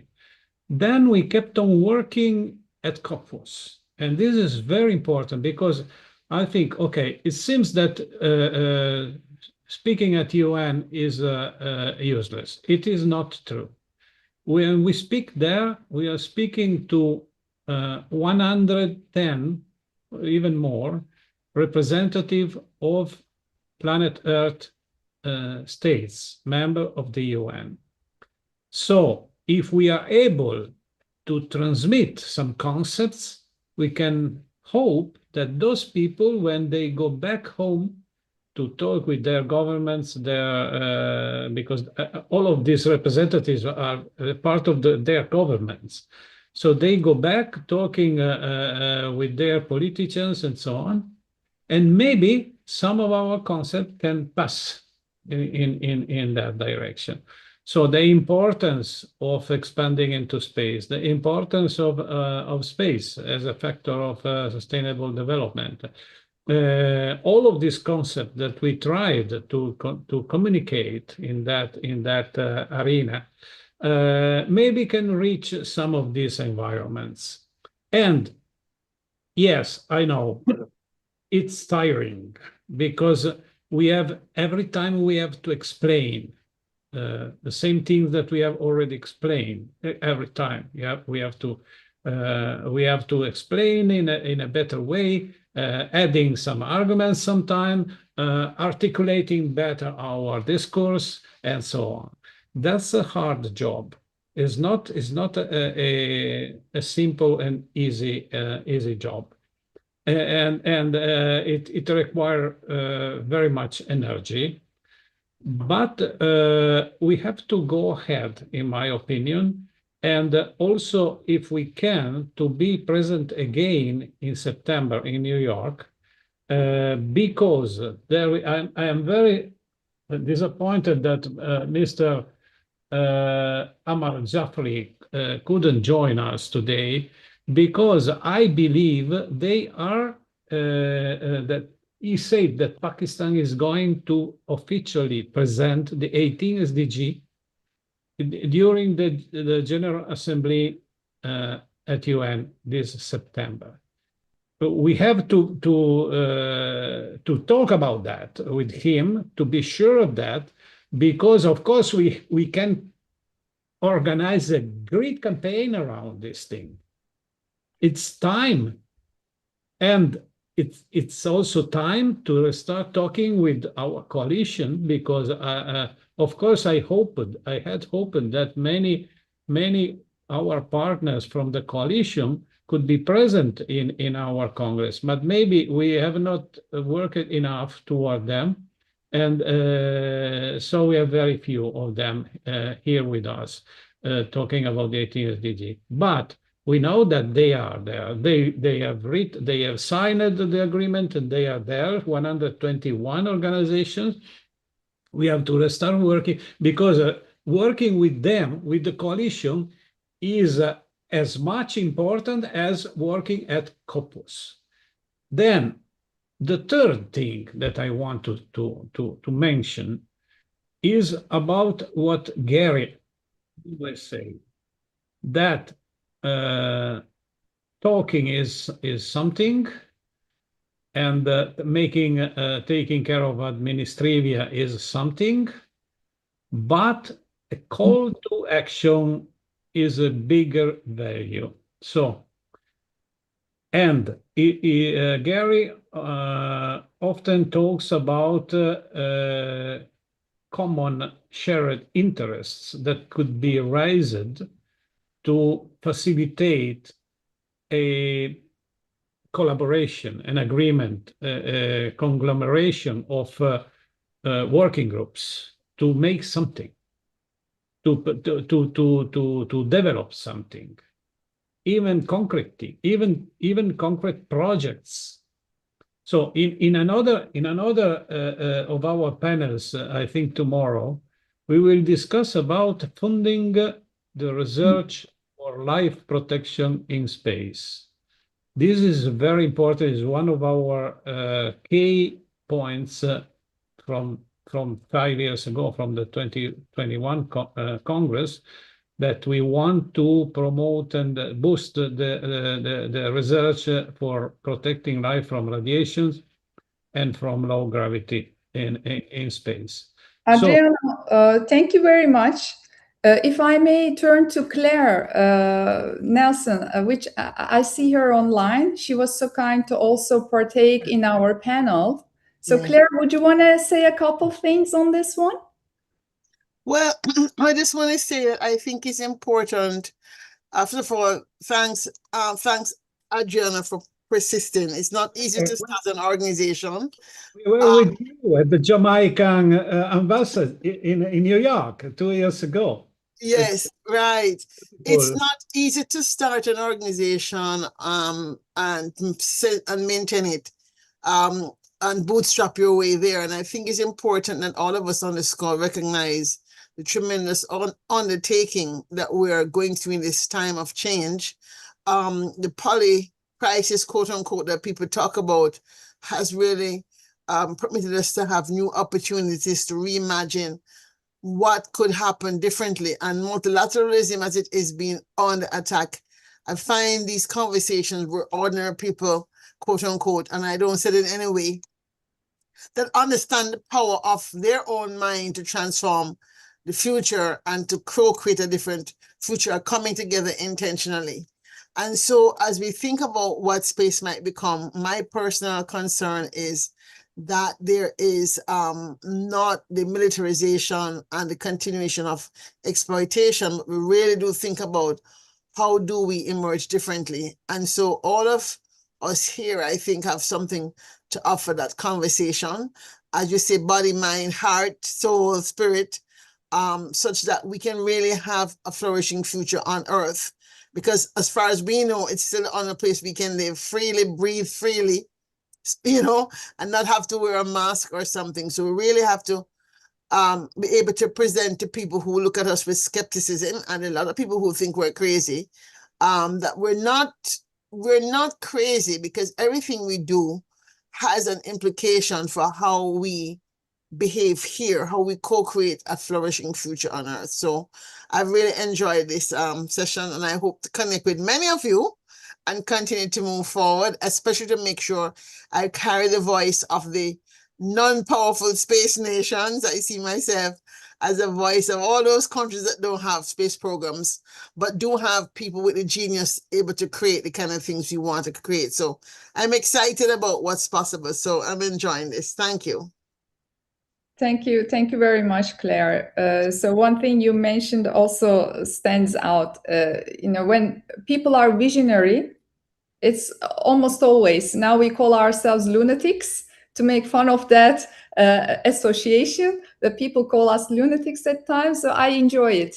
You know, it says, okay, I'm visionary enough. If we don't think ahead of our time, we already see the things that will be normalized. So that's also one of the keynotes that I took from your speech earlier today. So it will be normal 20 to 30 years onwards. And look at how we are utilizing all these tech devices today. It was just my university years when the first mobile phone, this huge Motorola brick thing came around. So you know, those are the kind of technologies we absorb, adapt, and we utilize each and every day. Then it's part of our set of tools. This is where space stands to us, for the visionaries who realize it. We have said a lot on this. There are so senior voices here. I don't know if I'm allowed to close the panel or to let it another round of Q&A. Yeri, I see your hand up. Please go ahead. Yes, I dropped something into the chat because it seemed relevant. I'm writing another thesis on orchestrating symbiosis, a framework for shared control between humans, robots, and advanced autonoma under nominal, faulting, and rogue conditions. And one of the central questions to this is, how do you even create a vocabulary for discussing what this means? Okay, and I dropped in an interesting graphic that's been being developed. There's been, in the computer science world, there's been a lot of work that has been driven by this notion of the relationship between data, information, knowledge, and wisdom. And the question comes in is that when you address this from the standpoint of shared control, what are the other, what are the descriptors? What are the vectors, if you will, that provide you a means of structuring and ordering? Not only just the data, because this notion you have data is a set of ordered symbols. Data in context is information. Information in perspective is knowledge, and arguably knowledge and reflection is wisdom. Okay, an interesting philosophical construct, if you will, for structuring and ordering things. But how do you intersect this when we start talking about a realized arcology and its relationship to logic and mathematics and the technical means of understanding? So I would encourage anyone that feels so inclined to look at this graphic, okay, and tell me what's right or wrong about it. Okay, does it help, in terms of providing meaningful structure and ordering, or is it is it more confusing? So I'd welcome, any thoughts on that, and it certainly, I think, is germane to this conversation of the understanding that we're trying to convey to a much broader audience.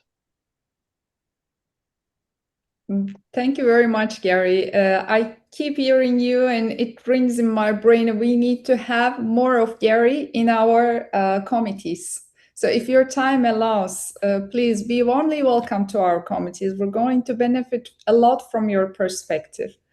I'm happy to engage right now. I have a date. I would like to give the floor to Frank, please. Frank, go ahead. But I have to ask for something, just a few seconds. If everybody can please turn on their camera so we can try to take a picture, because we still have more than 30 people connected, and it would be great to have a picture of all of us. A group photo. I'll send at the back because I'm rather tall. What is the best, gallery or dynamic gallery? Oh, dynamic gallery, I think, is best. Okay. Let's join. Okay. Well, I will take a photo now. Stamp. Yes. Okay. Even somebody else can take photos, so we can be sure that someone is successful. Just a moment. I've done one, Frank. Adriano. Okay.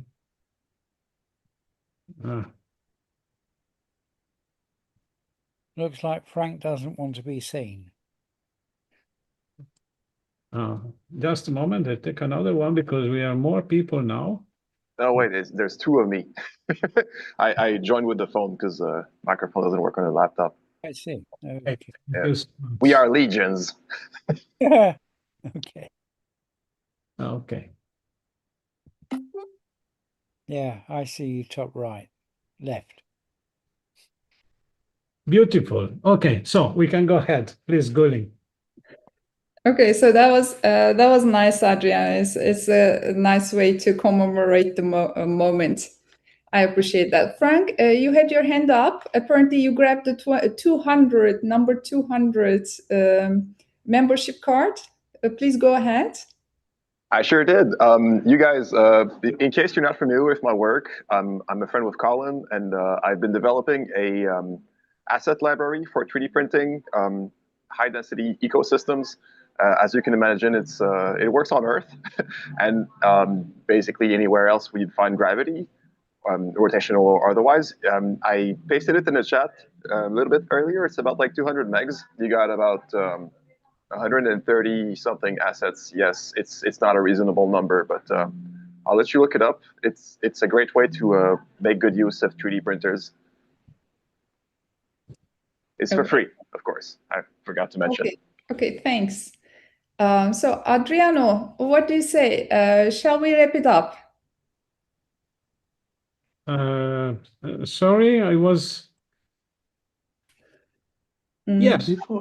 Before you do, Gillen, I would like to ask Gary if he's referring to arcology, a term coined by none other than Paulo Soleri. Absolutely. Oh, yes. And he's a very interesting architect who developed the project in Arcosanti. And I hope people go visit there because he talks about how societies can use minimum space for maximum efficiency, something we are used to in spacecraft, and that's something I wanted to mention. From Paulo Soleri's standpoint, and as it's extended, these are important dimensions to consider. Okay, his instantiation in Arcosanti represented, his embodiment of his vision at the time. But what we need to do is look at the various in the various contexts where our understanding of a relationship with the built environment and the natural environment matters. When we talk about building space habitats, we're not building the infamous Pruitt-Igoe, housing project, whose destruction was celebrated. It was deemed as such an offense to live in it, as a public housing project. We're not creating submarines. We're creating places for people to live and thrive.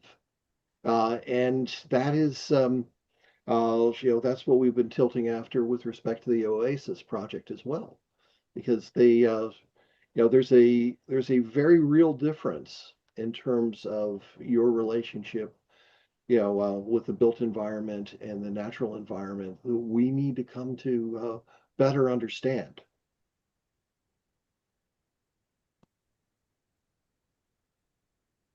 Thank you very much, Madhu, for the question, and thank you very much, Gary, for picking this up. Frank, would you like to say, give our last words on this panel?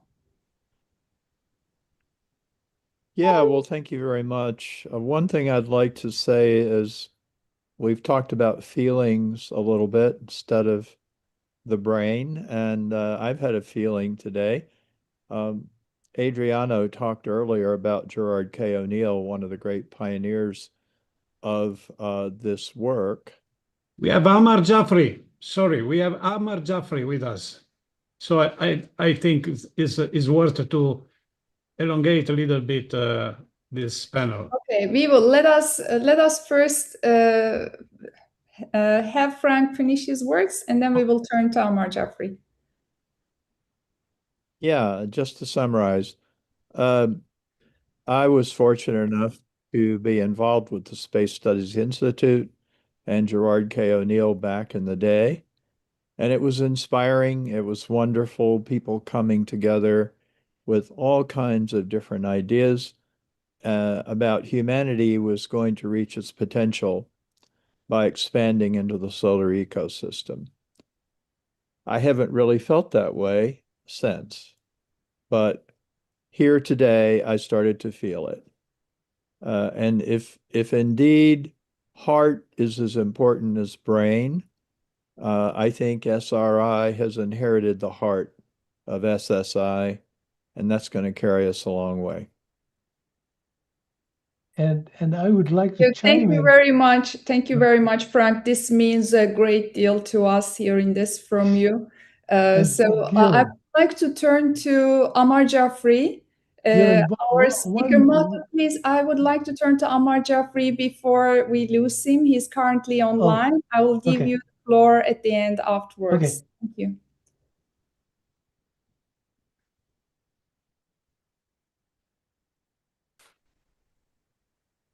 Ammar, you're here?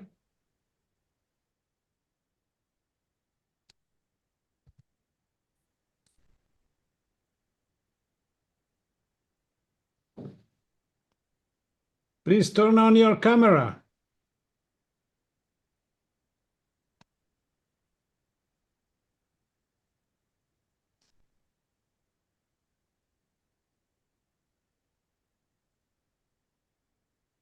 I don't know. He is online, but we cannot see him.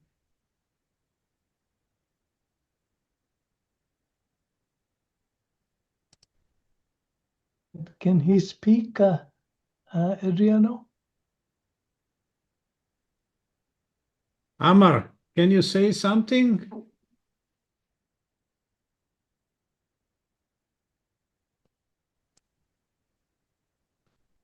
Can you turn on your camera? I'm afraid he might have some communication problems, maybe.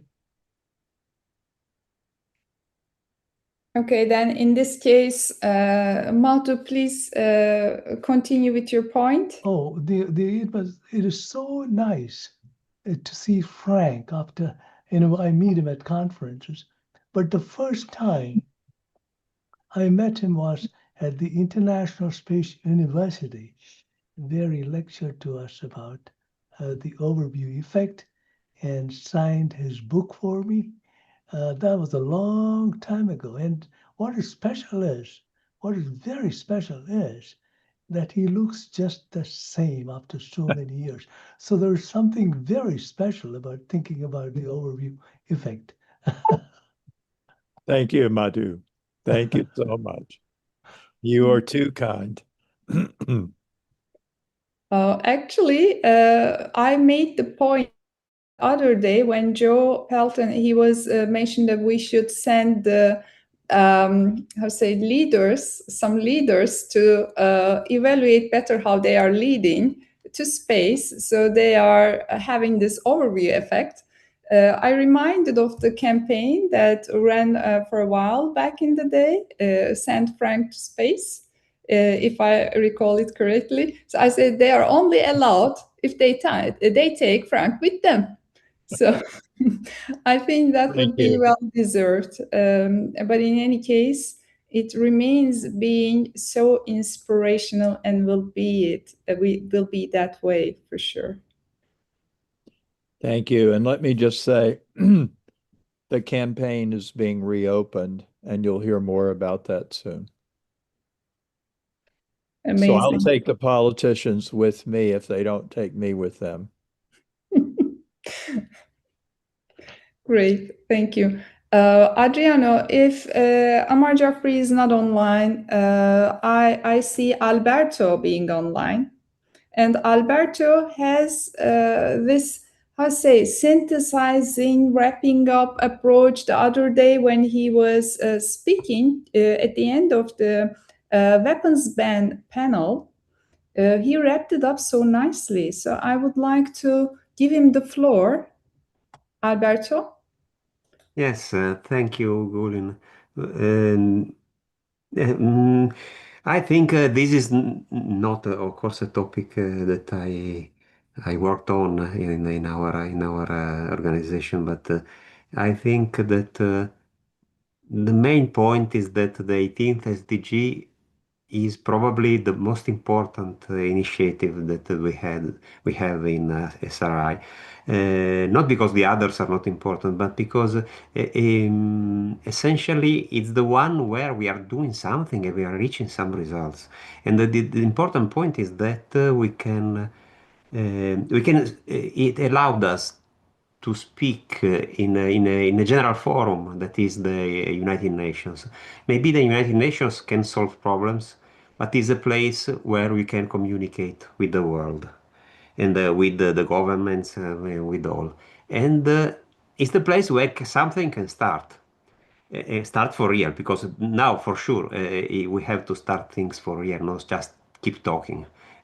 But if we want to start doing things for real at a certain level, we need to involve people at the level that we can meet at the United Nations. And so this initiative for the 18th SDG, even if there will never be an official 18th SDG in the list from the side of the United Nations, I think is very important because we are raising this issue, because we can reach people that can do something for real. And of course, it's not the only thing, but I think this is currently it's extremely important for us, because it's some place where we have already achieved something, and we can achieve more if we keep on pushing in the next years, even if 2030 arrives, and then we can push for something new after 2030. So it never stops being exciting when you talk about space.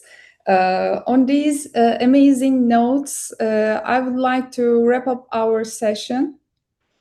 So thank you very much for being part of this panel. Thank you very much, everyone who took their time to give us their insights and perspectives. We greatly appreciate you.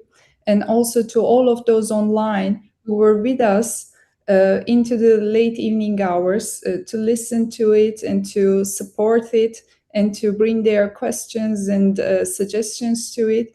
I have dropped the links in the chat, and I would be very happy if you can spread the word and get us this 18 SDG articulation to the right places where we could reach. Thank you very much, and I wish you all a very nice rest of your day. Thank you. So amazing, Dr. Didi. Thank you so much. Thank you. Thanks, everybody. Thank you. Thank you. So I believe we can go ahead to the Target Young Generations session. Ghanim, are you there? Yes, I am here.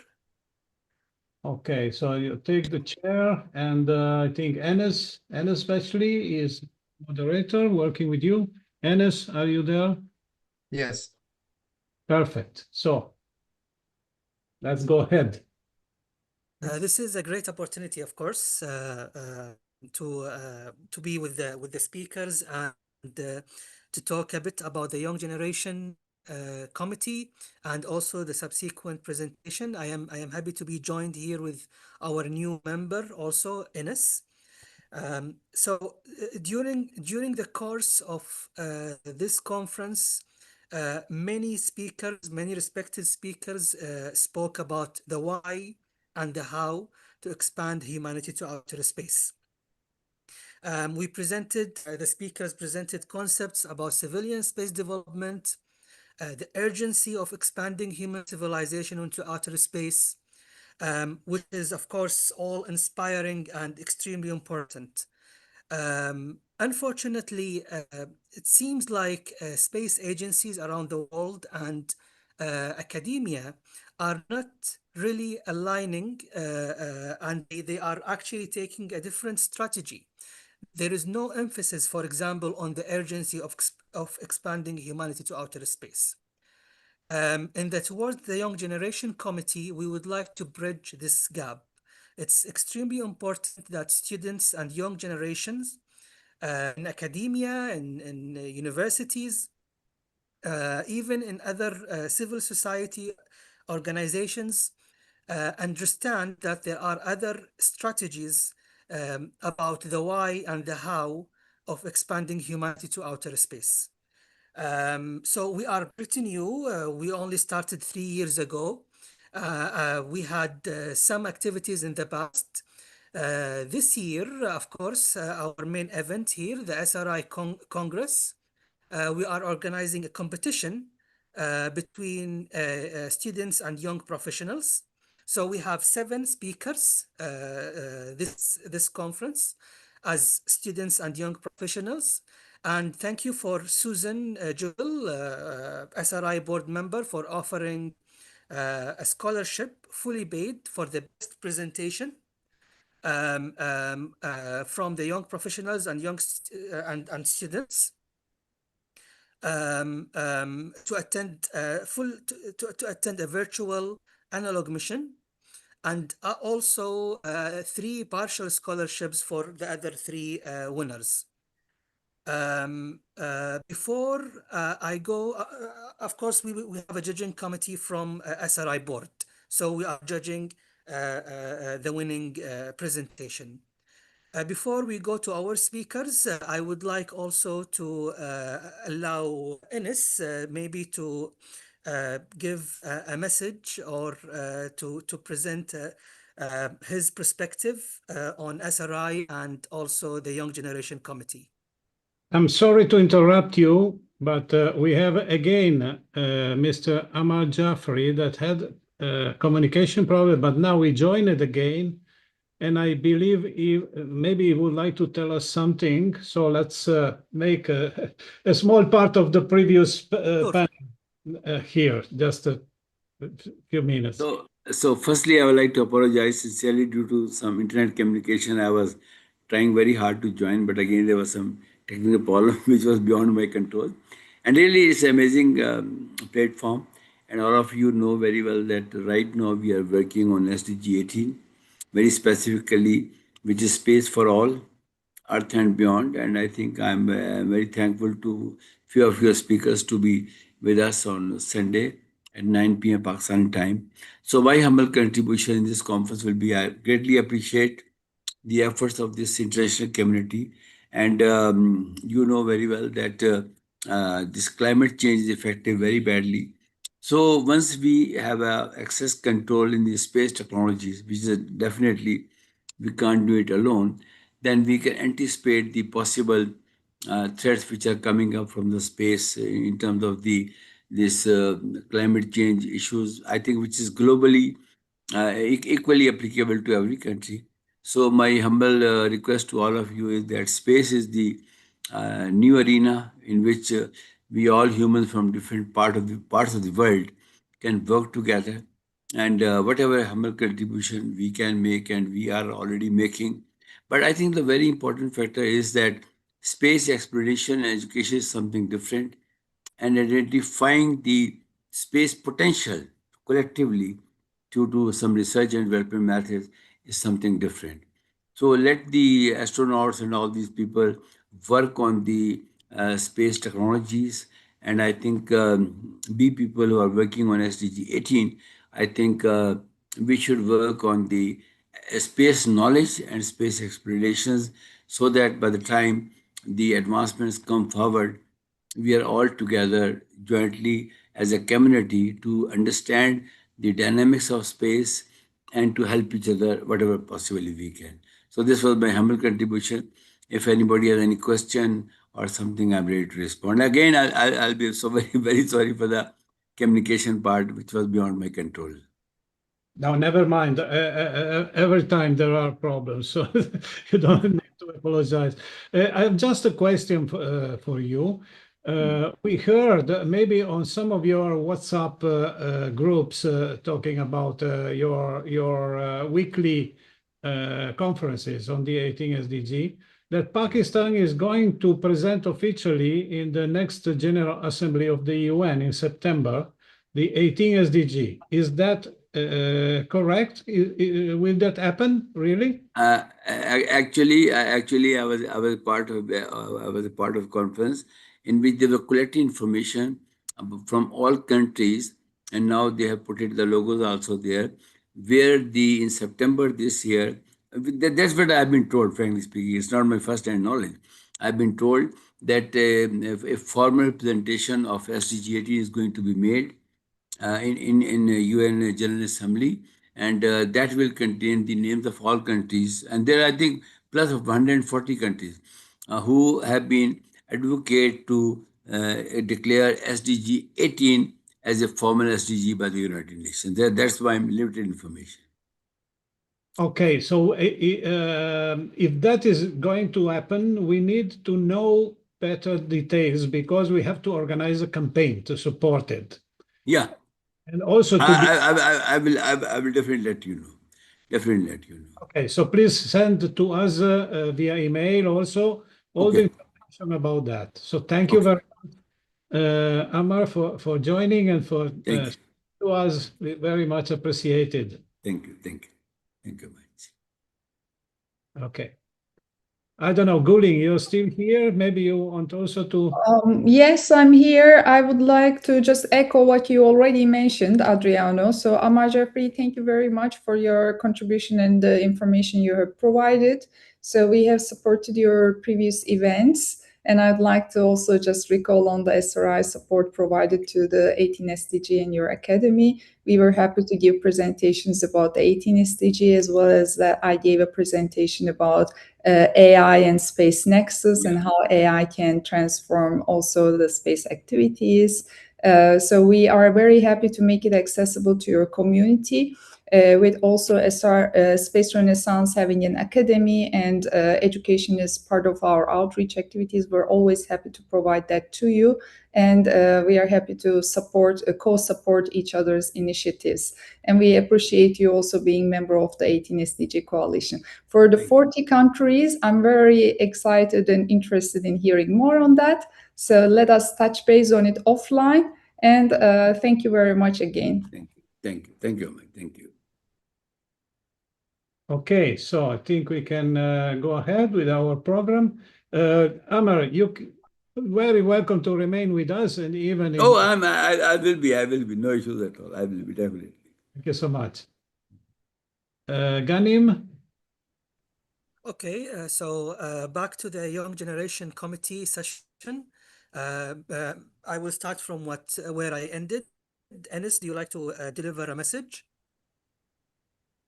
Yes, thank you, Ghanim. Welcome, everyone. My name is Enes Beşli, the Public Outreach Coordinator for Space Renaissance International. And the young generations has been something that I have been exposed to for the last few years, especially with the Space Generation Advisory Council as well. And it was in the 5th Space Symposium of Space Education Activities where Paolo Ferri gave a presentation about his time at the Rosetta mission, which was launched in 2004.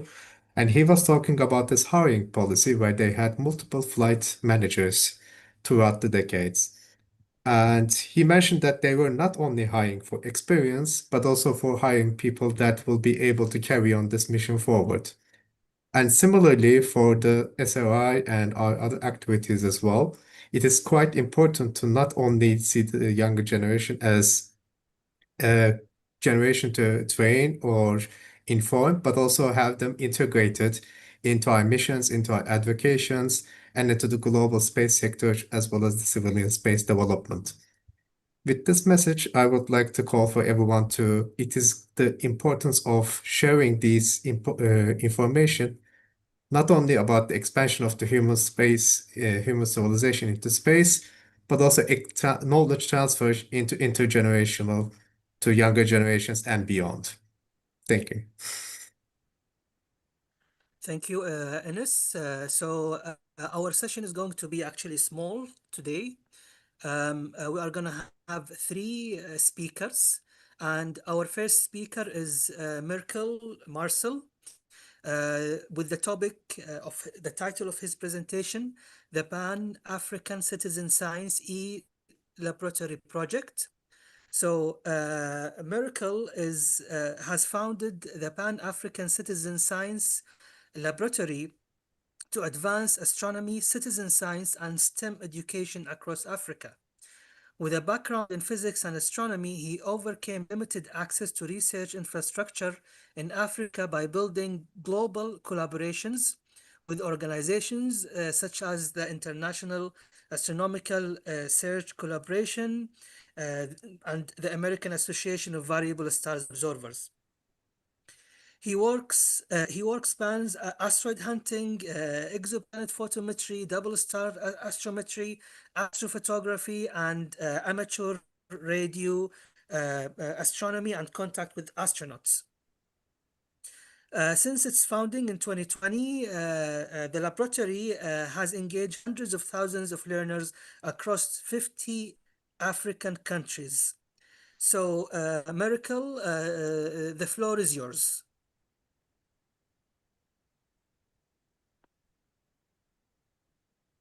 Hello?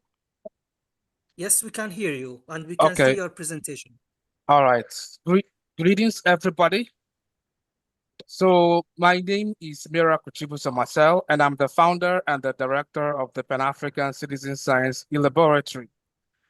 I have been here for the past 3 hours listening to the presentation of others, and I really appreciate them. I saw presentation from presenters from Australia, from Europe, and as all of these things are going on in the world, the question remains, where is Africa?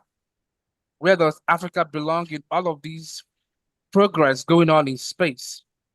So after the end of my presentation, we'll understand that Africa can contribute to space exploration and astronomy.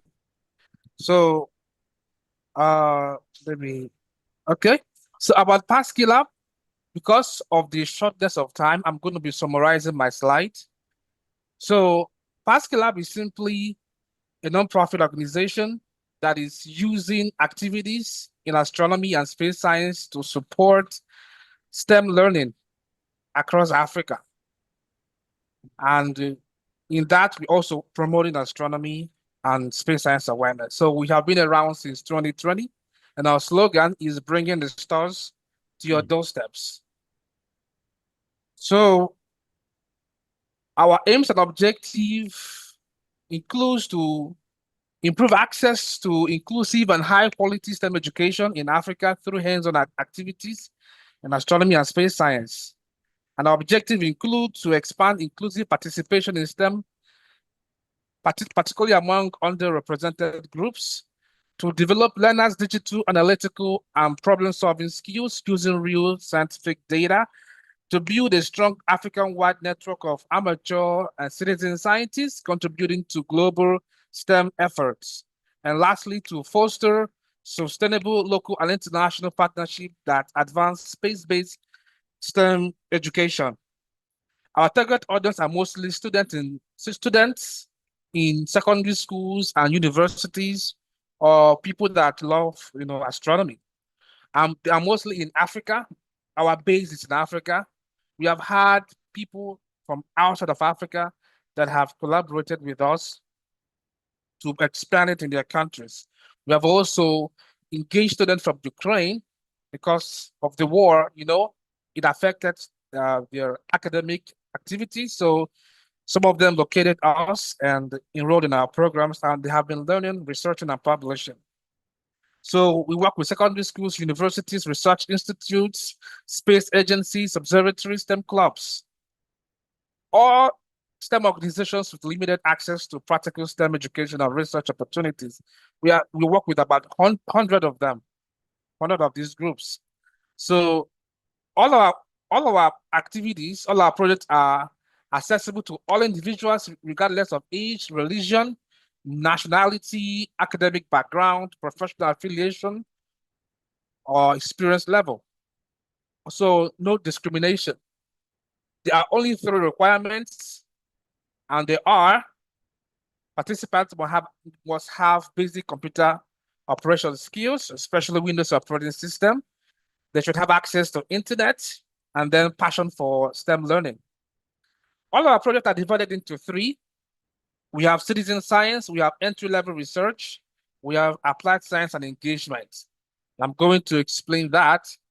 So in our citizen science, the first of them is asteroid hunting.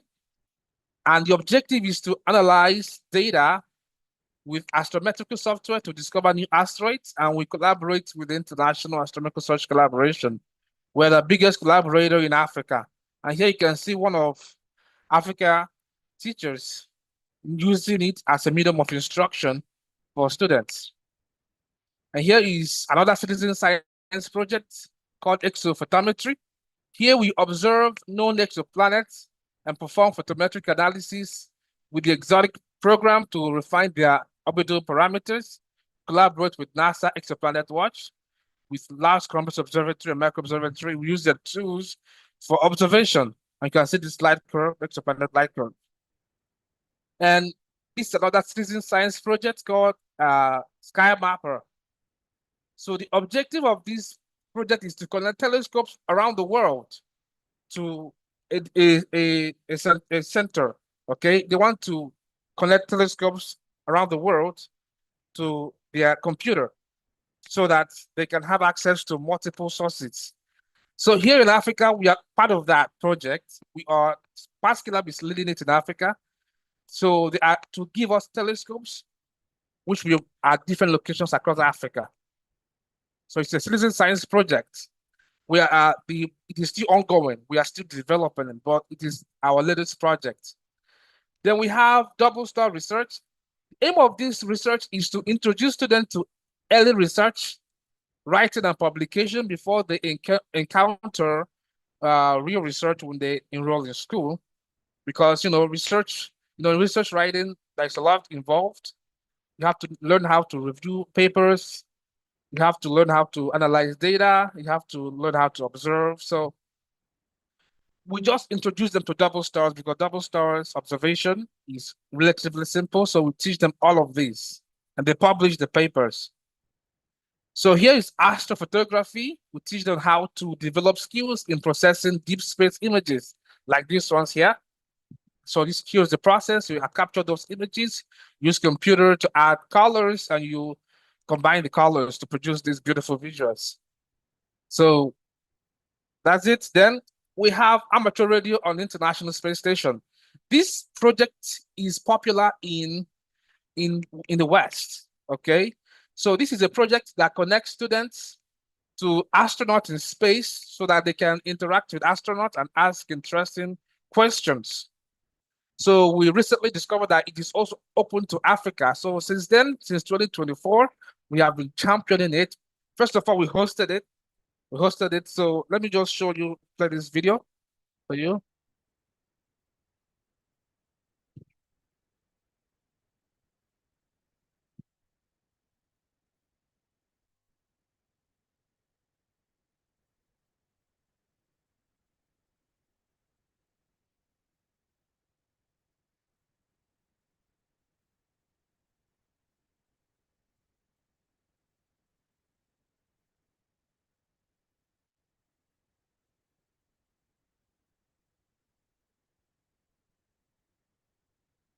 So that question was asked by a student from Cameroon. And you can see from this flyer, multiple locations in Africa. We connected so many students from Africa. And since then, we have been campaigning. We have been leading the campaign for other organizations to host it too. So we have reached out to space agencies. We have reached out to Nigerian Space Agency. They have hosted it. They have reached out to the Ethiopia Space Science Society. They have hosted it. And Kenya Space Agency is going to host it this August. So watch out. They're going to be hosting it. And we have also encouraged other agencies like the Rwanda Space Agency. They're going to host it by next year. Ghana is going to host it by next year. Uganda is going to host it by next year. So we are doing a very massive campaign on that. So here is a project where we support our local groups to acquire handy telescopes for outreach and teacher training. We have donated telescopes to a couple of groups, about 12 groups from 12 countries. We also deliver free astronomy lectures on Facebook and podcast, collaborate with Free Astro Science. So for all of these research activities that I just shown you, probably we want to ask, where do we get our data from? And my response is that we obtain our data from robotic telescopes. We collaborate with Large Compass Observatory, with SLU and the Micro Observatory, and also we get data from space telescopes archives, like the from the Hubble Space Telescope Archive, and also from James Webb Space Telescope Archive. So we use those data for astrophotography and our activities. So our project is able to enable students to develop skills in observational astronomy, telescope operation, digital literacy, data acquisition and analysis, image processing, pattern recognition, data interpretation, scientific reasoning, technical system management, scientific writing and publication, teamwork, research, collaboration, science communication experience with satellite communication and signal transmission and conference participation. The program also contributes to planetary defense, promotes STEM education, strengthens public awareness of astronomy and space science, and encourages lifelong learning. So since 5 years till now, we have achieved a lot. We have engaged about 5,000 learners and young people across more than 50 countries in Africa, the Middle East, Ukraine, and beyond. PASCILab now represents Africa's largest citizen science network, supporting over 100 STEM-focused groups across the continent. Over 150 citizen scientists from 28 countries in Africa have contributed to the discovery of more than 100 asteroids through International Asteroid Search Campaign. More than 15 research papers have been published in international journals with citizen scientists and students serving as co-authors. We have secured access to professional observatories and research infrastructures such as the Las Cumbres Observatory, SLU Micro-Observatory, enabling participants from emerging countries to engage in authentic scientific research. We have forged partnerships with NASA, ISAC, ARIS, LCO, in fact, more than 15 international scientific institutions to expand access to space science opportunities. Hundreds of exoplanet observations have been conducted and submitted to the international databases like the American Association of Variable Observers. More than 60 students from Africa and the Middle East and beyond have interacted directly with astronauts in space through our ARIS program. We have also supported space agencies like the Nigeria Space Agency, like I mentioned before, Kenya, Ethiopia, to host this program. Hundreds of astronomical images of galaxies, nebulas, and star clusters have been produced and published through educational and scientific outreach initiatives. Learners and citizen scientists have participated in more than 20 international conferences, presenting research and sharing best practice in citizen science and STEM education. We've distributed 12-handed telescopes to our groups in Malawi, Morocco, Senegal, Libya, Sudan, Lesotho, Botswana, Zimbabwe, Gabon, Uganda. 12 countries, okay?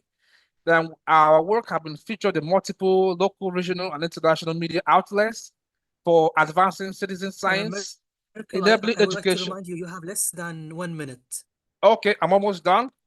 And by 2030, we hope to expand to about tens of thousands of people. So here's the map of Africa showing all the countries we've covered. So we have covered almost all the countries in Africa. And here are some photo exempts of our people that participated in our project.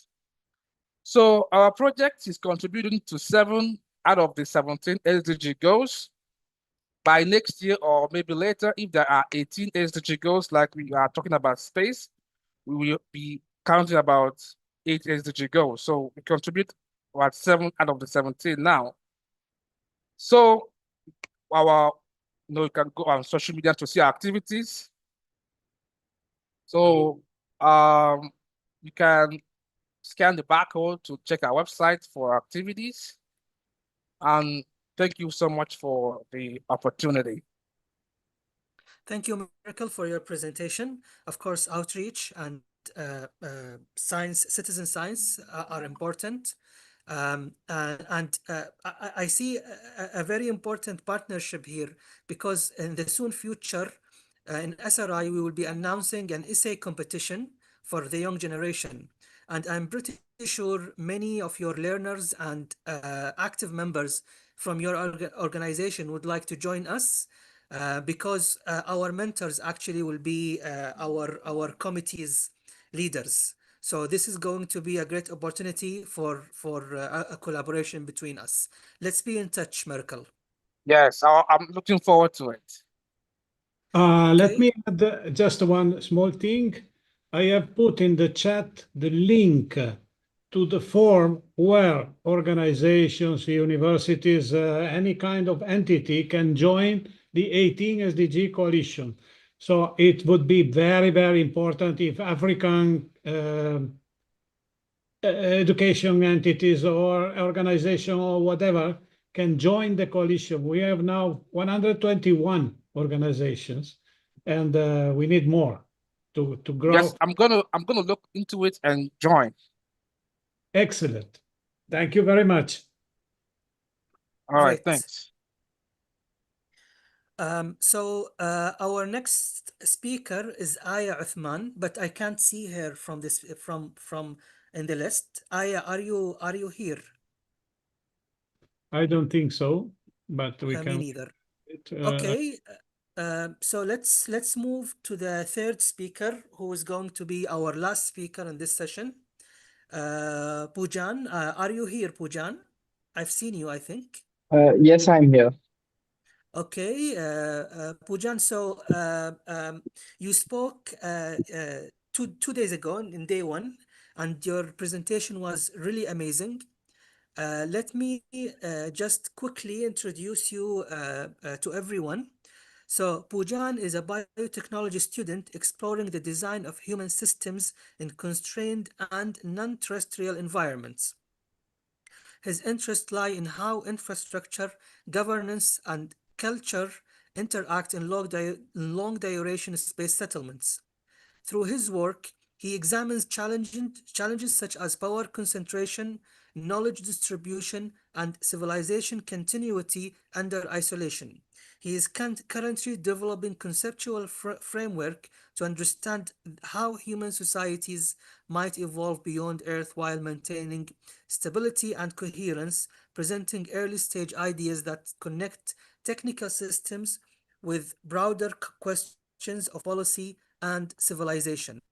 And his topic is about Beyond Survival, a governance framework for the cultural continuity and political autonomy of space settlers. So Poojan, the floor is yours. Greetings, everyone. I am Poojan Chanyara, and I will be presenting my work on Beyond Survival.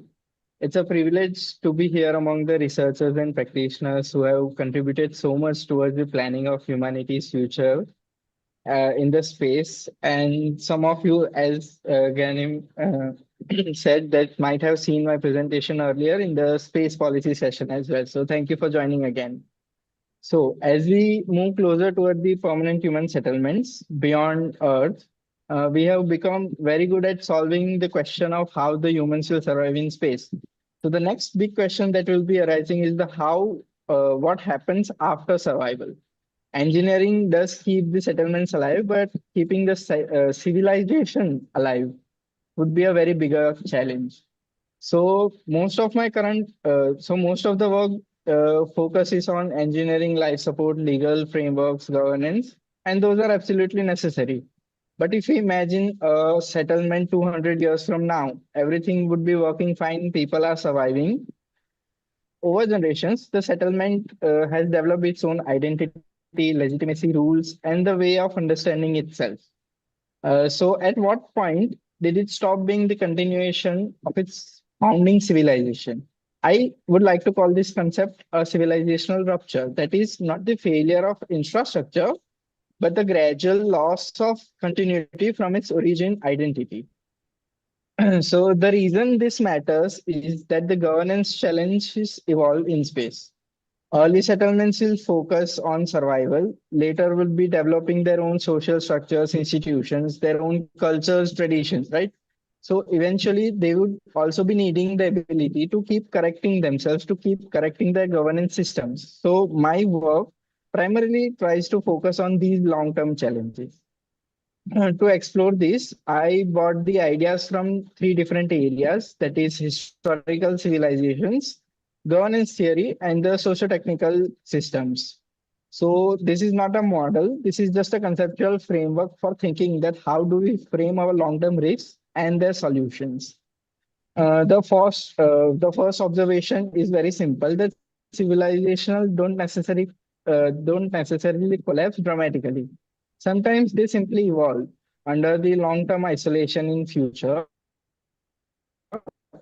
In space, future generation may gradually see themselves differently from the Earth generations. Settlement there would therefore remain technically successful while becoming civilizationally different. Whether that's healthy evolution or a problematic remains an open question to be thought of afterwards. The second observation is about power. We usually think that power comes from politics, but it's not. In isolated settlement, it could come from infrastructure, expertise, information, resource control. More importantly, these reinforces each other. So, like if you control the life support, people depend on you. That dependency make your expertise more important.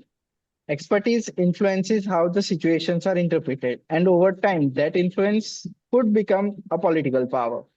So power may emerge through dependency as well, not only through elections. Based on these observations, I tried to develop a framework that I like to call the culture of spatial humanity.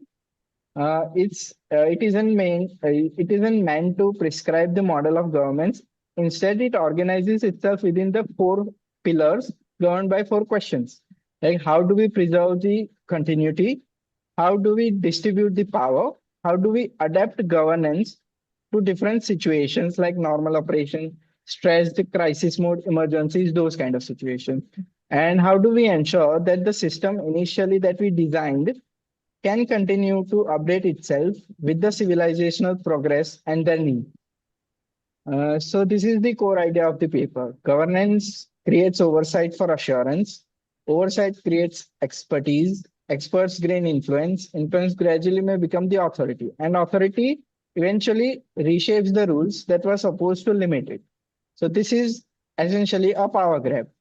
The important point is that this doesn't require bad intentions. It can simply happen because everyone depends on the same institutions. So this creates two risks: threshold manipulation, that is, who decides when something becomes a risk or crisis or is normal. And the other would be epistemic convergence, that is, when one institution's view gradually becomes the accepted reality, and there are no other point of views left. If that happens, the settlement might slowly lose the ability to challenge itself. And that's why the self-correction part also becomes so important. So what does this mean today? I'm not suggesting that these ideas are easy to implement. Future settlements will grow within the existing geopolitics, commercial interests, and different national priorities.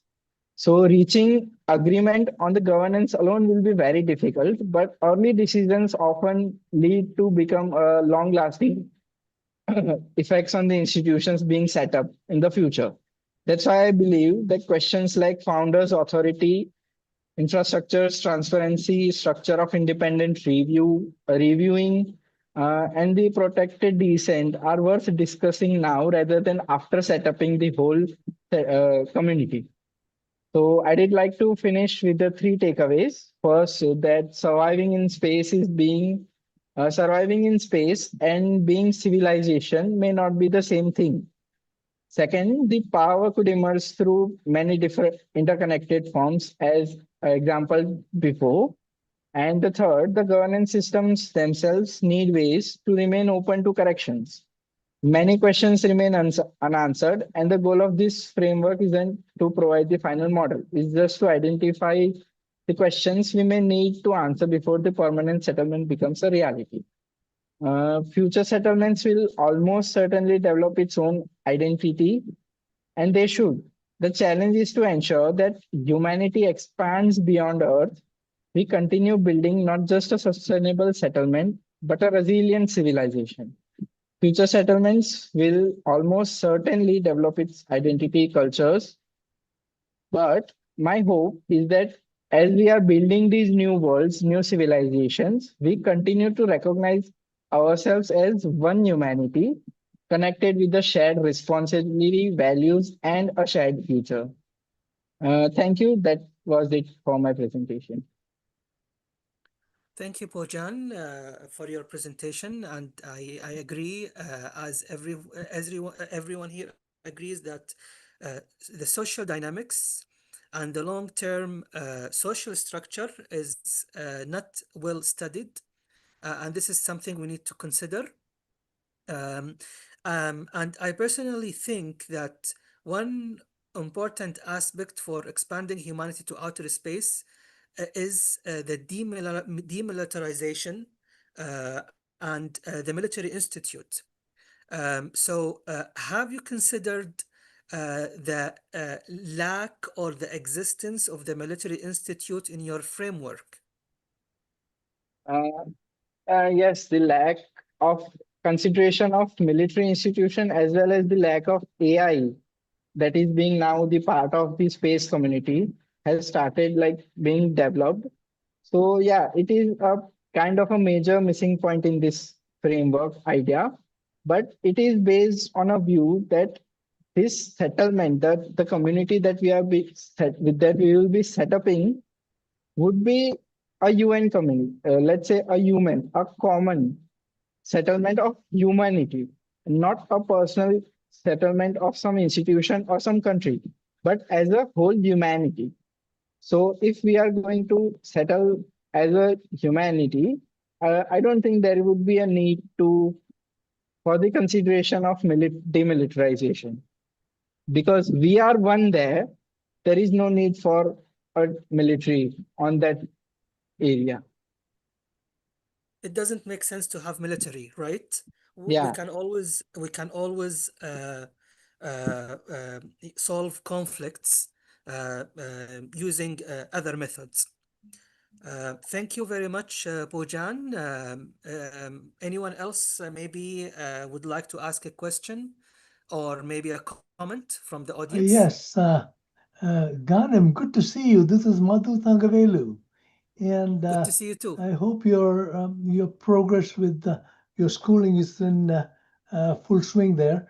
Poojan, it's delightful that you bring the issue of culture and social systems into the picture, because as Peter Drucker, the management guru, says somewhere that culture eats strategy for breakfast. And what he means is that when you present your ideas to anybody or any group, if you do not have an understanding of their culture and value systems, you are really talking to the vacuum. And hopefully we will engage that more in the space domain. Because again, as Adriano and Bernard and others have said, space is an arena, a global arena, where cultures mix. And, I belong to a group called the International Space University, where I met Frank and others. And there, we talk technology, we talk the sciences, but we also get to know each other and the value systems they bring into the picture. And this includes talks on spirituality, religion, and so on. So I'm so glad to hear that our young people are deeply thinking about these matters. Thank you, Poonam, and thank you, Ghanim. Thank you, Madhu. I also see Mike Hilton here, if you would like to say a comment. Oh, yes. I was just wanting to comment about Merkel's presentation. It was very good. Although in the front part of your presentation, you mentioned that Africa had not been mentioned at all in all these talks.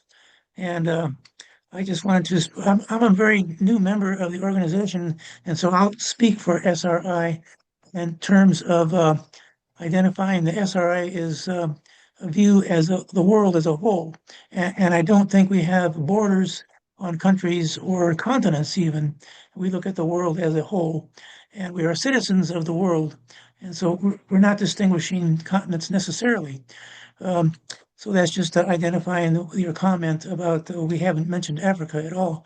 But even so, you had a very good presentation about the resources in Africa and the observatories and the progress and activities that Africa is making. And so I appreciate that. And so I think most people did.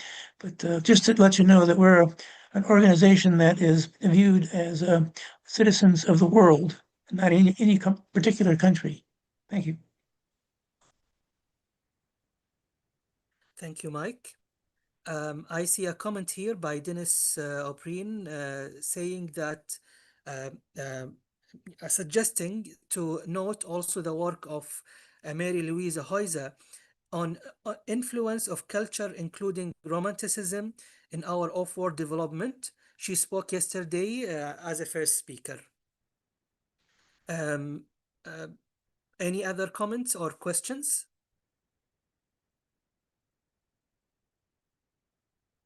Yes, Frank? More of a comment than a question. I think the cultural aspects of space exploration are becoming increasingly relevant because we are fast evolving in a world where the scarce resources are no longer information or material needs. It has become meaning. A lot of people lack meaning in many areas in their lives. Sometimes a lot of people are caught in optimization loops that end up nowhere. And so it's a really important thing to ask the cultural and meaning related questions to this project. Thank you. True, exactly. Thank you very much. Okay, so I think at this moment we have all our speakers complete, and I would like to close the session now. So as I mentioned, our main objective is to communicate the urgency of expanding humanity to outer space for the young generations in academia and also non-profit organizations. This is SRI's message. And in the future, in the soon future, we are going to do an essay competition. The details will be announced soon. Thank you very much, Adriano. You can also now you can have the floor. Thank you very much, Ghanim and Besley, for conducting this session. And yeah, we know that there are other competitors that have not presented today, but for the ethos program inside our Congress. So their presentation will be and papers will be examined by our scientific committee, and we will come up with a winner, of course. Thank you again. And of course, we look forward to the next edition, next issue of the ethos program, competition for young professionals and students. And yeah, thank you very much. I renew my call to join Space Renaissance International. We have just passed 200 members. That's a very important threshold for us, a psychological threshold, of course. We have about 6 or maybe 7 new members during the Congress, registered during the Congress. This is important. I have called for have 10 new members a couple of days ago, and maybe we will arrive to that. And so I will post here in the chat again the link to register as members. Just a moment. I want to do that before we go ahead. Here's the chat. Where is the chat? Okay, here's the chat. As you will see, the yearly fee is not expensive. It is just 24 euros for normal members and 12 euros for students or unemployed. So I believe it's quite affordable. Most of the world, let me say, most of our planet nowadays. Okay, so I think we can go ahead to the last session of today. That is a session, by the way, that I care very much because it's the session on science fiction and future narrative. I Yes, I will chair it, and I call Enes Besley to be my moderator. Enes, you're still here? Yes. Excellent.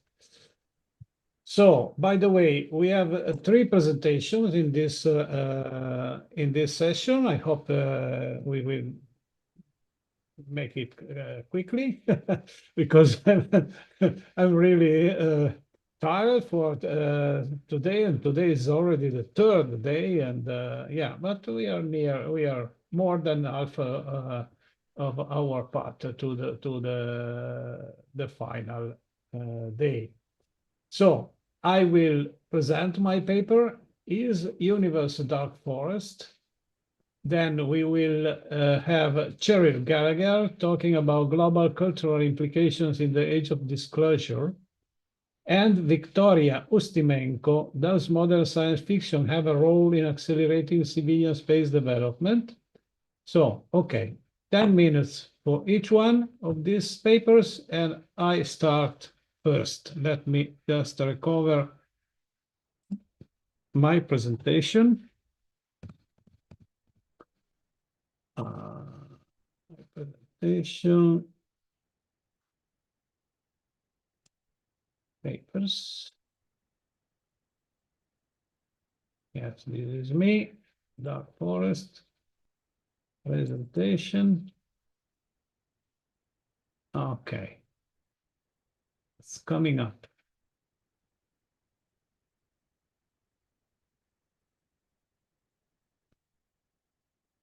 Okay. Here it is. Share.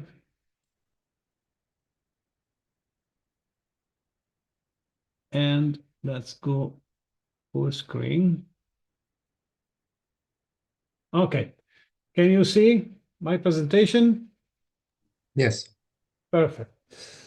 So, the title is The Universe Dark Forest is because it refers to a novel, a trilogy to be more detailed, written by a Chinese science fiction writer, Cixin Liu. And the title is The Problem of the Tree Corpse. This is a trilogy made of 3 volumes, and in the 2nd volume, he developed a theory, an hypothesis, that the universe is very bad, is evil, because it is full of intelligent spaces, intelligent civilizations that reached space travel, and think that the best defense in order not to be destroyed is to attack first and to destroy the other possible competitors before they can become dangerous. This is a very concerning philosophical paranoid, let me say, theory. And so I wanted to go back in the history of the science fiction and to see if there are roots of this kind of thought in the literature or in the philosophical thought. So science fiction has changed during the centuries according to the evolution of science and space technologies. As a literary broad current represents what is dramatically underdeveloped in the philosophical field, a view of cultural evolution and vision of the future. We had about 2 ages of cosmic thought. Dystopian low profile science fiction spanning the turn of the millennium. This thread treated the universe as something not to be polluted or disturbed, and proposes a radical criticism of human intelligence considered guilty of having ruined the Earth's natural environments. And we have a modern realist frontiers evolving past the second decade of 2000, driven by authors like James Corey, Andy Weir, and Daniel Suarez and others, that balances human initiatives with raw, indifferent natural factors, showing high-tech solutions to complex cosmic environments. Decades of ecological doomsaying versus the rise of proactive cosmic humanism. This is what we have, from the cultural point of view, what we have seen in the past decades. So, what does the dark forest hypothesis say? The universe is a dark forest. Every civilization is an armed hunter stalking through the trees like a ghost. Any life that exposes its existence will be swiftly wiped out. This is New 16, the three-body problem trilogy. Now, in the science fiction big corpus of writers, we have 50% of cosmic optimists. We have made an extensive academic, when I say we, I have to give their deserved merit to Alberto Cavallo, that helped me very much, and we worked together on this paper.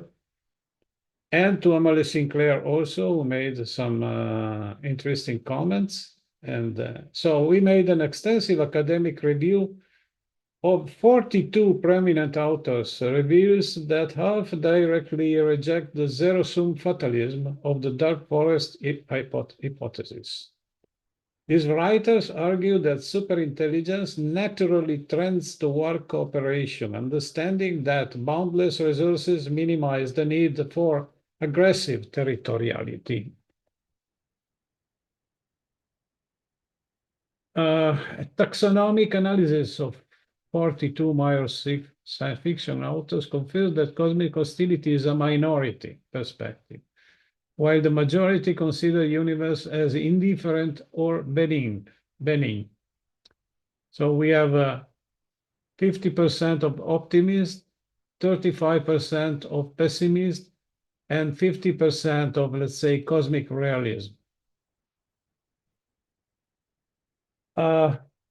Going back in the centuries and millennia, we find Lucian of Samosata in the 2nd century after Christ, transformed interplanetary space into a viable destination, satirical of territorial empire boundaries. Luciano Samosata can be maybe considered the first science fiction writer, because he was writing about interplanetary space travel. Giordano Bruno, in 1591, is the foundational thinker of transterrestrialism. Transterrestrialism is a concept developed by Marie-Louise Euser, Dr. Marie-Louise Euser. And there you have a link to a webinar, a beautiful lecture she held in 2022 talking about that. Bruno imagined the cosmos as a boundless populated terrain where intelligence naturally thrives.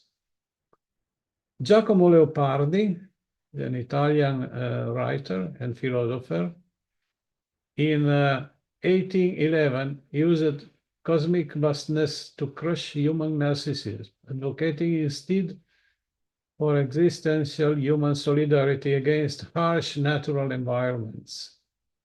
And Jules Verne, in 1865, launched hard science fiction using realistic math, portraying the physical cosmos as an elegant machine waiting to be mapped and mastered.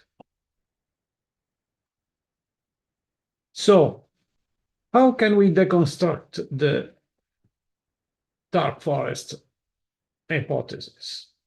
First of all, we have the inverted paradox. Under realistic game theory, preemptive unilateral aggression is suicidal.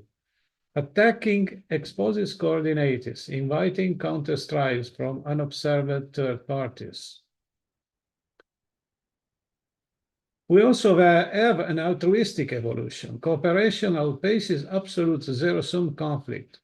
A species lacking internal empathy and capacity for integration collapses before obtaining spaceflight.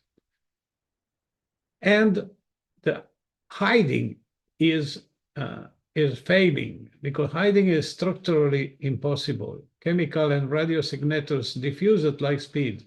Active open cooperation is far safer than a paranoid passive stance. Evolution works on multiple gens cross-fertilization. Isolated civilizations cannot exchange their gens, thus sociopathy is evolutionarily disadvantageous. Evolution also works on growth and differentiation. The dark forest hypothesis say in every civilization only paranoid terror prevails. This denies diversity to a single psychotype. Sociopathy is evolutionarily disadvantageous. According to the DFH, intelligence is a capacity to produce weapons. Yet intelligence is multidimensional and includes emotional intelligence. DFH makes murder a universal law opposite to Kant's categorical imperative. Adriano, you have less than 1 minute. 1 minute, okay. So trying to go quickly, we have some pillar principles: stewardship, consciousness value, altruistic game theory. Aggressiveness is self-defeating and open communication. So Eiger intelligence demands an ethical duty to nurture, catalog, and preserve cosmic life. This refutes the Hobbesian hunter baseline model. Consciousness is rare. Erasing it is an irreversible crime against cosmic evolution, opposes systemic biological obliteration. And the iterated prisoner dilemma shows. I'm afraid that I finished my time. So yeah, opening the closed world, because the world implosion trap is condemning any civilization to implode inside their closed world if it remains closed. So we have to risk going outside.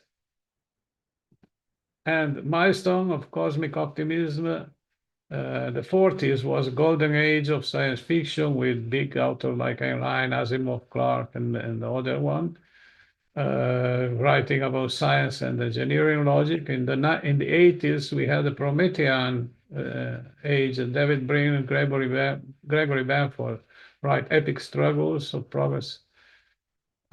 2000, we have a post-scarcity initiation with Jan Banks. The culture demonstrated how space resources render zero-sum wars obsolete.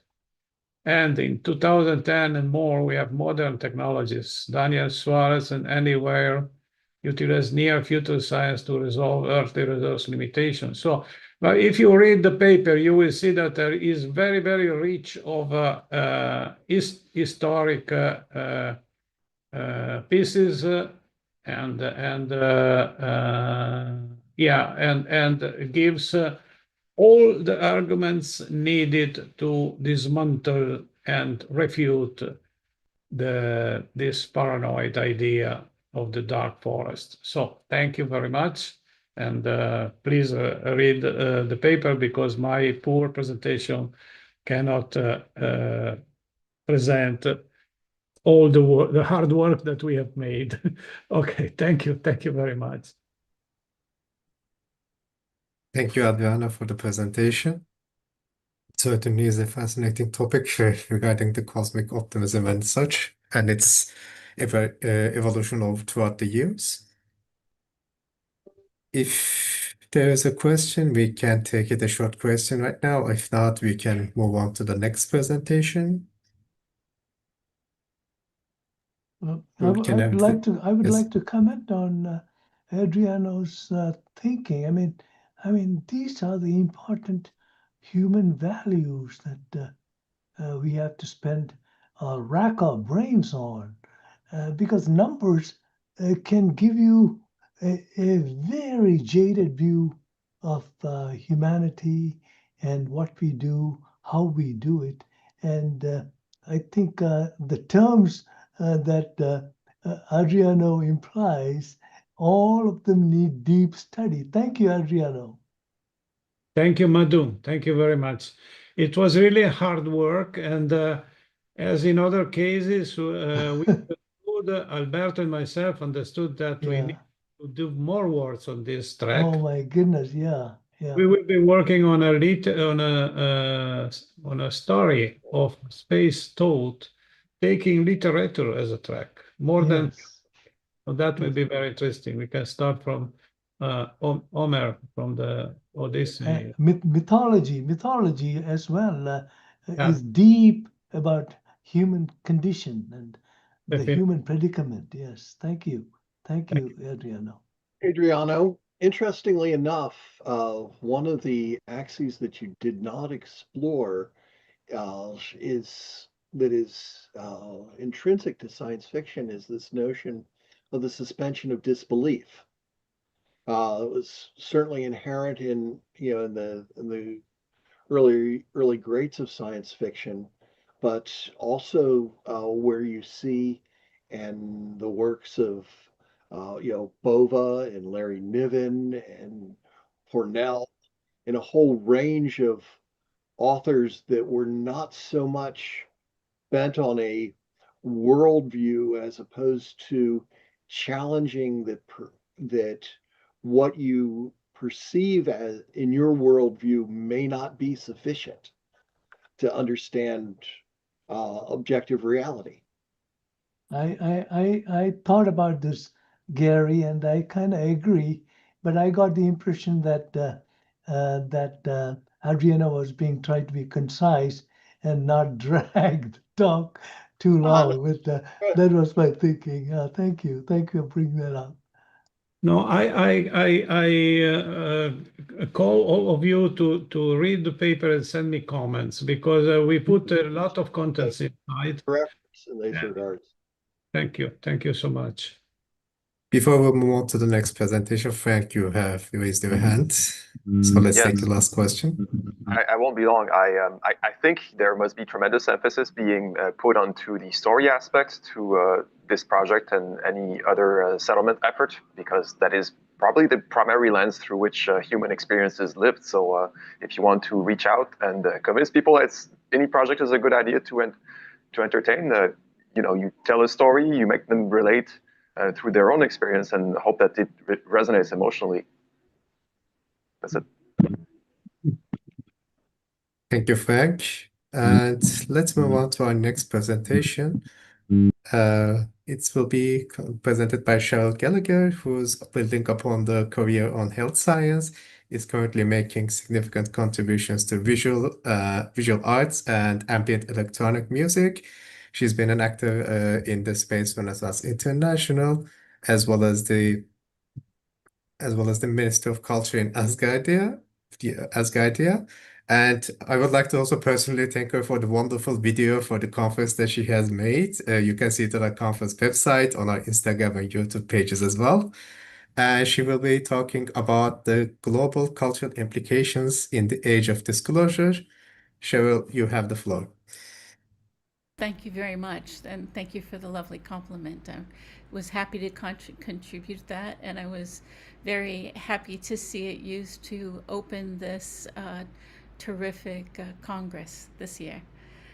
I think, Adriano, do you have my video ready, or do you want me to share my screen? If you can do it yourself is better. Thank you. Let me see. Let me make sure I do this correctly.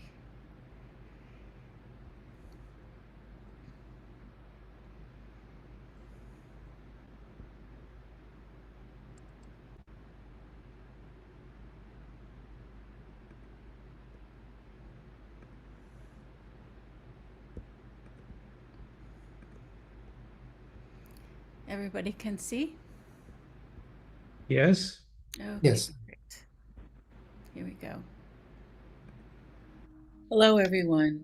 Cheryl Gallagher here with a question. How would we respond if definitive evidence of non-human intelligence were ever fully confirmed? For most of human history, this question was a subject of imagination more than policy.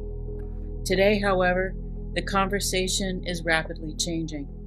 Advances in science and technology have brought questions about life beyond Earth into more serious public and academic discussion.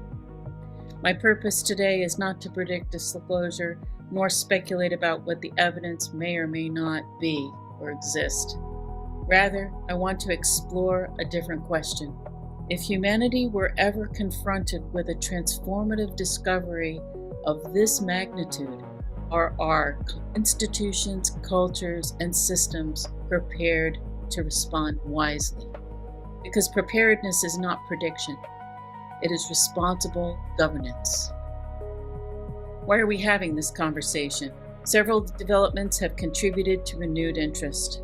Astrobiology and exoplanet research continue to expand our understanding of potentially habitable worlds. Governments in multiple countries have increased attention to reports of unidentified anomalous phenomena, or UAP. NASA and other scientific organizations have encouraged more systematic approaches to data connection and analysis.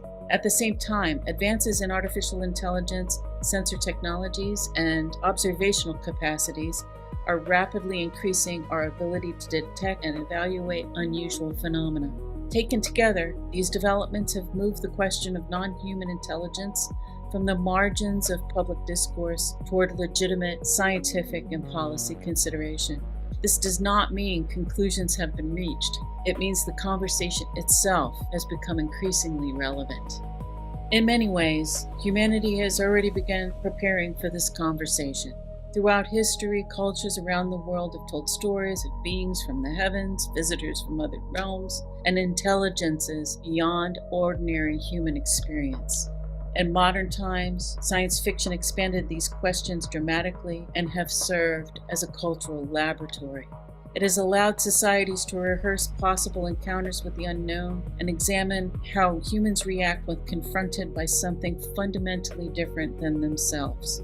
Long before science could investigate these questions systematically, culture was already exploring them. Science fiction asks, what if we're not alone? What would contact look like? How might societies respond?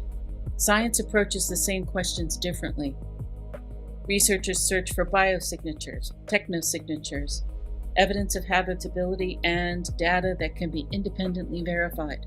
The goals are different, but both approaches have value. One helps us imagine possibilities, and the other helps us evaluate evidence. Together, they contribute to humanity's broader preparation for uncertainty and discovery. If definitive evidence of non-human intelligence were ever confirmed, the consequences would likely extend far beyond science. The impacts could be cultural, philosophical, psychological, economic, on every level, let's face it. What does it mean to be human in a larger cosmic context? Our education systems would have to adapt, and importantly, cultures would not respond uniformly. Different societies, belief systems, and communities would interpret the same information through different cultural lenses. Understanding these differences would be essential to maintaining social cohesion and mutual respect. The implications could also extend into governance and economics. History shows that major information events often produce both opportunity and disruption. Financial markets could react rapidly to uncertainty with possible extreme volatility. Public trust can be strengthened or weakened depending on how information is communicated. Governments may face increased demands for transparency. International competition and cooperation could both intensify. Now, none of these outcomes are inevitable, but they illustrate why preparation matters. The more prepared institutions are, the more effectively they can respond to uncertainty while maintaining public confidence and stability. The bottom line is, preparation reduces risk. Fortunately, humanity already has experience preparing for uncertain but potentially high-impact events. We prepared for pandemics, monitor near-Earth objects that could pose risks, invest in cybersecurity, develop climate adaptation strategies. We planned for natural disasters. In each case, preparation occurs before certainty exists. The purpose is not to predict exactly what will happen. The purpose is to improve resilience. Responsible planning does not require certainty, but it does require recognizing that some possibilities may carry significant consequences if they occur. If preparedness is worthwhile, what might it look like? A global framework could include several components.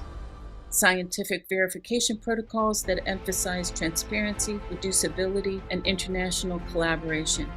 Mechanisms for international coordination to reduce confusion and conflicting responses. Public communication strategies designed to share information accurately and responsibly. Cultural impact assessments that help policymakers understand how different communities may interpret significant discoveries. Mental health and social resilience planning will be very important. And finally, educational initiatives that strengthen scientific literacy and critical thinking skills. Financial systems and governance institutions may also require contingency planning to ensure stability during periods of extreme uncertainty. The goal here is not to create fear. It is to strengthen resilience, transparency, and informed public engagement. The conversation belongs to all of us. Scientists, policymakers, educators, cultural leaders, and space organizations each have important roles to play. We can encourage evidence-based discussion, reduce misinformation, promote scientific literacy, foster international dialogue, and we can help institutions develop the capacity to respond thoughtfully to uncertainty. Preparation is not solely a scientific responsibility, it's a societal and global responsibility that we all share together.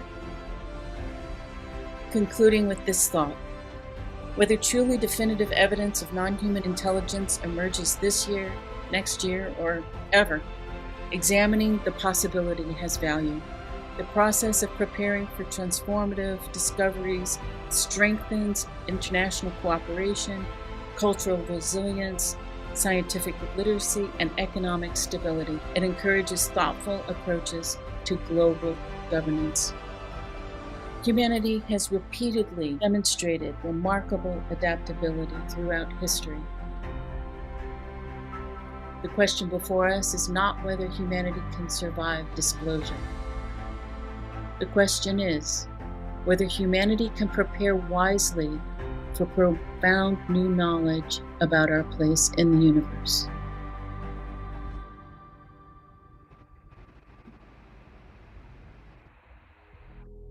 Thank you for your attention.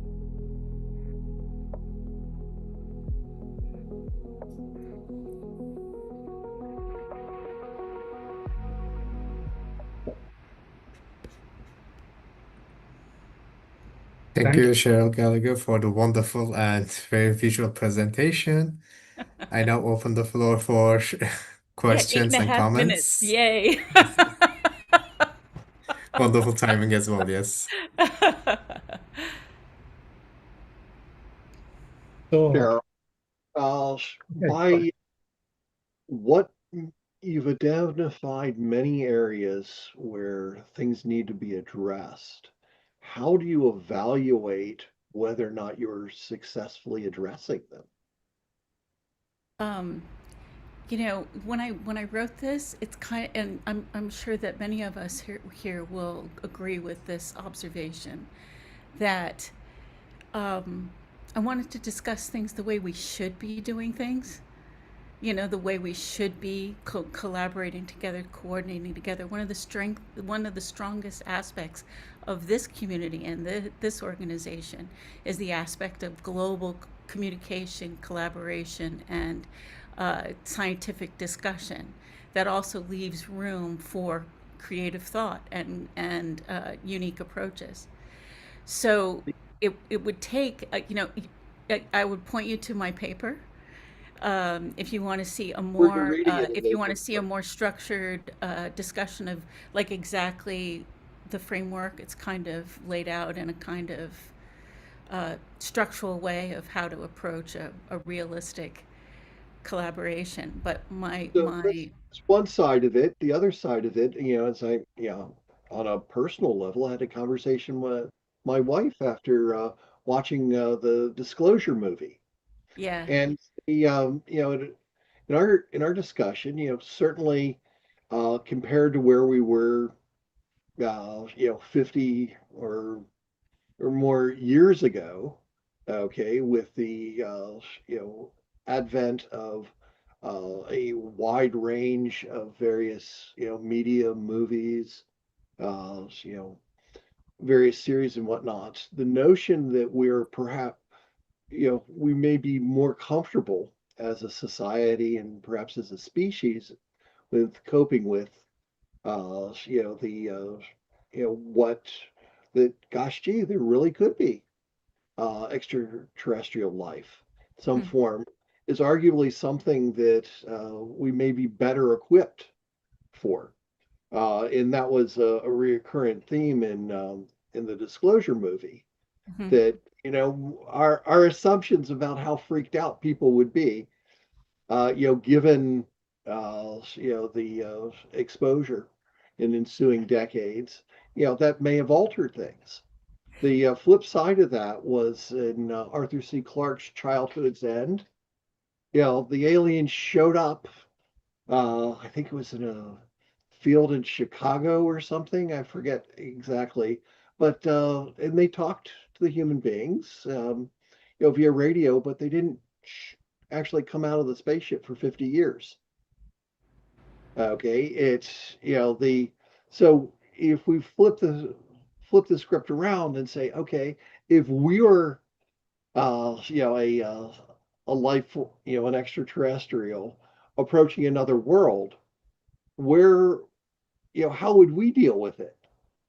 Okay, what is the is there the equivalent of a prime directive, a la Star Trek? So there's exactly. the notion that there's different, I guess my point is the notions there's different ways of looking at this, all of which offer some strength in terms of a broader understanding. Exactly.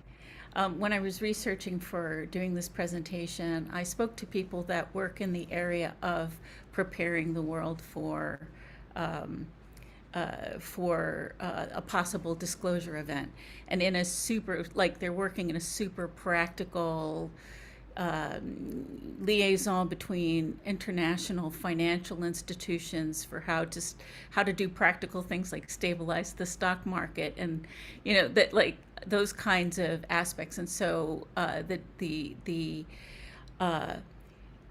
hopefully we'll behave well, and it'll all go very nicely if we have disclosure, and it will be well, no matter what, it will be a remarkable turning point for human evolution, no matter what. But hopefully we manage it well, and the idea is to work with it so that we have a higher. I think that all of the media attention that we've been having recently helps introduce us to the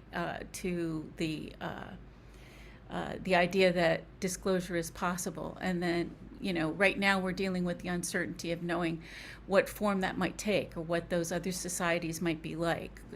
Right now, everything's really vague, but and somehow nobody can take any video like with the focus on. Cheryl, yeah. At the university, I'm one of the few who are open to this idea that there is intelligence out there, and we Yes. have absolutely no clue how to contact them or how to engage them. And Right. and it is very important for the scientific community to understand the fragility, the frailty of our logics.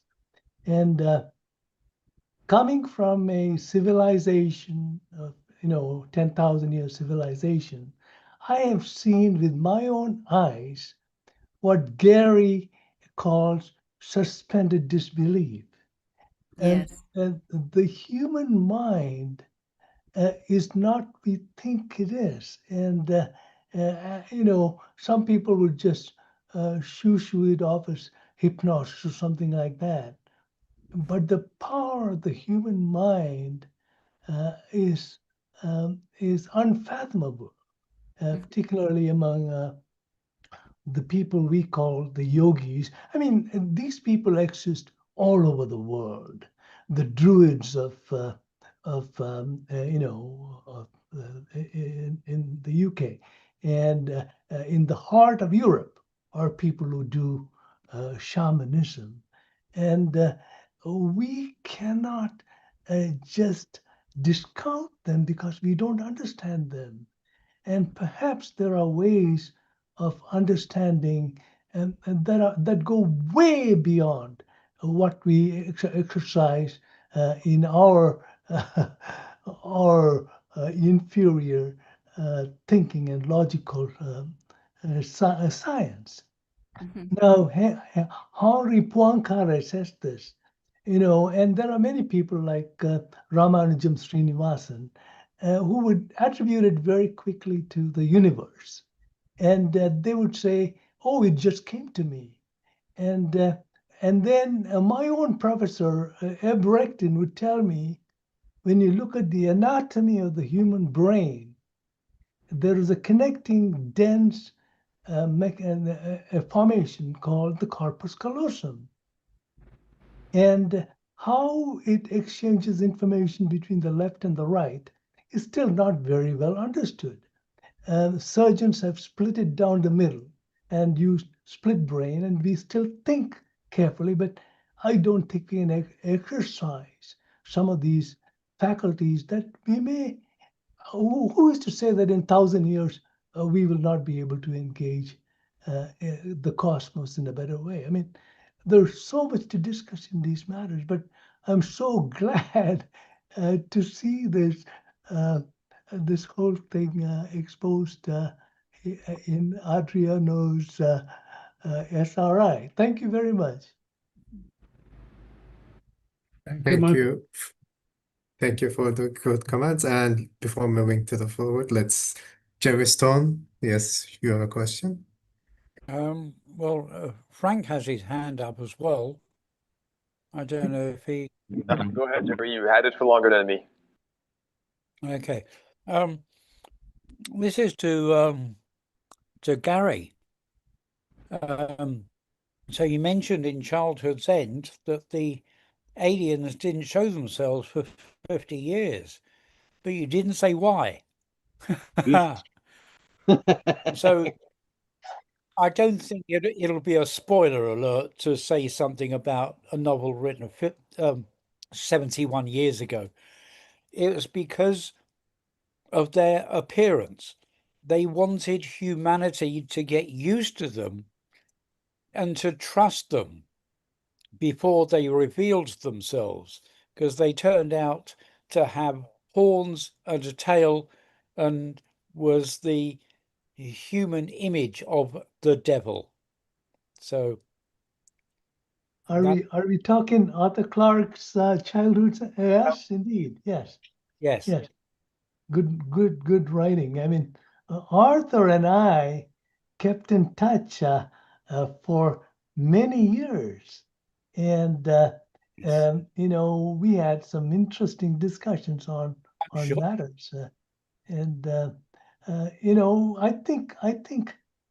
think nature does something to people when we go out beyond the arena of logical, rational thinking and expose ourselves to the extremes. It makes us better, and maybe space will do that. What do you think? Yes, I think that the idea of going out into space is something that's so different from anything else in the history of mankind. I mean, I have said many times that Yeah, I don't denigrate the explorers of the past, but when it comes down to it, what they did was effectively travel from one country to another, where they usually met other people. There was food to eat, there was air to breathe. They did not travel 250,000 miles to another world entirely, where there was no air, no food. Even the gravity was different, which is why I say that I feel extremely privileged to have lived at the time and to have watched live as the first human beings walked on the surface of another world. That is an action utterly unique in human history. When we get to Mars or anywhere else, that will still not be the first steps on another world. It happened during my lifetime, and that was an amazing thing. I agree with you, Jerry, and it was delightful to see you at the ISDC. Yes. And now, well, the thing I want to tell you is, don't discount the mythologies. And the reason I say that is because there are stories that make you wonder if Ezekiel saw what he did, and Yes. and if Rama and Sita come to mind about India. Now, there is a part where the king of India goes down to Sri Lanka. It used to be called Ceylon. And he takes back his wife, who has been imprisoned by Ravana. And what happens is interesting. Rama gets on a spaceship and lifts off towards Ayodhya in the northern part of India. And as he flies up, Sita makes a remark. She says, "Why is it that we lifted off at daylight and now it's all dark and starry night, I see?" I mean, that is exactly what happens in a STS flight, if you think about it. I mean, how can you dream this up if it did not happen? I mean, and you're right. People can go to places where you cannot travel physically, and Friends, I'm sorry. Yes. We still have one presentation, and it's Okay, please. This is so exciting. Madhu, I'd like to come to you later. Go on a long time with Let's be coming after the presentation. I would ask that Frank and Mike, if possible, to save the questions for afterwards, if possible, so we can have a lengthy conversation following that. Our next. Sorry, I want to say something. I was trying to say that maybe we will find all of us in Antalya in October, and we will have dinner and continue this beautiful conversation. But now we have the floor to Victoria for her presentation about those modern science role in accelerating civilian space development. Yes. Should I share the screen, or could someone help me to share the screen, and I will be commenting just how it will be much easier to build. I would appreciate if someone shares the screen. If you have got my presentation. If not, I could share my screen. I will see if I have your presentation. Yes, I have it.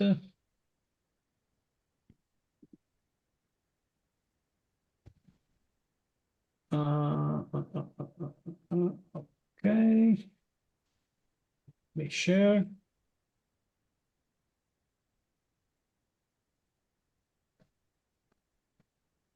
Okay, can you see it? Yes. Yes. Yes. Get to full screen. Yeah. Yes. Thank you. So my topic will be, does modern science fiction have a role in accelerating civilian space development? So, ladies and gentlemen, let me start with a question. How many of you can name the engineer who designed the first liquid fuel rocket? Or how many of you can name the fictional captain who first said warp factor 9? I suspect that second question was easy because and that gap, that we have the asymmetry between what we remember from the history of engineering and what we remember from the history of imagination. It is exactly why we are here today. Because the truth is this, that long before rockets left the ground, they had already left the pages. Fictional. So next slide, please. So could you check next slide? Oh, thank you. So, as you know, because you're very educated people here, Konstantin Tsiolkovsky, the father of astronautics, said openly that his equations were inspired by Jules Verne. Werner von Braun grew up reading Hermann Otter's speculative writing on space flight, and a generation of NASA engineers has said on record that they went into aerospace because of Star Trek or Star Wars as well. So even flip open communicator in your rocket pocket right now traced its design lineage back to a probe built that a 1960s television show. This is not nostalgia, this is causality. The fiction did not simply decorate the space age. In many cases, it preceded it, imagined it, and made it desirable before it was possible. For example, my father read me Aelita, the Princess of Mars, and that's why I'm here. So I'm sure that everybody have some sci-fi books that that's why we read in his child or her childhood, and that's why we are here today. So science fiction has one enormous advantage over the space industry. It does not need budget approval, a safety review, or a physical breakthrough to imagine the future. A novelist can put a colony on Mars in an afternoon. A studio can film a warp drive next month. Engineers, understandably, need decades. That gap is not a weakness of fiction, it is function. Friction is a low-cost, high-speed prototype of the future. It lets of the civilization rehearse ideas, orbital habitats, asteroid mind, interplanetary law, alien contact, long before a single dollar is spent building them. By the time the engineer arrives, the public has already decided destination is worth wanting. And worth wanting matters enormously for civilian space development specifically, because civilian space, unlike military space, cannot be justified secrecy or threat. It has to be justified by desire. Someone has to want to go. Someone has to want to pay. Fiction is one of the most effective machines humanity has ever built of manufacturing the desire. The commercial evidence of all of these, if please next slide. So look at who is building right now rockets. Elon Musk, who spoke so openly about being shaped by one of the sci-fi books, and by golden age of science fiction is assumption that humanity is by default a space foreign species. Jeff Bezos is the fan of Star Trek, by the way, and he said explicitly that Blue Origin long-term vision, millions of people living and working in space, comes from that movie. So I'm not the fan of Star Trek, but Star Wars is my favorite, for sure.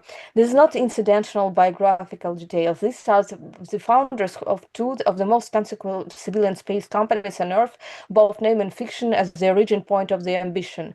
When science fiction imagines settlement, industry follows with hardware. So if we make the metaphor of science fiction is the same thing, then Christopher Columbus desires to open up America. He thought that it should be India, but he opened up in America and the next continent, and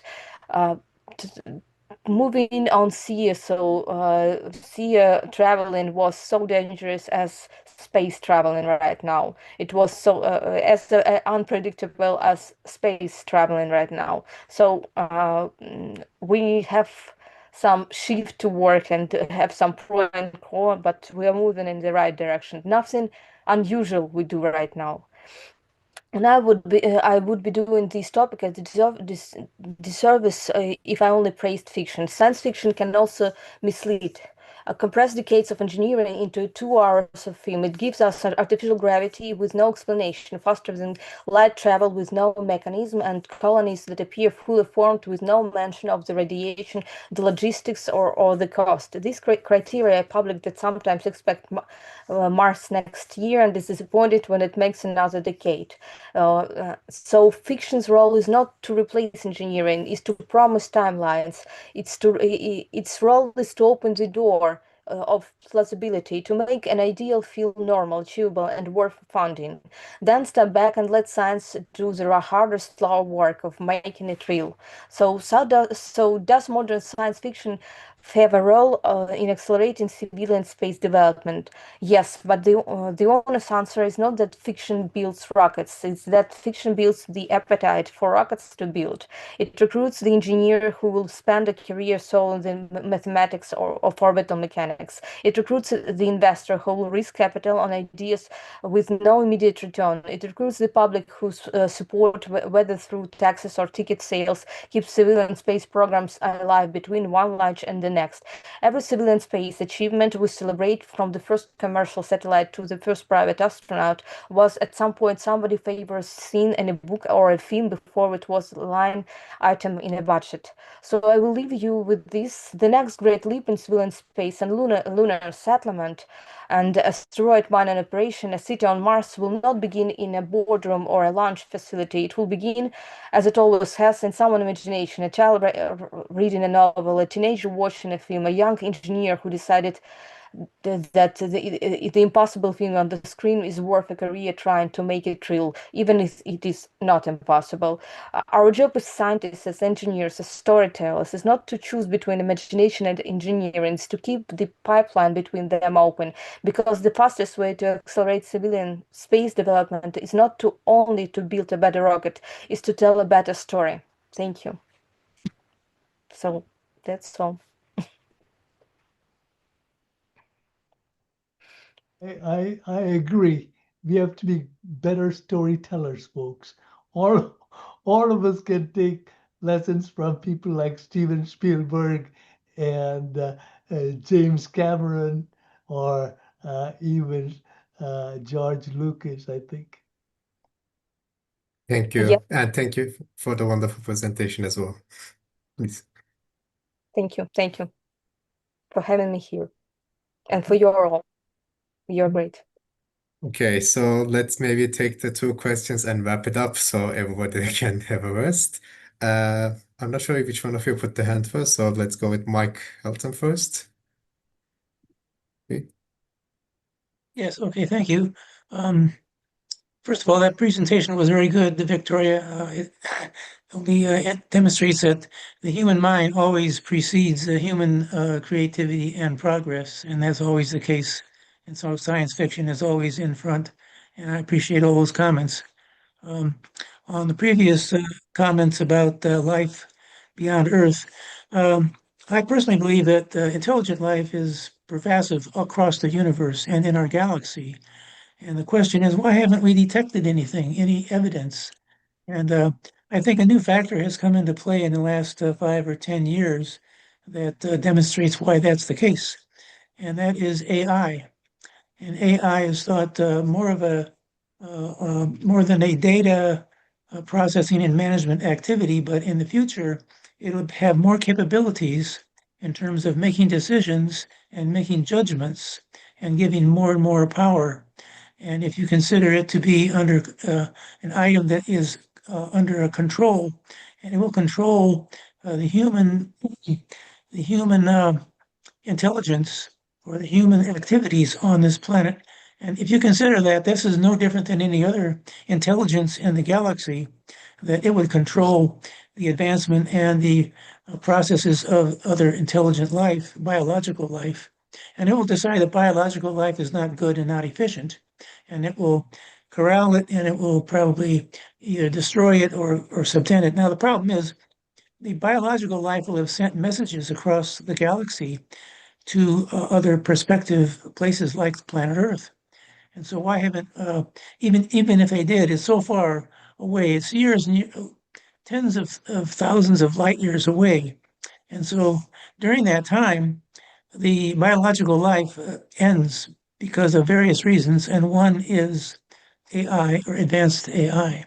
And therefore, the intelligence is cut off, and AI doesn't care about discovering other life in the universe. So it is simply cut off. So this little line of communication that starts with the advancement of communicatable life with a biological system ends a few thousand years or sooner on that. And that line that travels the speed of light across the galaxy is a very short line. And by the time we get any information on the front part of that line, the civilization is long gone.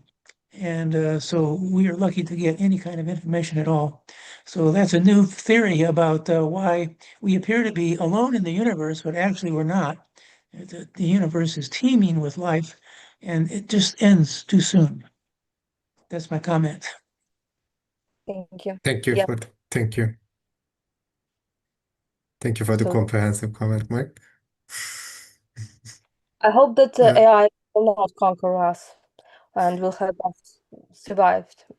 And I hope that right now we not see those evidence. In Interstellar they published some new theory like that wasn't for sure and build the movie based on some theory, another physical theory based on from the space. And in couple years, this theory, which was put on the basement of the movie, it was short, so they have their evidence in 2 years. So the movie predicted this theory, the evidence of this theory. So I am sure that we don't know a lot about science, about how this world built, and hopefully we will find how to conquer space radiation, which is the problem, of course, and how to live longer, and etc.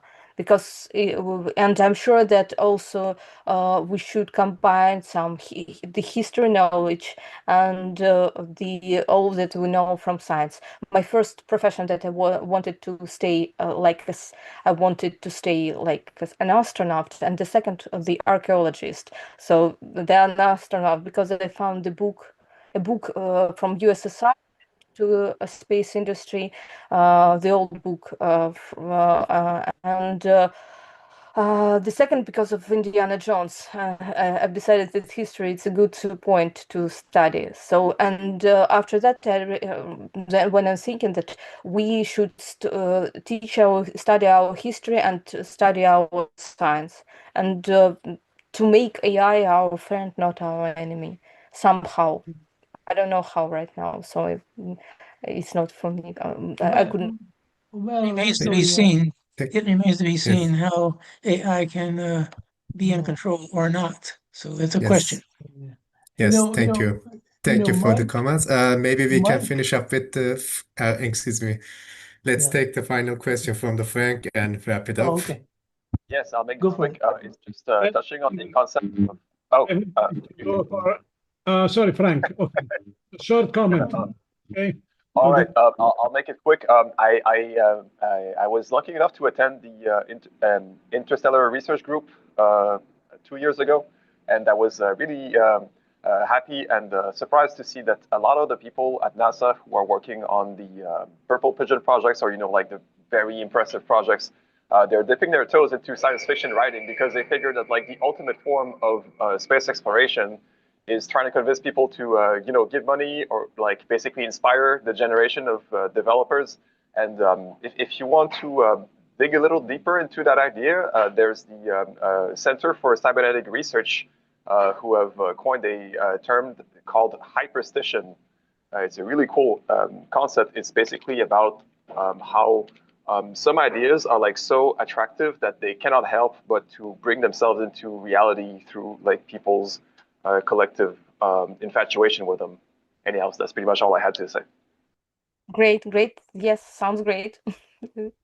So, okay, let me try to give you some very short conclusive remarks about this session that was very interesting with the two valued presentations, and I think all of our discourse pointed out that science fiction is very much important from the cultural point of view, because science fiction is covering something that is missing in the philosophical literature, and it is the looking at the future. And so science fiction ends to be the only futurologist literature, and that is important, very much important. And I just want to recall a parallel discussion that went ahead during the development of our thesis Swan paper, where we had a big discussion about the philosophical currents that developed from the Renaissance in the 15th century to nowadays. And basically, there were two big currents, the Enlightenment and the Romanticism. And it is somehow shocking to see that the Enlightenment didn't dare to talk about space travel. They didn't. Why? Because they were rationalists, and they only took into consideration concrete things, concrete science, concrete technology. Of course, without science and technology, we cannot do. We would, without enlightenment, we would not have the space age today, for sure. Adriano. I'm sorry, Madhu. Sorry. You would call it science of the time and technology of the time. Yeah. However, okay, but in the same time, without romanticism that somehow anticipated some and follows some topics of the science fiction and so on, we would not have maybe the inspiration to go ahead with space travel. So it's very important to analyze and to study how these two main currents, let me say cultural currents, the rationalism and the intuition, the science and the spirituality. Okay, we have a lot of dichotomies around this center. Okay, but still nowadays we are faced to a separation between science, rationalism on one side, and intuition and spiritual life on the other side. And I think one of Space Renaissance, we are a philosophical association, and one of our goals is to recompose this, is to help recompose this fracture and helping to understand that these are both cultural assets of humanity, and that only us humans, only we humans can work with these two capabilities together. And yeah, artificial intelligence is not, or not yet, able to do that. And therefore, we still have a big responsibility about carrying ahead a civilization in the best possible way, restoring our faith in human intelligence, something that was very much criticized and attacked during the last decades. I think we have to go ahead on this kind of speculation and discussion. Unfortunately, the Science Fiction and Narrative Futurist Narrative Committee in the past 5 years was not very well attended, make very few works, but we have to work more because we have understood That is, this is a work very much close to the philosophical elaboration and to the cultural elaboration in general. So very happy that we had this discussion today. I think it allows us to make maybe some steps forward. So thank you, everybody, and see you tomorrow to the 4th day of the Space Renaissance 4th World Congress. Thank you so much, Adriano. This was, in my opinion, the most open session, and you should highlight this. Thanks to Enes and to the folks who brought this session about. Thank you very much. Thank you, everybody. Thank you, everyone. Have a good evening. Thank you. Last time. Yes,